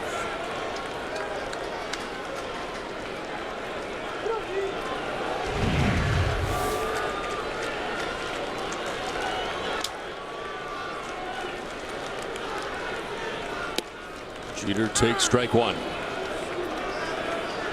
He is 0 for 5 in the game and come up in a couple of big spots. He grounded out with the bases loaded and 2 outs in the 5th. He struck out with a potential winning run at third base in the 10th. Here he is in the 13th to lead it off. And he takes ball 1.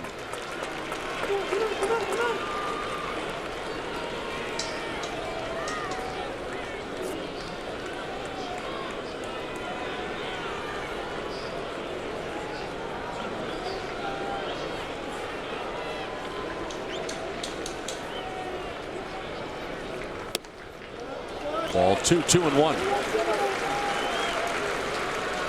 Manny Del Carmen went an inning. He pitched the 12th. He walked 2, had some control troubles. Was able to get Cabrera to fly out to end the 12th inning. So 1 inning, no hits, no runs, 2 walks, no Ks.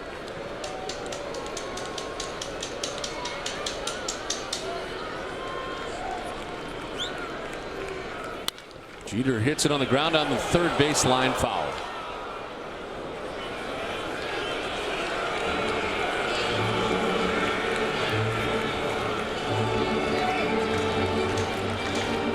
The Red Sox have used Okajima, Bard, Ramirez, Papelbon, Del Carmen, Shinichi Tozawa, the only pitcher left. May make his major league debut tonight. Called from AAA Pawtucket today.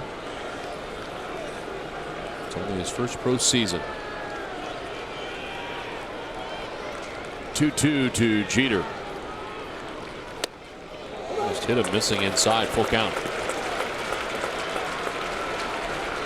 Saito's got to find a way to throw a strike. He's had trouble with the walks, in his last couple outings. You can't put Derek Jeter on, via the walk.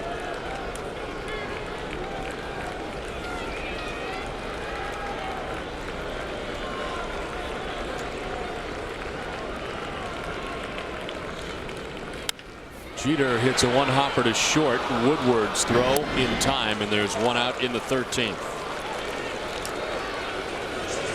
Speaking of 13th, last time the Red Sox played 2 games of 13 innings of length in 1 week, June 15th and the 21st of 2003.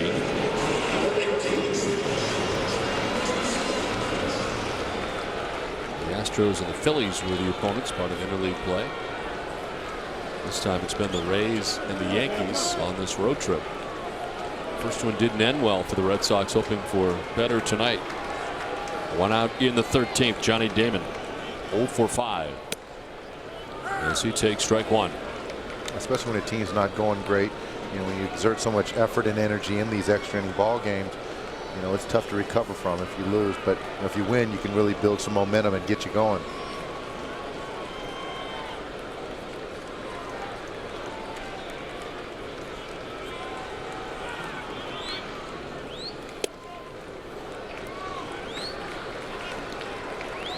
Johnny Damon without a hit tonight. He is 0 for 5 in the game. Only 8 hits between the two teams, 5 for New York, 3 for Boston.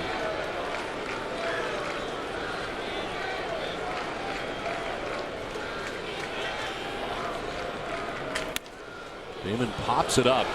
Youkilis into foul ground. 2 down in the 13th.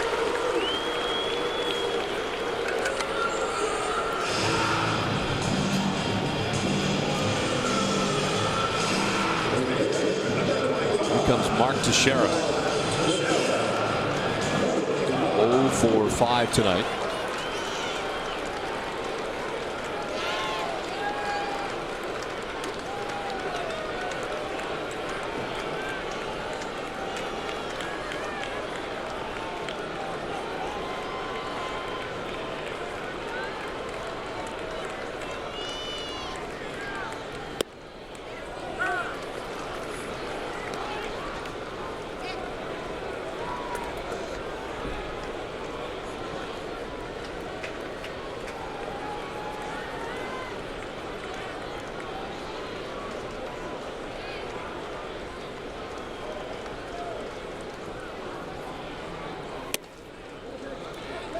Ball 1-1 to Teixeira.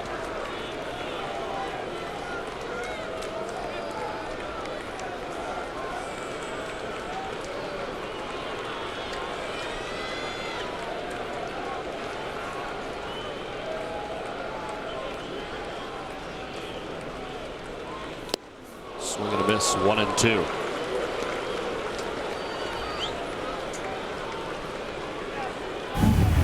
Pitch for Teixeira. It's a 1-1 hanging breaking ball, is right on it. Just swings through it. So that's the one he'd like to have back.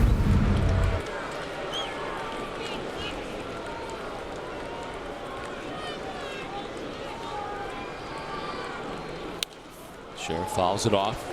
Hangs it 1-2.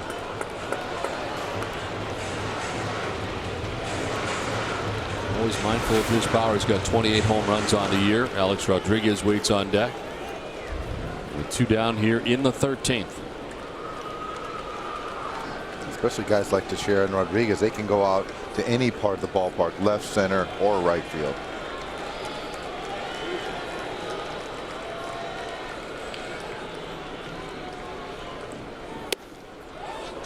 Two and two.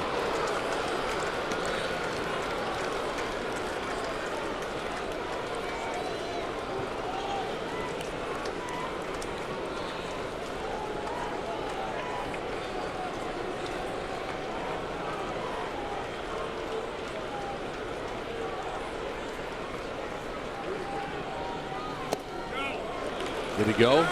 No. Still Cousins, the crew chief down there. Full count.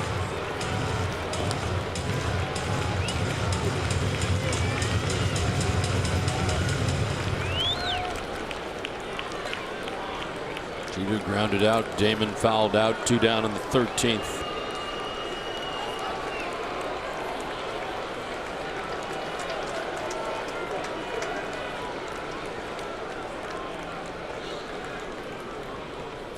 Sheriff fouls it off down by the shoot tops. We'll do it again.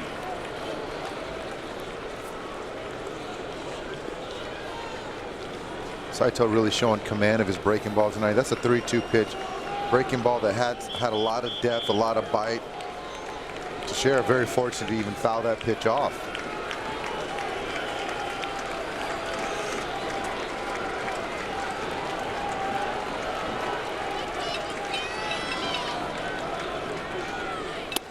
Ball 4, and Teixeira walks with 2 outs in the 13th.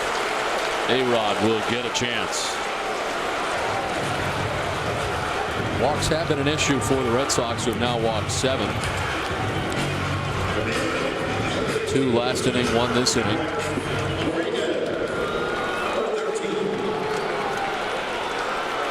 A-Rod has a hit. Back in the 9th inning, he had a single. 1-for-5 night as he bats with Teixeira at first, 2 down in the 13th.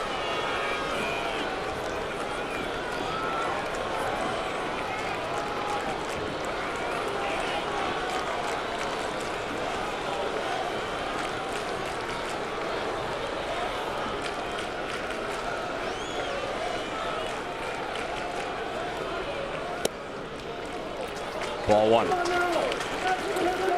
Chad Fairchild's strike zone is really starting to shrink. You know, he was calling the pitch away to left-hand hitters. He's squeezing Takashi Saito, you know, with Teixeira's at bat, and even right there, that's a good pitch. That's catching the plate, and he's not getting that call either. So, you know, the zone's really starting to kind of change on us.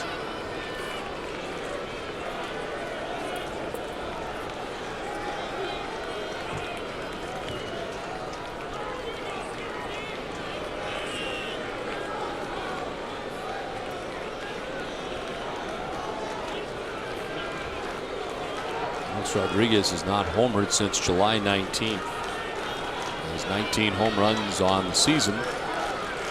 It's been a while.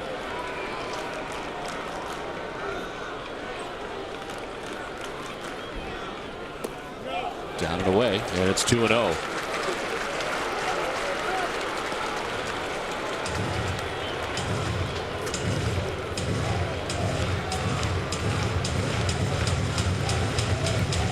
Matsui on deck, 2 outs here in the 13th inning. Mark Teixeira at first base.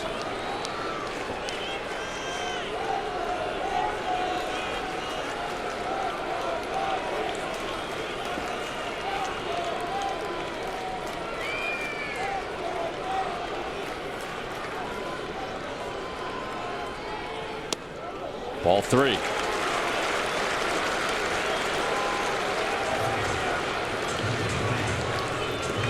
And obviously Takashi Saito's thrown 2 balls, you know, the 1-0 pitch, the 2-0 pitch for balls, you know, but that first pitch where he was squeezed really dictated this at bat, you know, to Alex Rodriguez.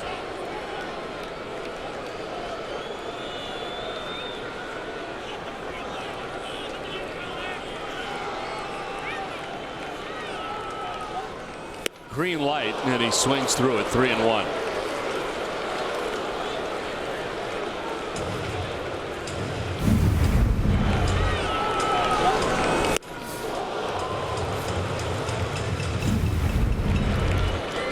Pretty good swing.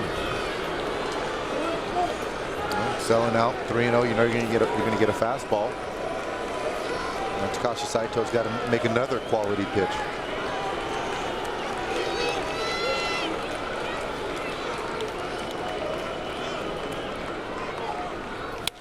Rodriguez hits a fly ball out to shallow left center field. Reddick and Ellsbury. Reddick makes the running catch.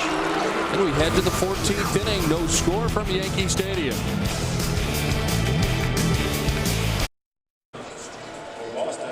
Covidien, a global healthcare products company, is a proud sponsor of the Red Sox Foundation, helping to address health needs in our communities.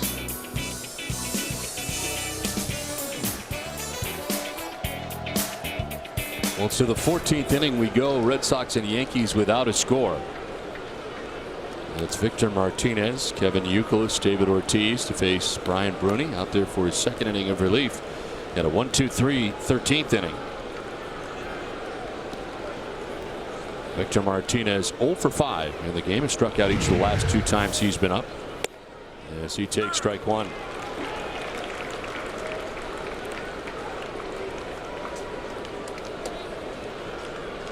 A.J. Burnett started for New York, 7 2/3, just 1 hit. Allowed no runs. Phil Hughes went a third. Rivera an inning. Aceves 3 innings. And Bruni out there for his second inning of relief.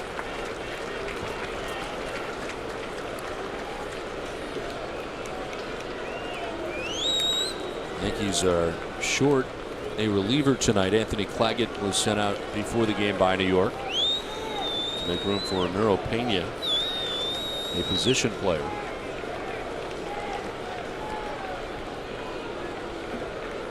They added Chad Godin, who is not here yet, as this pitch is inside. 1-2. He was acquired by the Yankees from the Padres on Thursday, and he's scheduled to join the team on Sunday. He's that guy that can be that spot starter, give you some long relief and a little bit more depth in the bullpen.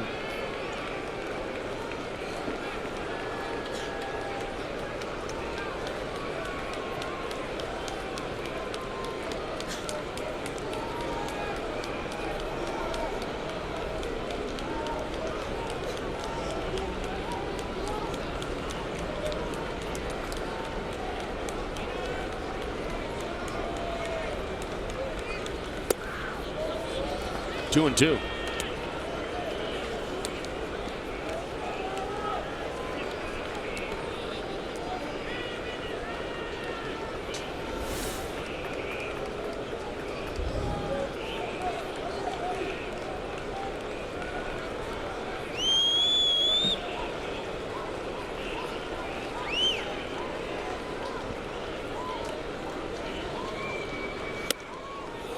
Ball three, full count.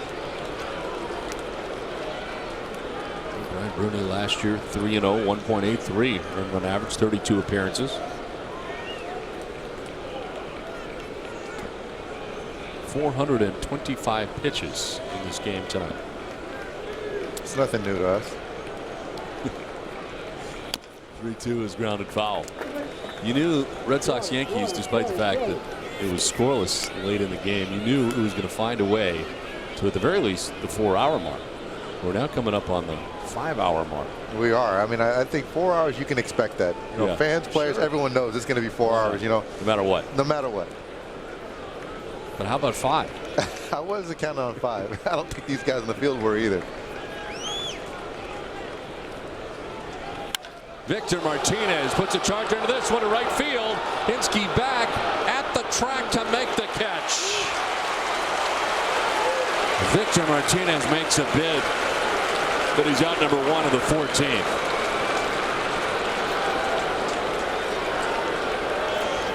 Everything has been flying out in that direction, but not this one.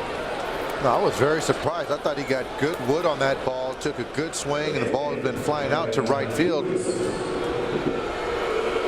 Just gets to the wall, and Eric Hinsky nabs it. Sounded good coming off the bat. Youkilis with 1 out here in the 14th.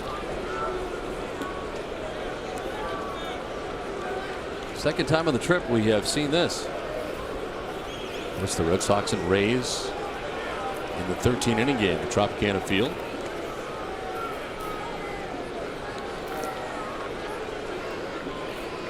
You try not to put too much importance into one game, but when you play these extra inning games, there's a lot to be said. Obviously, it only counts for 1 win or 1 loss, but you know, when you're spending your pitchers and all the emotions that go into trying to win a baseball game, and it's tough to rebound from losing an extra inning game.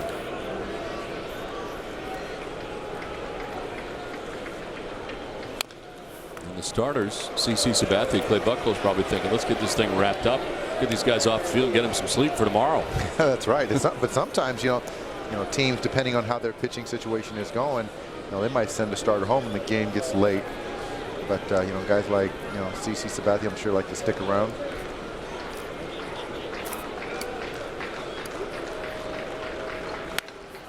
To left center field. This one's falling fast, and it's in for a hit. Cabrera over to play it. Youkilis throws the brakes on and will retreat to first with a 1-out single here in the 14th. First hit for the Red Sox since the 10th inning. Kevin Youkilis gets his first knock of the night. Been on base a couple times earlier with a couple walks. It's an elevated Bruni fastball and hits it into center field. Breaks up a string of 11 Red Sox in a row that had been retired. A 1-out single for Youkilis. Third time he's been on base, as he had walked twice early in the game. Now Big Papi, who takes ball 1. David Ortiz's last 2 at-bats has really hit the ball sharply. one off Mariano Rivera, and in that 11th inning he had a ball sharply right down the line, but Mark Teixeira was playing no doubles, took it away from him. Ortiz fouls it off, 1-1.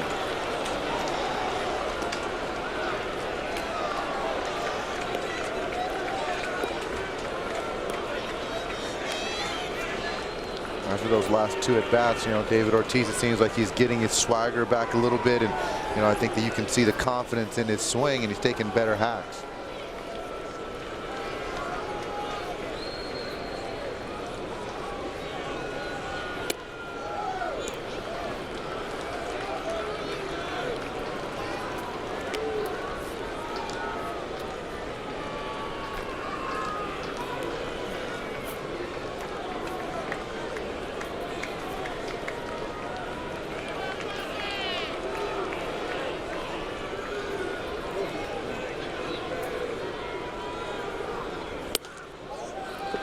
Three and one. He's been up to Ortiz, and David letting it pass. 3-1. He's done a good job laying off that high fastball. I know David Ortiz wants to get some runs on the board, but he's still got to go out there and be aggressive in the strike zone, and if it calls for it, keep moving the line and get J.D. Drew up there.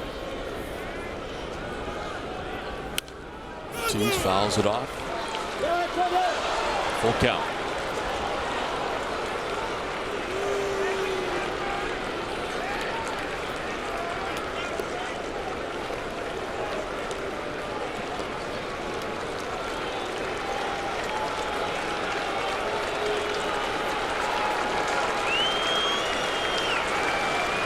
One out, Youkilis at first, and a 3-2 to Ortiz. There goes Youkilis. Ortiz fouls it off. Youkilis was running on that pitch.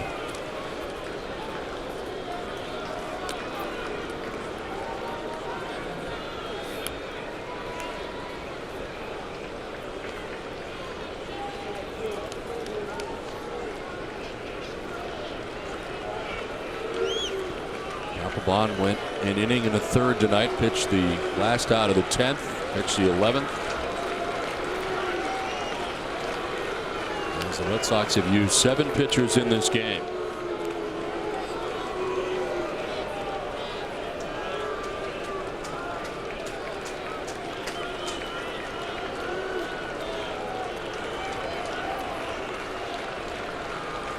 There goes Youkilis. Ortiz rounds to second base. Cano fires to first for the out, but Youkilis takes second. It's a good thing they had him started. It could have been a double play ball. Yeah, that was good managing by Terry Francona, just trusting in the fact that David Ortiz is going to put the ball in play. Kevin Youkilis, it's pretty much a run and hit. And once again, David Ortiz, another good at bat, nothing to show for it, but hit it sharply.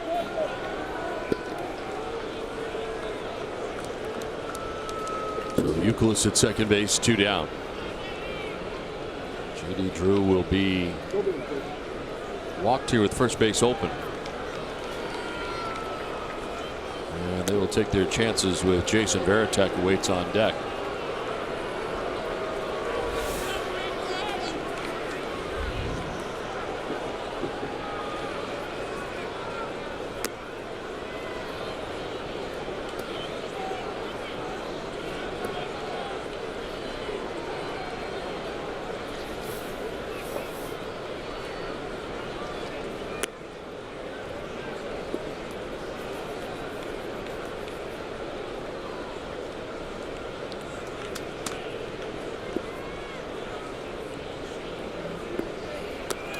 The free pass, and down to first goes Drew intentionally. 2 on, 2 down. And Varitek coming up. Let's check in with Tom Caron, TC. Thank you, Don. Keeping an eye on these wild card race games, and back-to-back homers for the second time tonight for the Rangers. Omar Vizquel and Michael Young doing it in the 5th inning. It is now 9-1 Rangers over the Angels. Don? Thanks very much, Tom. Here we are scoreless in the 14th inning with 2 outs. A chance for the Red Sox. With Kevin Youkilis at second base, J.D. Drew at first base. And Jason Varitek, the batter. He is 0 for 5 on the night. Having struck out 3 times, he takes ball 1.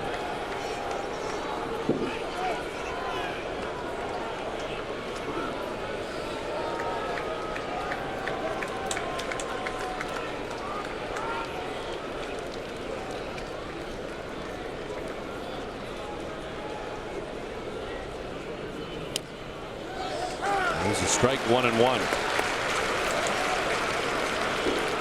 Well, Jason Varitek hasn't had any success tonight, striking out 3 times. He gets an opportunity right now to atone for that. And right there, surprisingly, he took a 1-0 fastball. That was a good pitch. It seems like he could handle that pitch.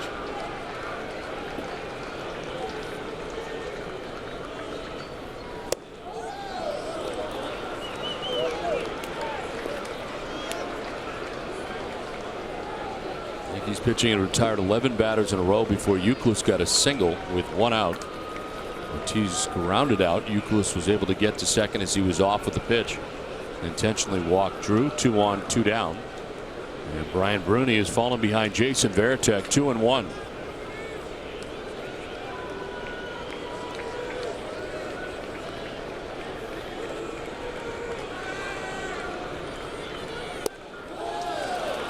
Three and 1.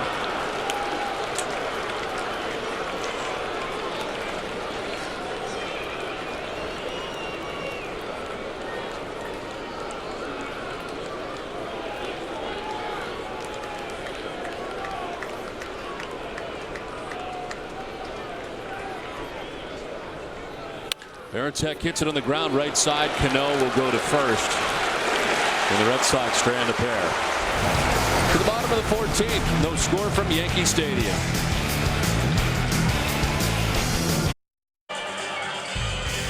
Red Sox Extra Innings is brought to you by Wendy's. It's way better than fast food. It's Wendy's.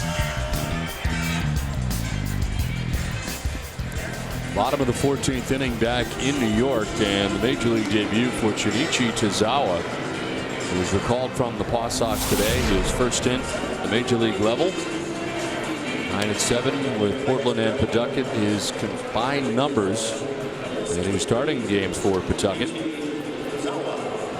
Signed with the Red Sox as an amateur free agent following a 4-year career in Japan's Industrial League. Represented the Red Sox on the Team World in 2009 at the All-Star Futures game in St. Louis, but did not play. Sent it down to Heidi Watney. Heidi? Well, Don, Shinichi Tozawa has been called up from Pawtucket, and I asked Theo Epstein earlier today what they have seen in Tozawa to earn the promotion.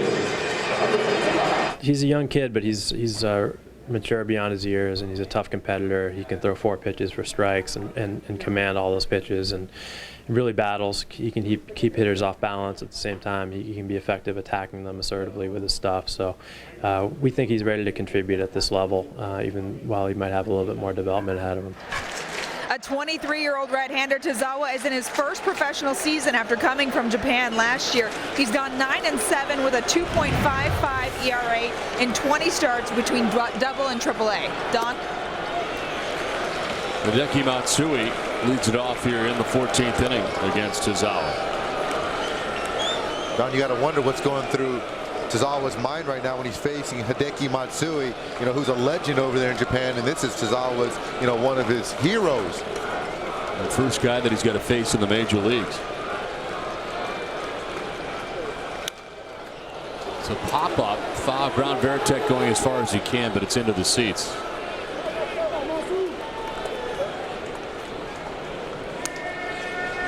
Tozawa signing a 3-year major league contract that extends through 2011 with the Red Sox. He turned 23 on June 6th. He's from Yokohama, Japan.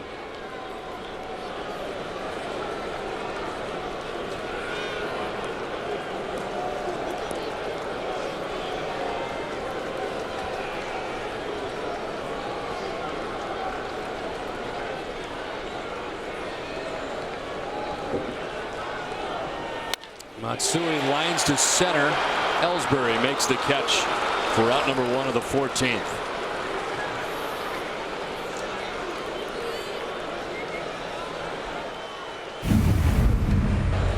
here you see the pitch from Tozawa. And there's the reaction. A nice exhale right there. Got his first big league out. One out and Posada coming up. Posada has struck out 3 times in the game. He has singled and walked.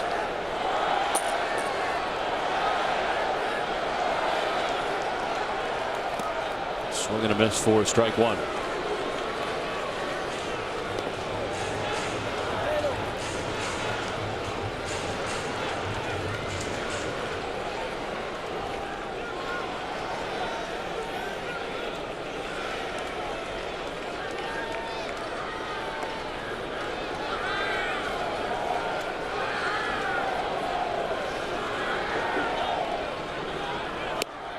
Think about it, the Red Sox very fortunate to have had Billy Traber go as long as he did last night. They'd really be in trouble tonight as far as the bullpen went. They really did, and Billy Traber had to take one for the team, you know, and he got designated for a sign. But I think if you look back, you know, moving forward to the rest of the series, I mean, that was big, you know, coming into tonight. And right now, fortunately, they've got Tozawa, who can, you know, has been lengthened out anyway. And they're in a good spot. Posada lines it to right. Down towards the corner. Drew will play it off the carom. Posada will stop with a single.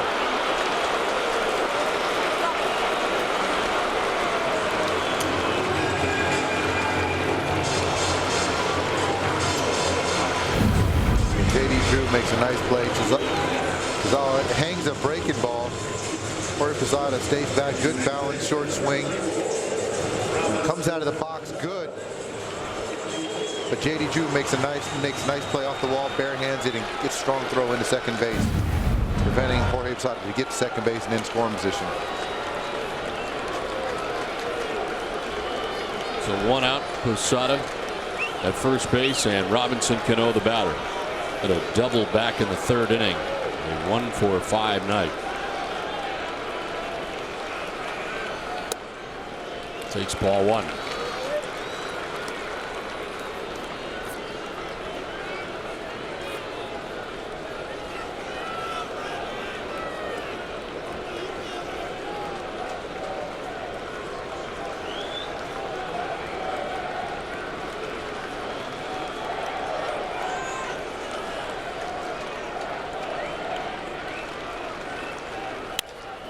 To center, falling fast, and it's in for a hit. Posada takes second base and stops there. First and second with 1 out in the Yankees' 14th inning.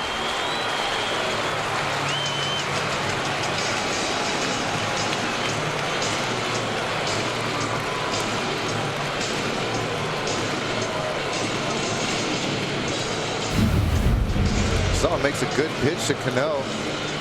Just gets in on the hands, fits him, but muscles it out to center field. Kobe Ellsbury does a nice job charging and preventing Jorge Posada and keeping him from going to third base. The Yankees will have a pinch runner, Ramiro Pena, who was just called up today before the game. Is going to pinch run for Posada.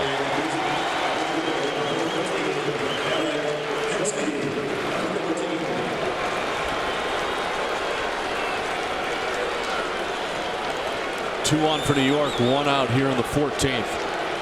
Eric Hinsky is the batter. Hinsky takes ball 1.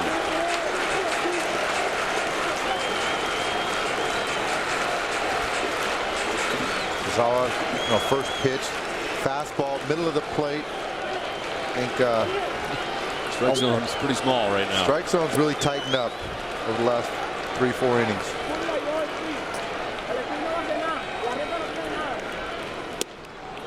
Two and 0. What was that?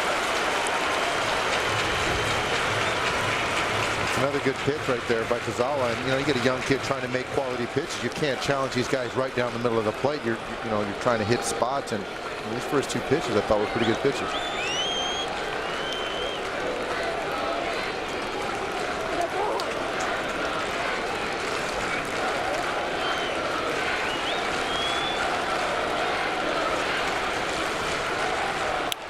Hinsky fouls it off, and it's 2-1.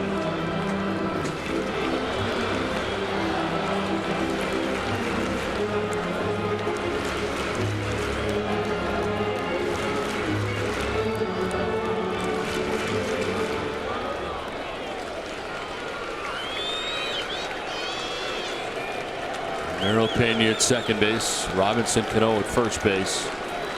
1 out. Potential winning run in scoring position for New York. Hinske fouls off another, and it's 2-2.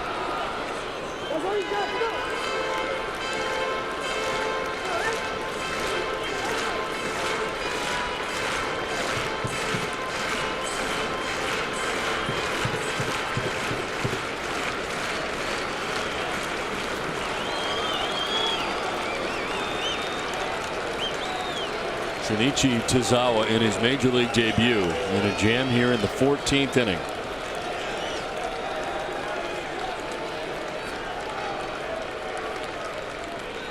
Hinske lines it to right. Drew on the run, makes the catch in right field, spins and fires it back in. The throw to second is not in time, but what a running catch by Drew to keep this game going. Hinske can't believe it. Eric Hinske hit that ball as good as you can hit a baseball on the line. J.D. Drew gets a phenomenal jump going back. That ball's hit right on the line. Tozawa knows something's going to happen, and J.D. Drew makes a leaping catch to rob Eric Hinske, gets the ball back in, and keeps the Red Sox alive. Full extension in the air for Drew. An unbelievable grab for out number 2 of the 14th. Melky Cabrera now. Cabrera fouls it straight back.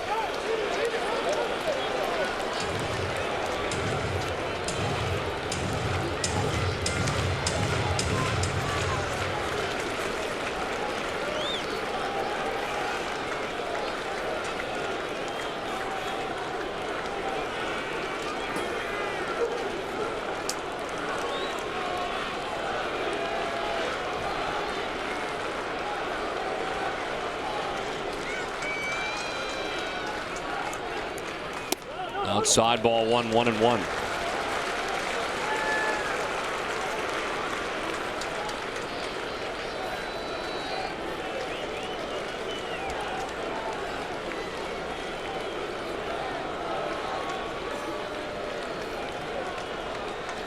Ramiro Pena represents the winning run for New York. He's at second base, 2 outs, a 1-1.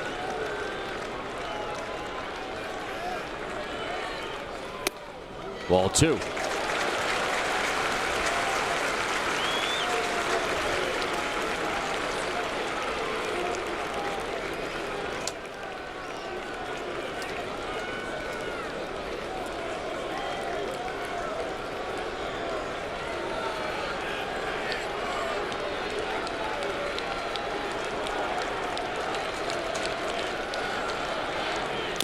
Cabrera grounds it foul, and it's 2-2.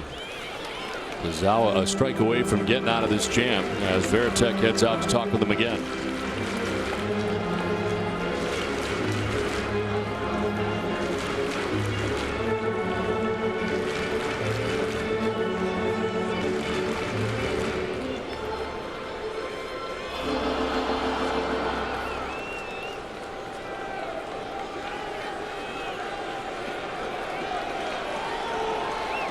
Two on, 2 down, 14th inning, no score.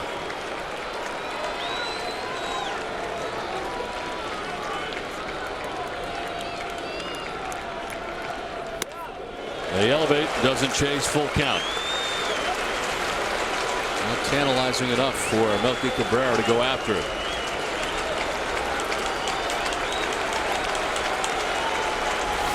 Pena will be off at second.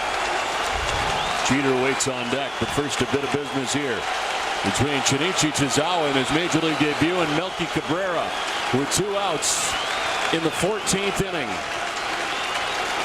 Here's the 3-2. Cabrera lines it down the right field line. It is a foul ball. It appeared to be fair with the naked eye, but a foul ball, the indication down the line. And a very close call. First base umpire Jim Joyce was right on top of the call.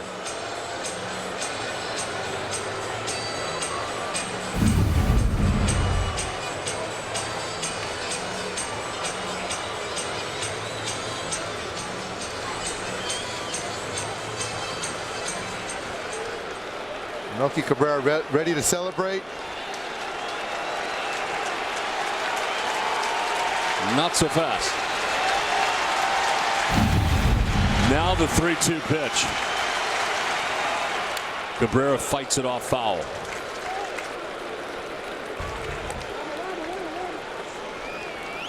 Twice the Yankees thought they had a win here tonight. The running grab by J.D. Drew in right field for out number 2 of this inning. And one that was just foul down the right field line off the bat of Melky Cabrera.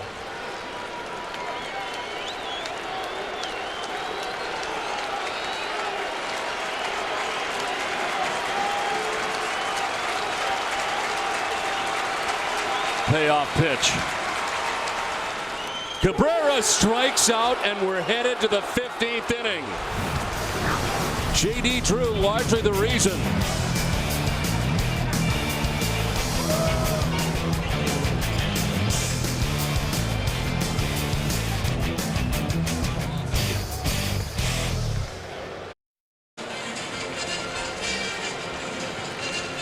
Scoreless as we head to the 15th. J.D. Drew with an outstanding catch in right field to save this game for the Red Sox. Fully extended, reaching back to grab it, and robbing Eric Hinske and the Yankees of a walk-off win. Cabrera still had a chance, though, to win it for the Yankees, but he strikes out, unable to hold up. And Tazawa has finished his first major league inning. And we play to the 15th from Yankee Stadium. Catcher is Jose Molina. Comes in after Posada was run for by Pena. The new pitcher is left-hander Phil Koch. Comes into the game for New York.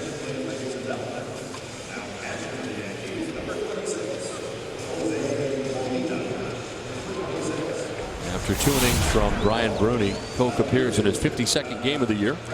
2-3 record, 4.80 ERA. And the opponent hitting at .214 against Phil Koch. So Tazawa has got that first inning under his belt. A little help from his defense, and namely J.D. Drew. Josh Riddick leading it off in the 15th. Didn't go.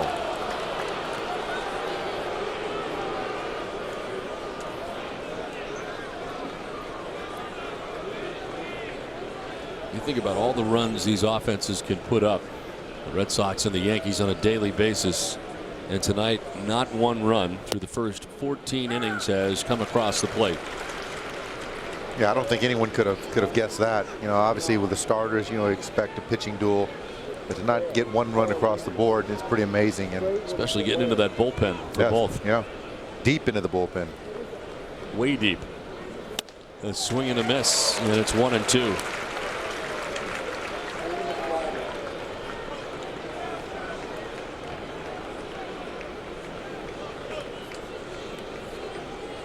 Two innings for Bruni. He gave up 1 hit, walked 1, struck out 2. Riddick strikes out to begin the 15th.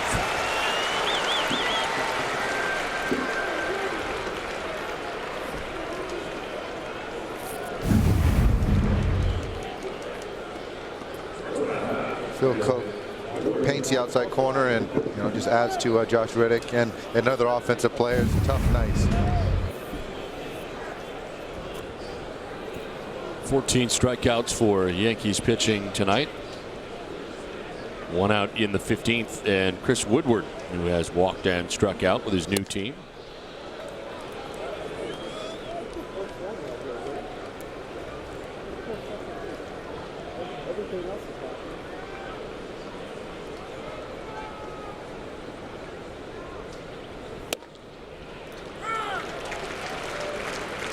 One ball, 1 strike.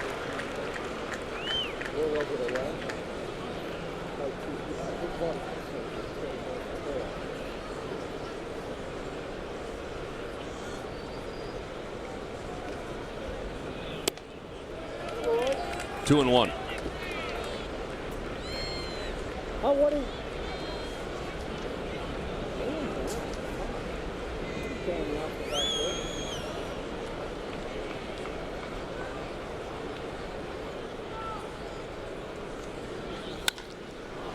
ball to right field. Eric Kinski with room. Makes the catch for out number 2 of the 15th.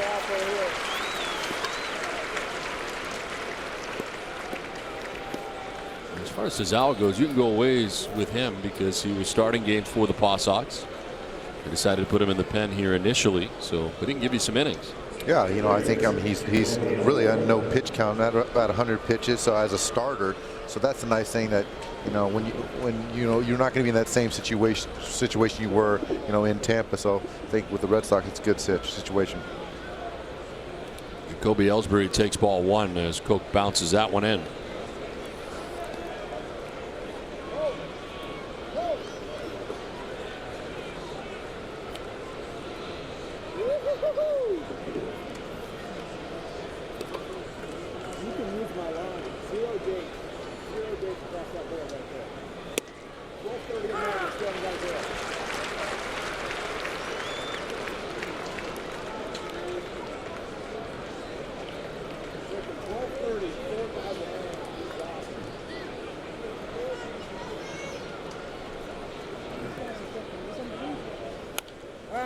Calls it off, and it's 1-2. 2 outs in the 15th. Ellsbury down 1-2.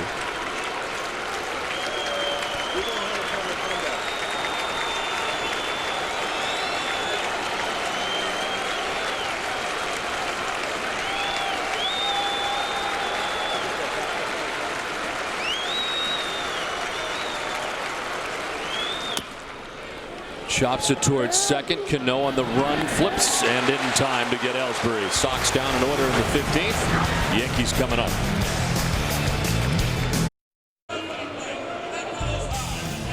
Red Sox Extra Innings is brought to you by Wendy's. It's way better than fast food. It's Wendy's.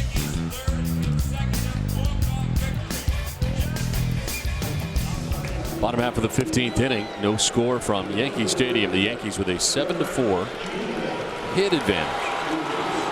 They made one error, but no runs have been pushed across the plate by either side into the bottom of the 15th inning. It is the top of the New York order to bat here in the 15th. Jeter, Damon, Teixeira. Anybody gets on, Alex Rodriguez will have a chance as they get their first look collectively as a group at Shinichi Tazawa, who tonight is making his major league debut and was able to get out of the 14th inning. The Yankees had 2 on and 1 out, and a great catch by Drew and a strikeout of Cabrera.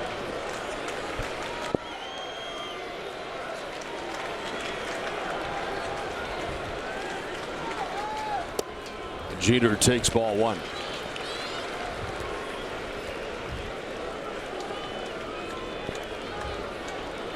Beckett went 7 shutout innings tonight. Since then, Okajima, Bard, Ramirez, Papelbon, Del Carmen, Saito, Tazawa. A ground ball foul, and it's 1-1. Beckett gave up 4 hits in his 7 innings.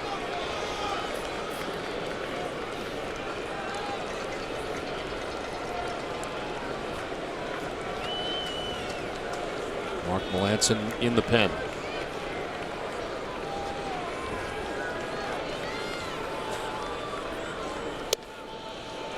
Strike 2. Grab the outside corner, 1-2. Jeter didn't think so.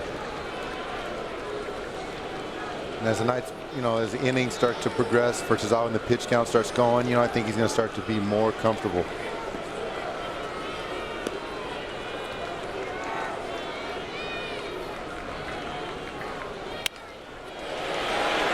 Right center, and it'll drop for a hit.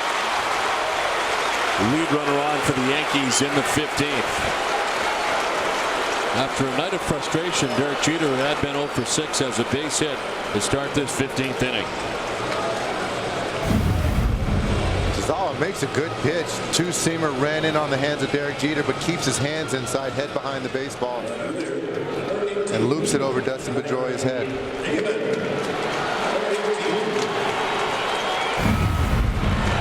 Lead runner on in the 15th. Johnny Damon, the batter. He is 0 for 6 tonight. In the grass at third is Youkilis.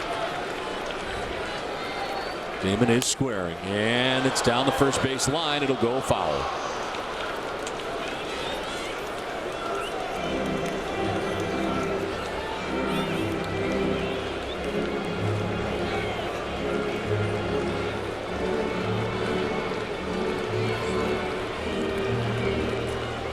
Situation right here calls for a sacrifice bunt when you're trying to just get one run, but Johnny Damon, throughout his career really doesn't bunt much and doesn't handle that bunt that well. So I'd be surprised going 0-1 if he's going to continue to, Joe Girardi's going to keep that sacrifice bunt on.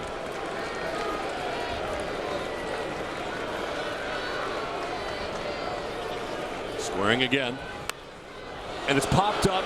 Martinez makes the catch and foul ground. They may have wished they had taken it off. Yeah, he just didn't seem comfortable bunting. He doesn't bunt very often, so it's just kind of surprising that I think the situation definitely calls for that. But if your player, isn't used to that role or doing that, executing that play, then you're putting him in a tough spot. Victor Martinez makes a nice defensive play.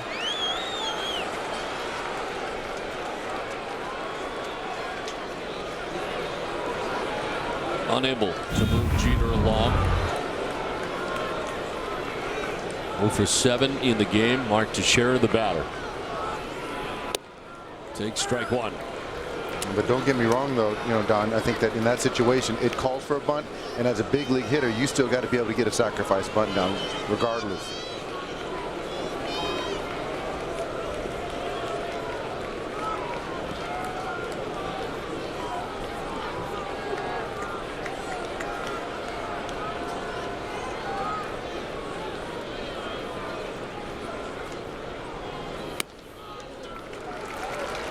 Strike to Teixeira.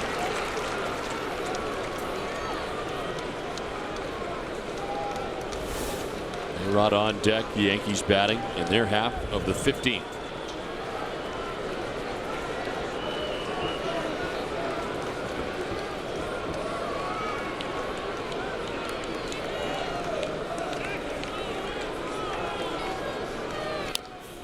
Another foul, and it's 1-2.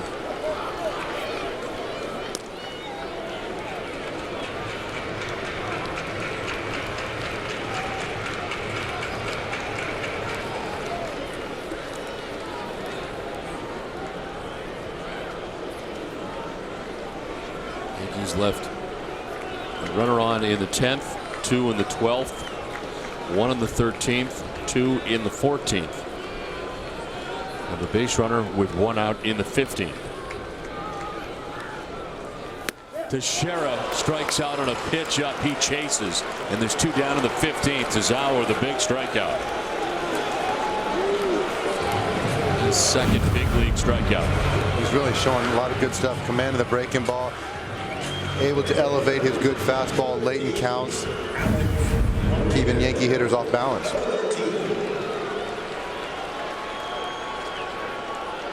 So 2 down for A-Rod.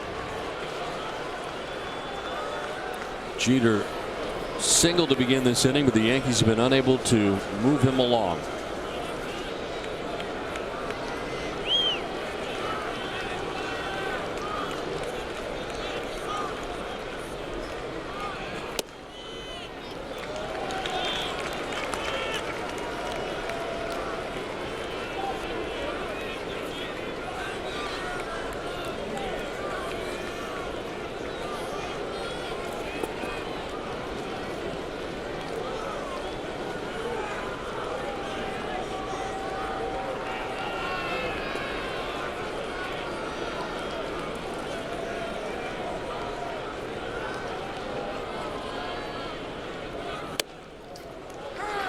Strike one, 1-1 to Alex Rodriguez.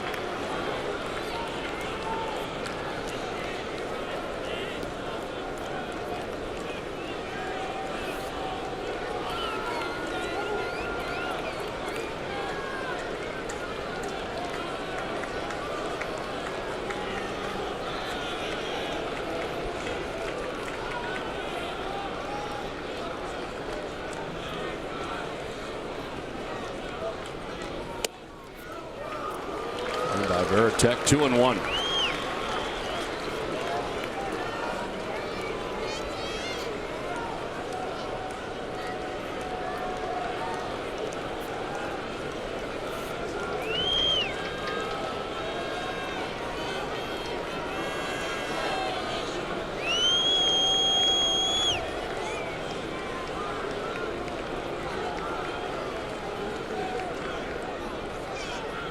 Rodriguez to deep left field.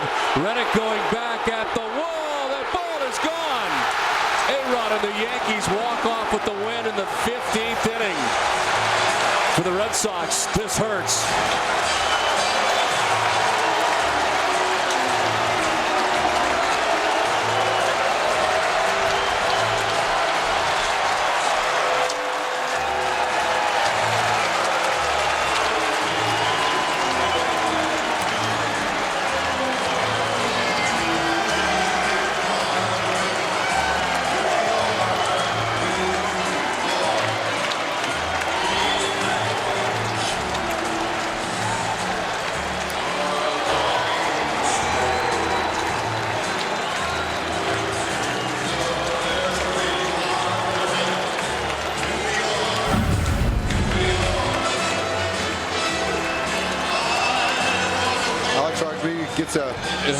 It hung there. A hanging breaking ball from Tazawa, and he knew it when he hit it.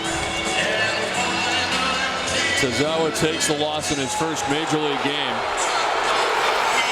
as Phil Koch will get the win for New York. First home run for A-Rod since July 19th.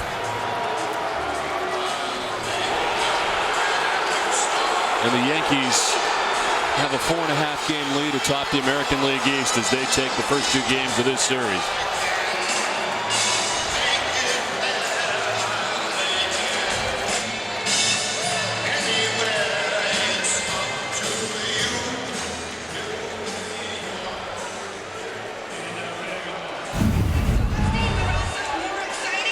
Koch the winner. He's 3-3. The loss for Tazawa in his major league debut. Game time 5 hours 33 minutes as the Yankees take game 2 of the series 2-0 in 15 innings. The Red Sox fall to 62-46. But more importantly, 4.5 games out.